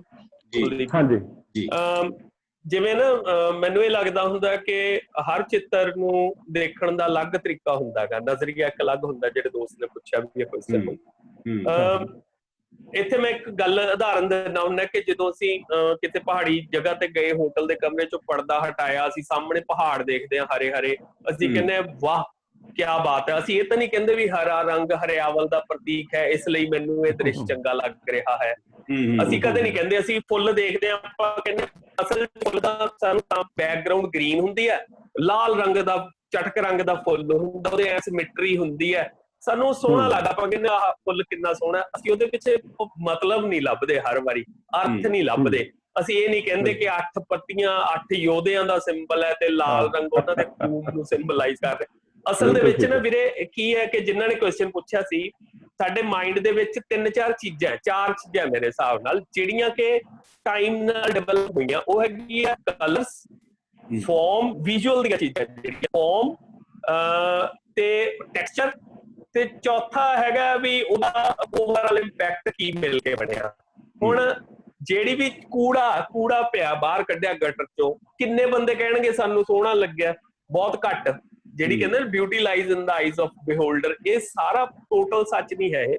ਤੇ ਫੁੱਲ ਖਿੜੇ ਹੋਏ ਲਗਭਗ ਹਰੇਕ ਨੂੰ ਚੰਗੇ ਲੱਗਣਗੇ, ਕਿਉਂਕਿ ਸਾਡੇ ਨਾ ਦਿਮਾਗ ਦੇ ਵਿੱਚ ਫਾਰਮਸ, ਕਿਹੋ ਜਿਹੀ ਉਹਦੀ ਫਾਰਮ, ਉਹਦੇ ਚ ਸਿਮੈਟਰੀ ਹੈ ਜਾਂ ਬੈਲੈਂਸ ਹੈ, ਤੇ ਉਹਦੇ ਕਲਰ ਚ ਕੰਟਰਾਸਟ ਹੈ ਜਾਂ ਮੈਚਿੰਗ ਕਲਰ ਹੈ, ਤੇ ਜਾਂ ਉਹਦੇ ਚ ਟੈਕਸਚਰ ਕਿਹੋ ਜਿਹਾ। ਹੁਣ ਐਬਜ਼ਰਡ ਪੇਂਟਿੰਗ ਜਿਹੜੀ ਜ਼ਰੂਰੀ ਨਹੀਂ ਕਿ ਕਿਸੇ ਨੇ ਉਹਦੇ ਵਿੱਚ ਪੂਰਾ ਕੋਈ ਵਾਦ ਹੀ ਭਰਤਾ ਹੋਵੇ, ਉਹ ਕਈ ਵਾਰੀ ਇਕੱਲੇ ਆਪਣੇ ਮਜ਼ੇ ਲਈ ਵੀ ਰੰਗ ਲਾਏ ਹੁੰਦੇ ਆ। ਕੋਈ ਫਾਰਮ ਤੁਹਾਨੂੰ ਉਹਨੂੰ ਸੋਹਣੀਆਂ ਲੱਗੀਆਂ, ਉਹਨੇ ਉਸ ਫਾਰਮ ਦੇ ਵਿੱਚ ਰੰਗ ਲਾਤੇ, ਉਹ ਫਾਰਮ ਬਣਾਤੀਆਂ, ਉਹਦੇ ਚ ਰੰਗ ਲਾਤੇ, ਕੁਝ ਟੈਕਸਚਰ ਕ੍ਰੀਏਟ ਕਰਤਾ, ਬਸ ਦੈਟਸ ਆਲ। ਜੇ ਤੁਹਾਨੂੰ ਸੋਹਣੀ ਲੱਗਦੀ ਹੈ ਵਾਹ ਕਹਿ ਦੋ, ਨਹੀਂ ਤਾਂ ਅੱਗੇ ਟੱਪ ਜਾਓ ਤੇ ਆਨੰਦ ਲਓ ਤੋਂ ਸਵਾਦ ਲਓ, ਬਸ ਜਸਟ ਦੈਟ। ਜੀ ਹੋਰ ਕੋਈ ਸਵਾਲ, ਲਾਸਟ ਸਵਾਲ ਜੇ ਕੋਈ ਦੋਸਤ ਕਰਨਾ ਚਾਹੁੰਦਾ ਹੈ? ਇਹ ਸਭ ਤੋਂ ਚੰਗੀ ਗੱਲ ਆ ਕਿ ਆਨੰਦ ਲਓ ਬਸ। ਜੀ ਜੀ ਬਿਲਕੁਲ, ਹਰ ਆਰਟ ਦੇ ਵਿੱਚੋਂ ਆਨੰਦ ਲਓ, ਹਰ ਆਰਟ। ਮੰਡੇਰ ਸਾਹਿਬ ਜੀ। ਸਰ ਹਾਂਜੀ ਸਰ, ਸਤਿ ਸ੍ਰੀ ਅਕਾਲ। ਸਤਿ ਸ਼੍ਰੀ ਅਕਾਲ ਜੀ। ਸਵੀ ਸਰ ਔਰ ਗੁਰਪ੍ਰੀਤ ਸਿੰਘ ਜੀ, ਤੁਹਾਡੀਆਂ ਜਿਹੜੀਆਂ ਕਲਾਵਾਂ ਨੇ, ਸੂਖਮ ਕਲਾਵਾਂ, ਬਹੁਤ ਪ੍ਰਭਾਵਿਤ ਕਰਦੀਆਂ ਨੇ ਸਾਨੂੰ ਸਾਰਿਆਂ ਨੂੰ। ਤੇ ਇੱਕ ਜਿਹੜੇ ਡਰਾਇੰਗ ਮਾਸਟਰ ਨੇ ਸਾਡੇ, ਕਲਾ ਅਧਿਆਪਕ ਨੇ, ਉਹ ਫਾਈਨ ਆਰਟ ਨਾਲ ਸੰਬੰਧਿਤ ਹੁੰਦੇ ਨੇ ਜਾਂ ਆਰਟ ਐਂਡ ਕਰਾਫਟ ਕਰਕੇ ਆਉਂਦੇ ਨੇ। ਬੱਚੇ ਬੜੇ ਖੂਬਸੂਰਤ ਢੰਗ ਨਾਲ ਤੇ ਰੰਗਾਂ ਦੇ ਨਾਲ ਇਕਮਿਕ ਹੋਣਾ ਲੋਚਦੇ ਨੇ, ਲੇਕਿਨ ਉਹ ਸਕੂਲਾਂ ਦੇ ਵਿੱਚ ਜਾਂ ਅਧਿਆਪਕ ਉਹਨੇ ਰੁਚੀ ਨਾਲ ਕੰਮ ਕਿਉਂ ਨਹੀਂ ਕਰਦੇ, ਜਾਂ ਉਹਨਾਂ ਦੇ ਅੰਦਰ ਨਹੀਂ ਕਲਾ ਬੈਠੀ ਹੁੰਦੀ, ਜਾਂ ਕਿਵੇਂ? ਤੇ ਬਹੁਤ ਘੱਟ ਜਿਹੜੇ ਆਰਟਿਸਟ ਨੇ ਸਾਡੇ ਸਾਹਮਣੇ ਆਉਂਦੇ ਨੇ। ਗੁਰਪ੍ਰੀਤ ਜੀ, ਤੁਸੀਂ ਕਿਉਂਕਿ ਕਲਾ ਦੇ ਕਰਦੇ ਵੀ ਕੰਮ ਕਰਦੇ ਹੋ ਜੀ। ਹਾਂਜੀ, ਉਹਦਾ ਕਾਰਨ ਇਹ ਹੈ ਕਿ ਮਸਲਾ ਜੀ ਰੋਜ਼ੀ ਰੋਟੀ ਦਾ। ਬਹੁਤੇ ਕਲਾ ਅਧਿਆਪਕ ਕੱਲੀ ਰੋਜ਼ੀ ਰੋਟੀ ਲਈ ਇੱਧਰ ਆਏ ਹੁੰਦੇ ਆ, ਉਹਨਾਂ ਨੂੰ ਇਸ ਕਰਕੇ ਨਹੀਂ ਆਏ ਹੁੰਦੇ ਕਿ ਕਲਾ ਦਾ ਸ਼ੌਂਕ ਹੈ। ਮੈਂ ਨਹੀਂ ਜਨਰਲਾਈਜ਼ ਨਹੀਂ ਕਰ ਰਿਹਾ ਮੈਂ ਇਸ ਸਟੇਟਮੈਂਟ ਨੂੰ, ਕਿ ਸਾਰੇ ਕਲਾ ਅਧਿਆਪਕ ਨਹੀਂ ਕਹਿ ਰਿਹਾ ਮੈਂ, ਬਹੁਤ ਸਾਰੇ ਵਿੱਚੋਂ। ਉਹ ਕਿਉਂਕਿ ਸਾਡਾ ਰੁਜ਼ਗਾਰ ਪ੍ਰਬੰਧ ਬਹੁਤ ਮਾੜਾ ਹੈ, ਸਾਡਾ ਜਿਹੜਾ ਪੂਰਾ ਸਿਸਟਮ ਹੈ ਪੋਲੀਟੀਕਲ, ਉਹ ਬਹੁਤ ਵੀਕ ਹੈ, ਤੇ ਐਡਮਿਨਿਸਟ੍ਰੇਸ਼ਨ ਮਾੜੀ ਹੋਣ ਕਰਕੇ ਉਹਨਾਂ ਨੂੰ ਇਹ ਲੱਗਦਾ, ਬਹੁਤ ਸਾਰੇ ਲੋਕਾਂ ਨੂੰ, ਕਿ ਆ ਵੀ ਇੱਕ ਸੌਖਾ ਤਰੀਕਾ ਹੈਗਾ ਵੀ ਆਪਾਂ 2 ਸਾਲ ਦੀ ITI ਕਰੋ ਆਰਟ ਕਰਾਫਟ ਦੀ, ਤੇ ਆਪਾਂ ਨੂੰ ਜੌਬ ਮਿਲ ਜੂਗੀ। ਤੇ ਉਹ ਕਿਉਂਕਿ ਉਹੋ ਜਿਹਾ ਫਿਰ ਗਾਂ ਉਸ ਪੜਾਉਣ ਵਾਲੇ ਵੀ ਉਸ ਕਲਾ ਇੰਸਟੀਚਿਊਟ 'ਚ ਉਹ ਵੀ ਰੋਜ਼ੀ ਰੋਟੀ ਲਈ ਉਹਨਾਂ 'ਚੋਂ ਵੀ ਬਹੁਤ ਸਾਰੇ ਆਏ ਹੁੰਦੇ ਆ। ਕਿਤੇ ਕਿਤੇ ਕੋਈ ਅੱਛੇ ਅਧਿਆਪਕ ਵੀ ਹੁੰਦੇ ਆ ਵਿੱਚ, ਜਿਵੇਂ ਮੇਰੇ ਕੁਝ ਵਿਦਿਆਰਥੀ ਹੈਗੇ ਜਾਂ ਮੇਰੇ ਦੋਸਤ ਹੈਗੇ ਕੁਝ ਜਿਹੜੇ ਪੈਸ਼ਨ ਨਾਲ ਲੱਗੇ ਹੋਏ। ਸੁਰਿੰਦਰ ਇੱਕ ਮੁੰਡਾ ਨਾ, ਉਹਦਾ ਸਟੇਟ ਅਵਾਰਡ ਵੀ ਮਿਲਿਆ। ਉਹ ਜ਼ਰੂਰ ਹੈਗੇ ਇਹੋ ਜਿਹੇ, ਪਰ ਕੋਸ਼ਿਸ਼ ਹੈ। ਬਾਕੀ ਇਹੀ ਮਸਲਾ ਕਿ ਰੋਜ਼ੀ ਰੋਟੀ ਕਰਕੇ ਆਏ ਵੇ, ਨਾ ਕਿ ਸ਼ੌਂਕ ਕਰਕੇ। ਜੀ ਜੀ, ਧੰਨਵਾਦ ਦੋਸਤੋ। ਮੇਰੇ ਖਿਆਲ ਦੇ ਵਿੱਚ ਹੁਣ ਆਪਣੇ ਕੋਲ ਸਵਾਲ ਲੈਣ ਦਾ ਹੋਰ ਵਕਤ ਨਹੀਂ ਹੈਗਾ। ਤੁਸੀਂ ਸਵੀ ਹੋਰਾਂ ਨਾਲ ਤੇ ਗੁਰਪ੍ਰੀਤ ਹੋਰਾਂ ਨਾਲ ਬਾਅਦ ਦੇ ਵਿੱਚ ਵੀ ਤਾਲਮੇਲ ਕਰ ਸਕਦੇ ਹੋ। ਇਹ ਲੋਕਾਂ ਦੇ ਕਲਾਕਾਰ ਨੇ, ਲੋਕਾਂ ਦੇ ਵਿੱਚ ਹੀ ਰਹਿੰਦੇ ਨੇ, ਇਹਨਾਂ ਨਾਲ ਕਦੋਂ ਵੀ ਗੱਲਬਾਤ ਕੀਤੀ ਜਾ ਸਕਦੀ ਹੈ। ਸੋ ਜਿਹੜੇ ਤੁਹਾਡੇ ਮਨ ਦੇ ਵਿੱਚ ਸਵਾਲ ਨੇ, ਤੁਸੀਂ ਇਹਨਾਂ ਨਾਲ ਨਿੱਜੀ ਤੌਰ ਤੇ ਗੱਲ ਕਰ ਲਿਓ। ਤੇ ਮੈਂ ਮੈਡਮ ਸੋਹਲ ਹੋਰਾਂ ਨੂੰ ਬੇਨਤੀ ਕਰੂੰਗਾ ਕਿ ਉਹ ਧੰਨਵਾਦੀ ਸ਼ਬਦ ਬੋਲਣਗੇ। ਡਾਕਟਰ ਸਰਬਜੀਤ ਕੌਰ ਸੋਹਲ ਜੀ। ਜੀ ਬਹੁਤ ਬਹੁਤ ਸ਼ੁਕਰੀਆ ਡਾਕਟਰ ਦੀਪ ਜੀ। ਅੱਜ ਦੀ ਗੱਲਬਾਤ ਬੜੀ ਹੀ ਫਰੂਟਫੁਲ ਰਹੀ ਹੈ। ਬਹੁਤ ਸਾਰੇ ਕਮੈਂਟਸ ਸਾਨੂੰ ਮਿਲ ਰਹੇ ਨੇ ਗੁਰਪ੍ਰੀਤ ਜੀ ਲਈ, ਸਵੀ ਜੀ ਲਈ, ਅਮਨਸੀਤ ਸਿੰਘ ਲਈ। ਮੈਨੂੰ ਲੱਗਦਾ ਹੁੰਦਾ ਕਿ ਟਾਈਮ ਥੋੜਾ ਹੁੰਦਾ ਹੈ, ਤੇ ਉਸ ਟਾਈਮ 'ਚ ਅਸੀਂ ਸਿਰਫ ਅਜੇ ਪੂਣੀ ਛੋਈ ਹੁੰਦੀ ਆ ਤੇ ਸਮਾਂ ਮੁੱਕ ਜਾਂਦਾ ਹੈ। ਵੈਸੇ ਅਸੀਂ ਇਹ ਅੱਧਾ ਘੰਟਾ ਇਹਦਾ ਸਮਾਂ ਵਧਾ ਦਿੱਤਾ ਹੈਗਾ। ਹੁਣ ਤਕਰੀਬਨ 9:30 ਵੱਜ ਜਾਂਦੇ ਇਸ ਨੂੰ, ਵੈਸੇ ਟਾਈਮ ਸਾਡਾ 9 ਆ। ਸੋ ਇਹ ਕੁਲਦੀਪ ਜੀ ਦੀ ਦਿਆਨਤਦਾਰੀ ਹੈ ਕਿ ਇਹ ਸਮਾਂ ਦੇ ਦਿੰਦੇ, ਤੇ ਅਜੇ ਇਹਨਾਂ ਨੇ ਖਾਣਾ ਹੋਣਾ ਹੈ ਬਾਅਦ ਵਿੱਚ। ਤਾਂ ਅੱਜ ਸਾਡੇ ਨਾਲ ਤਕਰੀਬਨ, ਮੈਨੂੰ ਵੀ ਯਾਦ ਹੈ, ਮੈਂ ਛੋਟੀ ਹੁੰਦੀ ਆਪਣੀ ਕਾਪੀ ਦੇ ਪਿਛਲੇ ਵਰਕਿਆਂ ਤੇ ਬਣਾਉਂਦੀ ਹੁੰਦੀ ਸੀ। ਮੂੰਹ ਬਣਾ ਲਿਆ, ਅੱਖਾਂ ਬਣਾ ਲਈਆਂ, ਫੋਟੋ ਪਿਕਚਰ, ਫਿਰ ਸੀਨਰੀਜ਼ ਵੀ ਬਣਾਉਂਦੀ ਰਹੀ ਹਾਂ ਮੈਂ, ਪਰ ਚਾਦਰਾਂ ਵੀ ਪੇਂਟ ਕੀਤੀਆਂ ਨੇ। ਪਰ ਉਹ ਫਿਰ ਕਿਤੇ ਸ਼ੌਂਕ ਹੀ ਰਹਿ ਗਿਆ, ਤੇ ਉਹ ਅੱਗੇ ਗੱਲ ਨਹੀਂ ਬਣੀ ਕਿਉਂਕਿ ਉਹਨੇ ਨਹੀਂ ਕੀਤਾ। ਸੋ ਹਰ ਬੱਚੇ 'ਚ ਹੁੰਦਾ। ਮੇਰੀ ਭਾਣਜੀ ਹੈ, ਉਹ ਡੈਂਟਲ ਕਾਲਜ 'ਚ ਆ, ਤੇ ਉਹ ਬਹੁਤ ਸੋਹਣੀ ਪੇਂਟਿੰਗ ਕਰਦੀ, ਔਰ ਉਹਨੇ ਬਹੁਤ ਸਾਰੀਆਂ ਕਿਤਾਬਾਂ ਦੇ ਕਵਰ ਬਣਾਏ ਹੈਗੇ ਆ। ਪਰ ਫਿਰ ਉਹ ਕਿਉਂਕਿ ਪੜ੍ਹਾਈ ਜ਼ਰੂਰੀ ਹੈ, ਤੇ ਉਹ ਜਿਹੜਾ ਆਰਟ ਹੈ ਨਾ, ਉਹ ਕਿਤੇ ਪਿੱਛੇ ਰਹਿ ਜਾਂਦਾ। ਪਰ ਫਿਰ ਵੀ ਜਿਹੜੇ ਤੁਸੀਂ ਇਹਨੂੰ ਲੈ ਕੇ ਚੱਲਦੇ ਹੋ, ਔਰ ਬੜੀ ਖੂਬਸੂਰਤੀ ਨਾਲ ਚੀਜ਼ਾਂ ਨੂੰ ਬਿਆਨ ਕਰਦੇ ਹੋ ਔਰ ਪੇਂਟਿੰਗਸ ਦੇ ਵਿੱਚ ਥੋੜੇ ਚ ਬਹੁਤ ਕੁਝ ਕਹਿਣ ਦੀ ਜਿਹੜੀ ਹੈ ਹੁੰਦੀ ਹੈ ਕਾਬਲੀਅਤ ਹੁੰਦੀ ਹੈ। ਸੋ ਅੱਜ ਸਾਡੇ ਤਕਰੀਬਨ 18 ਜਾਣੇ ਜਿਹੜੇ ਨੇ ਗਰੁੱਪ ਜਿਹੜੇ ਇਸ ਨੂੰ ਸਾਂਝਾ ਕਰ ਰਹੇ ਸੀ ਬਾਕੀਆਂ ਦੇ ਨਾਲ, ਯਾਨੀ ਲਾਈਵ ਸਾਡੇ ਕੋ-ਹੋਸਟ 18 ਸੀ। ਸੋ ਇਹ ਲਈਏ ਕਿ ਅੱਜ ਅਸੀਂ ਕਿੰਨੀਆਂ ਥਾਵਾਂ ਤੇ ਪਹੁੰਚੇ ਹੋਵਾਂਗੇ। ਅੱਜ ਸਾਡੇ ਨਾਲ ਹਰਜਾਪ ਸਿੰਘ ਔਜਲਾ ਜੀ ਜੁੜੇ ਹੋਏ ਨੇ ਔਰ ਉਹਨਾਂ ਨੇ ਬਹੁਤ ਸੋਹਣੇ ਸੋਹਣੇ ਸਾਨੂੰ ਕਮੈਂਟਸ ਵੀ ਪਾਏ ਨੇ ਕਿ ਜਿਹੜੀ ਆਰਟ ਹੈ ਉਹ ਅੰਮ੍ਰਿਤਸਰ ਤੇ ਚੰਡੀਗੜ੍ਹ 'ਚ ਹੈ। ਸੋ ਅੱਜ ਸਾਡੇ ਨਾਲ ਨੇ ਨਰਿੰਦਰ ਸਿੰਘ ਜੀ, ਹਰਜਾਪ ਸਿੰਘ ਔਜਲਾ, ਕੈਲਾਸ਼ ਠਾਕੁਰ, ਸਤਿੰਦਰ ਕੌਰ ਕਾਲੋਂ, ਤਰਲੋਚਨ ਸਿੰਘ, ਪੁਸ਼ਪਿੰਦਰ ਜੋਸਨ, ਰਵਿੰਦਰ ਸਿੰਘ ਸਹਿਰਾ, ਬਲਵਿੰਦਰ ਸਿੰਘ ਸੰਧੂ, ਨਰਿੰਦਰ ਸਿੰਘ, ਇੰਦੂ ਧਵਨ, ਸੁਨੀਲ ਚੰਦਿਆਨਵੀ, ਗੁਰਪ੍ਰੀਤ ਸਹਿਸਰਾ, ਅਕਵਿੰਦਰ ਕੌਰ, ਸੁਰਜੀਤ ਭੁੱਲਰ, ਬਲਬੀਰ ਸੰਘੇੜਾ, ਸੰਦੀਪ ਜਸਵਾਲ, ਬਮਲਜੀਤ ਕੌਰ ਮਾਨ, ਪਰਮਿੰਦਰ ਸੋਢੀ, ਰਾਜ ਲਾਲੀ ਬਟਾਲਾ ਤੋਂ, ਡਾਕਟਰ ਗਗਨਦੀਪ ਕੌਰ ਦਿੱਲੀ ਤੋਂ, ਸੁਰਿੰਦਰ ਮਕਸੂਦਪੁਰੀ, ਨਵ ਸੰਗੀਤ ਸਿੰਘ, ਜਸਵੀਰ ਕੌਰ, ਪ੍ਰਿੰਸੀਪਲ ਭੁਪਿੰਦਰ, ਇਹਨਾਂ ਨੇ ਵੀ ਬਹੁਤ ਸੋਹਣੇ ਸੋਹਣੇ ਕਮੈਂਟਸ ਜਿਹੜੇ ਨੇ ਸਾਨੂੰ ਪਾਏ ਨੇ। ਹਰਕਮਲ ਸਿੰਘ ਕੰਗ, ਹਰਪ੍ਰੀਤ ਕੌਰ ਕੰਗ, ਇਹ ਮੋਰਿੰਡਾ ਤੋਂ ਨੇ। ਹਰਦੀਪ ਮਹਾਲੋਂ USA ਤੋਂ ਹਰ ਰੋਜ਼ ਸਾਡੇ ਨਾਲ ਜੁੜਦੇ ਨੇ। ਧਰਮ ਕਮਿਆਣਾ, ਅਮਰਜੀਤ ਸਿੰਘ, ਵੀਨਾ ਅਰੋੜਾ, ਦਵਿੰਦਰ ਕੌਰ, ਸੁਭਾਸ਼ ਨੀਰਵ, ਅਵਤਾਰ ਦੋਦੜਾ, ਮੋਹਨ ਤਿਆਗੀ, ਵਰਿੰਦਰਜੀਤ ਕੌਰ, ਸਤੀਸ਼ ਗੁਲਾਟੀ, ਇਹ ਵੀ ਹਰ ਰੋਜ਼ ਸਾਡੇ ਨਾਲ ਜੁੜਦੇ ਨੇ। ਹਰਜਿੰਦਰ ਦੋਸਾਂਝ, ਕੰਚਨ ਬਰੂਆ, ਬਲਜੀਤ ਪਾਲ ਸਿੰਘ, ਮੇਰੀ ਇੱਕ ਡਾਇਰੀ ਭਰ ਗਈ, ਮੈਂ ਦੂਸਰੀ ਲਾਈ ਹੈ ਮੈਂ ਹਰ ਰੋਜ਼ ਨਾਂ ਲਿਖਦੀ ਹਾਂ ਤੇ ਮੈਨੂੰ ਬੜਾ ਚੰਗਾ ਲੱਗਦਾ ਕਿ ਸਾਰਿਆਂ ਦੇ ਨਾਮ ਮੈਂ ਪੜ੍ਹਦੀ ਹਾਂ। ਭੁਵਨੇਸ਼ ਚੰਡਾਈ, ਬਲਵਿੰਦਰ ਕੌਰ, ਗੁਰਪ੍ਰੀਤ ਸਹਿਜੀ, ਸੁਖਦਰਸ਼ਨ ਕੌਰ, ਨਰਿੰਦਰਪਾਲ ਸਿੰਘ ਸੈਣੀ, ਹਰਜਿੰਦਰ ਦੋਸਾਂਝ, ਕੇਵਲ ਸਿੰਘ ਰਾਣਾ, ਇਹ ਜਰਨਲਿਸਟ ਨੇ। ਬਮਲਜੀਤ ਮਾਨ, ਪ੍ਰੀਤ, ਭੁਪਿੰਦਰ ਫੌਜੀ, ਮੀਤਾ ਖੰਨਾ, ਅਮਰ ਘੋਲੀਆ, ਹਰਜੀਤ ਕੌਰ ਬਮਰਾ, ਤਲਵਿੰਦਰ ਚਾਹਲ, ਜਗਪਾਲ ਚਾਹਲ, ਦਵਿੰਦਰਪਾਲ ਗੁਰਾਇਆ, ਸੁਖਮਨੀ ਗੁਰਾਇਆ, ਦੀਪ ਸੰਧੂ, ਬਲਵਿੰਦਰ ਸਿੰਘ, ਨਿਰਮਲ ਕੌਰ ਕੋਟਲਾ, ਪ੍ਰਕਾਸ਼ ਬੇਦੀ, ਇਹ ਤਕਰੀਬਨ 75 ਇਅਰਸ ਦੇ ਨੇ ਔਰ ਅਮਰੀਕਾ ਨੇ, ਰੋਜ਼ ਸਾਡੇ ਨਾਲ ਜੁੜਦੇ ਨੇ। ਪ੍ਰਭਜੋਤ ਸੋਹੀ, ਹਰਜਿੰਦਰ ਦੋਸਾਂਝ, ਡਾਕਟਰ ਬਲਜੀਤ ਕੌਰ, ਅਸ਼ੋਕ ਭੌਰਾ, ਸ਼ਿੰਦਰ ਕੌਰ ਸਰਸਾ ਤੋਂ, ਜਗਦੀਸ਼ ਸਚਦੇਵਾ ਨਾਟਕਕਾਰ, ਹਰਸਿਮਰਨ ਕੌਰ ਕਲੇਰ, ਹਰਵਿੰਦਰ ਸਿੰਘ ਸਿਰਸਾ, ਜਸਪ੍ਰੀਤ ਗਿੱਲ, ਕੁਲਵਿੰਦਰ ਮਠਾੜੂ, ਇੰਦਰਪ੍ਰੀਤ ਸਿੰਘ ਧਾਮੀ, ਪੀਟਰ ਸੁਰੇਸ਼ ਨਾਇਕ, ਸ਼ਿਵਨਾਥ ਦਰਦੀ, ਰੂਪ ਢਿੱਲੋਂ ਤੇ ਡਾਕਟਰ ਕੁਲਵਿੰਦਰ ਸਿੰਘ ਸਹਿਸਰਾ ਤੇ ਸੁਖਵਿੰਦਰ ਕੌਰ ਔਲਖ। ਸੋ ਇਹ ਸਾਰੇ ਜਾਣੇ ਅੱਜ ਸਾਡੇ ਨਾਲ ਜੁੜੇ ਰਹੇ, ਇਹਨਾਂ ਨੇ ਪ੍ਰੋਗਰਾਮ ਸੁਣਿਆ, ਬਹੁਤ ਪਿਆਰੇ ਪਿਆਰੇ ਕਮੈਂਟਸ ਕੀਤੇ ਔਰ ਕਿਸੇ ਨੇ ਸਭ ਨੇ ਬੜੀਆਂ ਤਾਰੀਫਾਂ ਕੀਤੀਆਂ ਹੈ। ਤੋ ਹਰ ਰੋਜ਼ ਵਾਂਗ ਲੱਗਦਾ ਹੈ ਕਿ ਸਮਾਂ ਥੋੜਾ ਸੀ। ਅਮਨਸੀਤ ਸਿੰਘ ਜੀ ਨੂੰ ਜੇ ਹੋਰ ਸੁਣਨਾ ਸੀ, ਸਵੀ ਜੀ ਦੀ ਕਵਿਤਾ ਸੁਣਨੀ ਰਹਿ ਗਈ। ਸੋ ਇਹ ਸਾਡੇ ਬੜੇ ਮੁਹੱਬਤੀ ਦਾਨਿਸ਼ਵਰ ਦੋਸਤ, ਤੁਹਾਡਾ ਬਹੁਤ ਬਹੁਤ ਧੰਨਵਾਦ। ਔਰ ਮੈਨੂੰ ਲੱਗਦਾ ਹੈ ਕਿ ਇਹ ਜਿਹੜਾ ਮੰਚ ਹੈ ਇਹਦੇ ਤੇ ਅਸੀਂ ਬਹੁਤ ਸਾਰੇ ਲੋਕਾਂ ਨਾਲ ਜੁੜ ਪਾਉਂਦੇ ਹਾਂ, ਦੂਰ ਦੁਰੇਡੇ ਰਹਿੰਦੇ ਹੋਏ ਵੀ, ਤੇ ਸਾਡਾ ਸਮਾਂ ਵੀ ਘੱਟ ਲੱਗਦਾ ਹੈ ਤੇ ਜਿਹੜੀ ਉਹ ਸਾਡੇ ਯਤਨ ਨੇ ਉਹ ਵੀ ਘੱਟ ਲੱਗਦੇ। ਕਹਿਣ ਦਾ ਭਾਵ ਹੈ ਕਿ ਆਉਣ ਜਾਣ ਵਾਲਾ ਸਮਾਂ ਬਚ ਜਾਂਦਾ, ਗੱਲਾਂ ਉਵੇਂ ਹੀ ਹੋ ਜਾਂਦੀਆਂ ਸਾਰਥਕ। ਕੱਲ ਇੱਕ ਮੈਸੇਜ ਆ ਰਿਹਾ ਸੀ, ਉਹ ਕਹਿ ਰਹੇ ਸੀ ਕਿ ਤੁਹਾਡਾ ਜਿਹੜਾ ਸਮਾਂ ਉਸਨ ਦਾ ਸਮਾਂ ਹੁੰਦਾ ਹੈ ਲੇਡੀਜ਼ ਦਾ, ਤੇ ਕਹਿੰਦੇ ਪਰ ਮੈਂ ਉੱਥੇ ਰੱਖ ਲੈਂਦੀ ਹਾਂ ਰਸੋਈ 'ਚ ਆਪਣਾ ਫੋਨ, ਤੇ ਨਾਲ ਮੈਂ ਪ੍ਰੋਗਰਾਮ ਵੇਖਦੀ ਹਾਂ। ਤੇ ਮੈਂ ਬੱਚਿਆਂ ਨੂੰ ਕਿਹਾ ਵੀ ਜਿਹੜੀ ਚੀਜ਼ ਚਾਹੀਦੀ ਰਸੋਈ 'ਚੋਂ ਆ ਕੇ ਲੈ ਜਾਓ, ਮੈਂ ਨਾਲ ਪ੍ਰੋਗਰਾਮ ਗੁੱਡ, ਬਹੁਤ ਵਧੀਆ। ਪਿਆਰ ਦਾ ਕਿ ਅਸੀਂ ਕਿਸੇ ਤਰ੍ਹਾਂ ਆਪਾਂ ਜੁੜ ਸਕਦੇ ਹਾਂ, ਕੁਝ ਚੰਗਾ ਕਰ ਸਕਦੇ ਹਾਂ।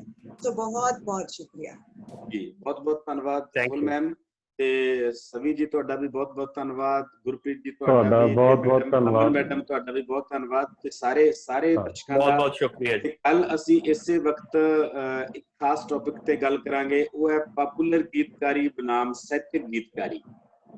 ਅੱਜ ਦੀ ਗੀਤਕਾਰੀ ਜੋ ਸਾਡੀ ਗਾਇਕੀ ਦੇ ਵਿੱਚ ਆ ਰਹੀ ਹੈ ਤੇ ਇੱਕ ਸਾਹਿਤਕ ਗੀਤਕਾਰੀ ਸਾਡੇ ਕੋਲੇ ਪਹਿਲਾਂ ਪਈ ਹੈ। ਇਹਨਾਂ ਦੋਨਾਂ ਬਾਰੇ ਗੱਲਾਂ ਬਾਤਾਂ ਕਰਾਂਗੇ ਤੇ ਗੱਲਾਂ ਬਾਤਾਂ ਕਰਨ ਲਈ ਸਾਡੇ ਵਿਚਕਾਰ ਹੋਣਗੇ ਸ਼ਮਸ਼ੇਰ ਸੰਧੂ ਜੀ, ਜਿਹੜੇ ਬਹੁਤ ਪ੍ਰਸਿੱਧ ਗੀਤਕਾਰ ਨੇ। ਚਿੰਤਕਾਂ ਦੇ ਵਿੱਚੋਂ ਡਾਕਟਰ ਚਰਨਜੀਤ ਕੌਰ ਬਰਾੜ ਹੋਣਗੇ, ਜਿਹੜੇ ਔਰਤ ਨੂੰ ਵੀ ਰਿਪਰੈਜ਼ੈਂਟ ਕਰਨਗੇ ਤੇ ਗੀਤਾਂ ਬਾਰੇ ਗੱਲ ਕਰਨਗੇ। ਮਨਪ੍ਰੀਤ ਟਿਵਾਣਾ ਜਿਹੜੇ ਬਹੁਤ ਅੱਛੇ ਗੀਤਕਾਰ ਨੇ ਉਹ ਹੋਣਗੇ, ਤੇ ਸਿਰਜਣਾ ਦੇ ਪਲਾਂ ਦੇ ਵਿੱਚ ਗਾਇਕ ਤੇ ਲੇਖਕ ਗੁਰਵਿੰਦਰ ਬਰਾੜ ਉਹ ਸਾਡੇ ਨਾਲ ਹੋਣਗੇ। ਸੋ ਅਸੀਂ ਕੱਲ ਬਹੁਤ ਖਾਸ ਸਾਡਾ ਹੋਊਗਾ ਐਪੀਸੋਡ ਪਪੂਲਰ ਗੀਤਕਾਰੀ ਤੇ ਸਾਹਿਤਕ ਗੀਤਕਾਰੀ। ਮਿਲਦੇ ਆ ਕੱਲ ਦੋਸਤੋ ਇਸੇ ਵਕਤ, ਜਰੂਰ ਇਸੇ ਤਰ੍ਹਾਂ ਜੁੜੇ ਰਹੋ। ਤੁਹਾਡਾ ਸਾਰਿਆਂ ਦਾ ਬਹੁਤ ਬਹੁਤ ਧੰਨਵਾਦ। ਔਰ ਇਹ ਐਪੀਸੋਡ YouTube ਤੇ ਮਿਲ ਜਾਣਗੇ ਤੁਹਾਨੂੰ, ਲਾਈਵ ਉਹਦੇ ਤੇ Facebook ਤੇ ਵੀ ਮਿਲ ਜਾਣਗੇ। ਜੀ ਜੀ ਬਿਲਕੁਲ, ਬਾਕੀਆਂ ਨਾਲ ਵੀ ਸ਼ੇਅਰ ਕਰ ਸਕਦੇ। ਥੈਂਕ ਯੂ ਜੀ, ਥੈਂਕ ਯੂ ਜੀ ਜੀ, ਬਹੁਤ ਬਹੁਤ ਸ਼ੁਕਰੀਆ। Good night.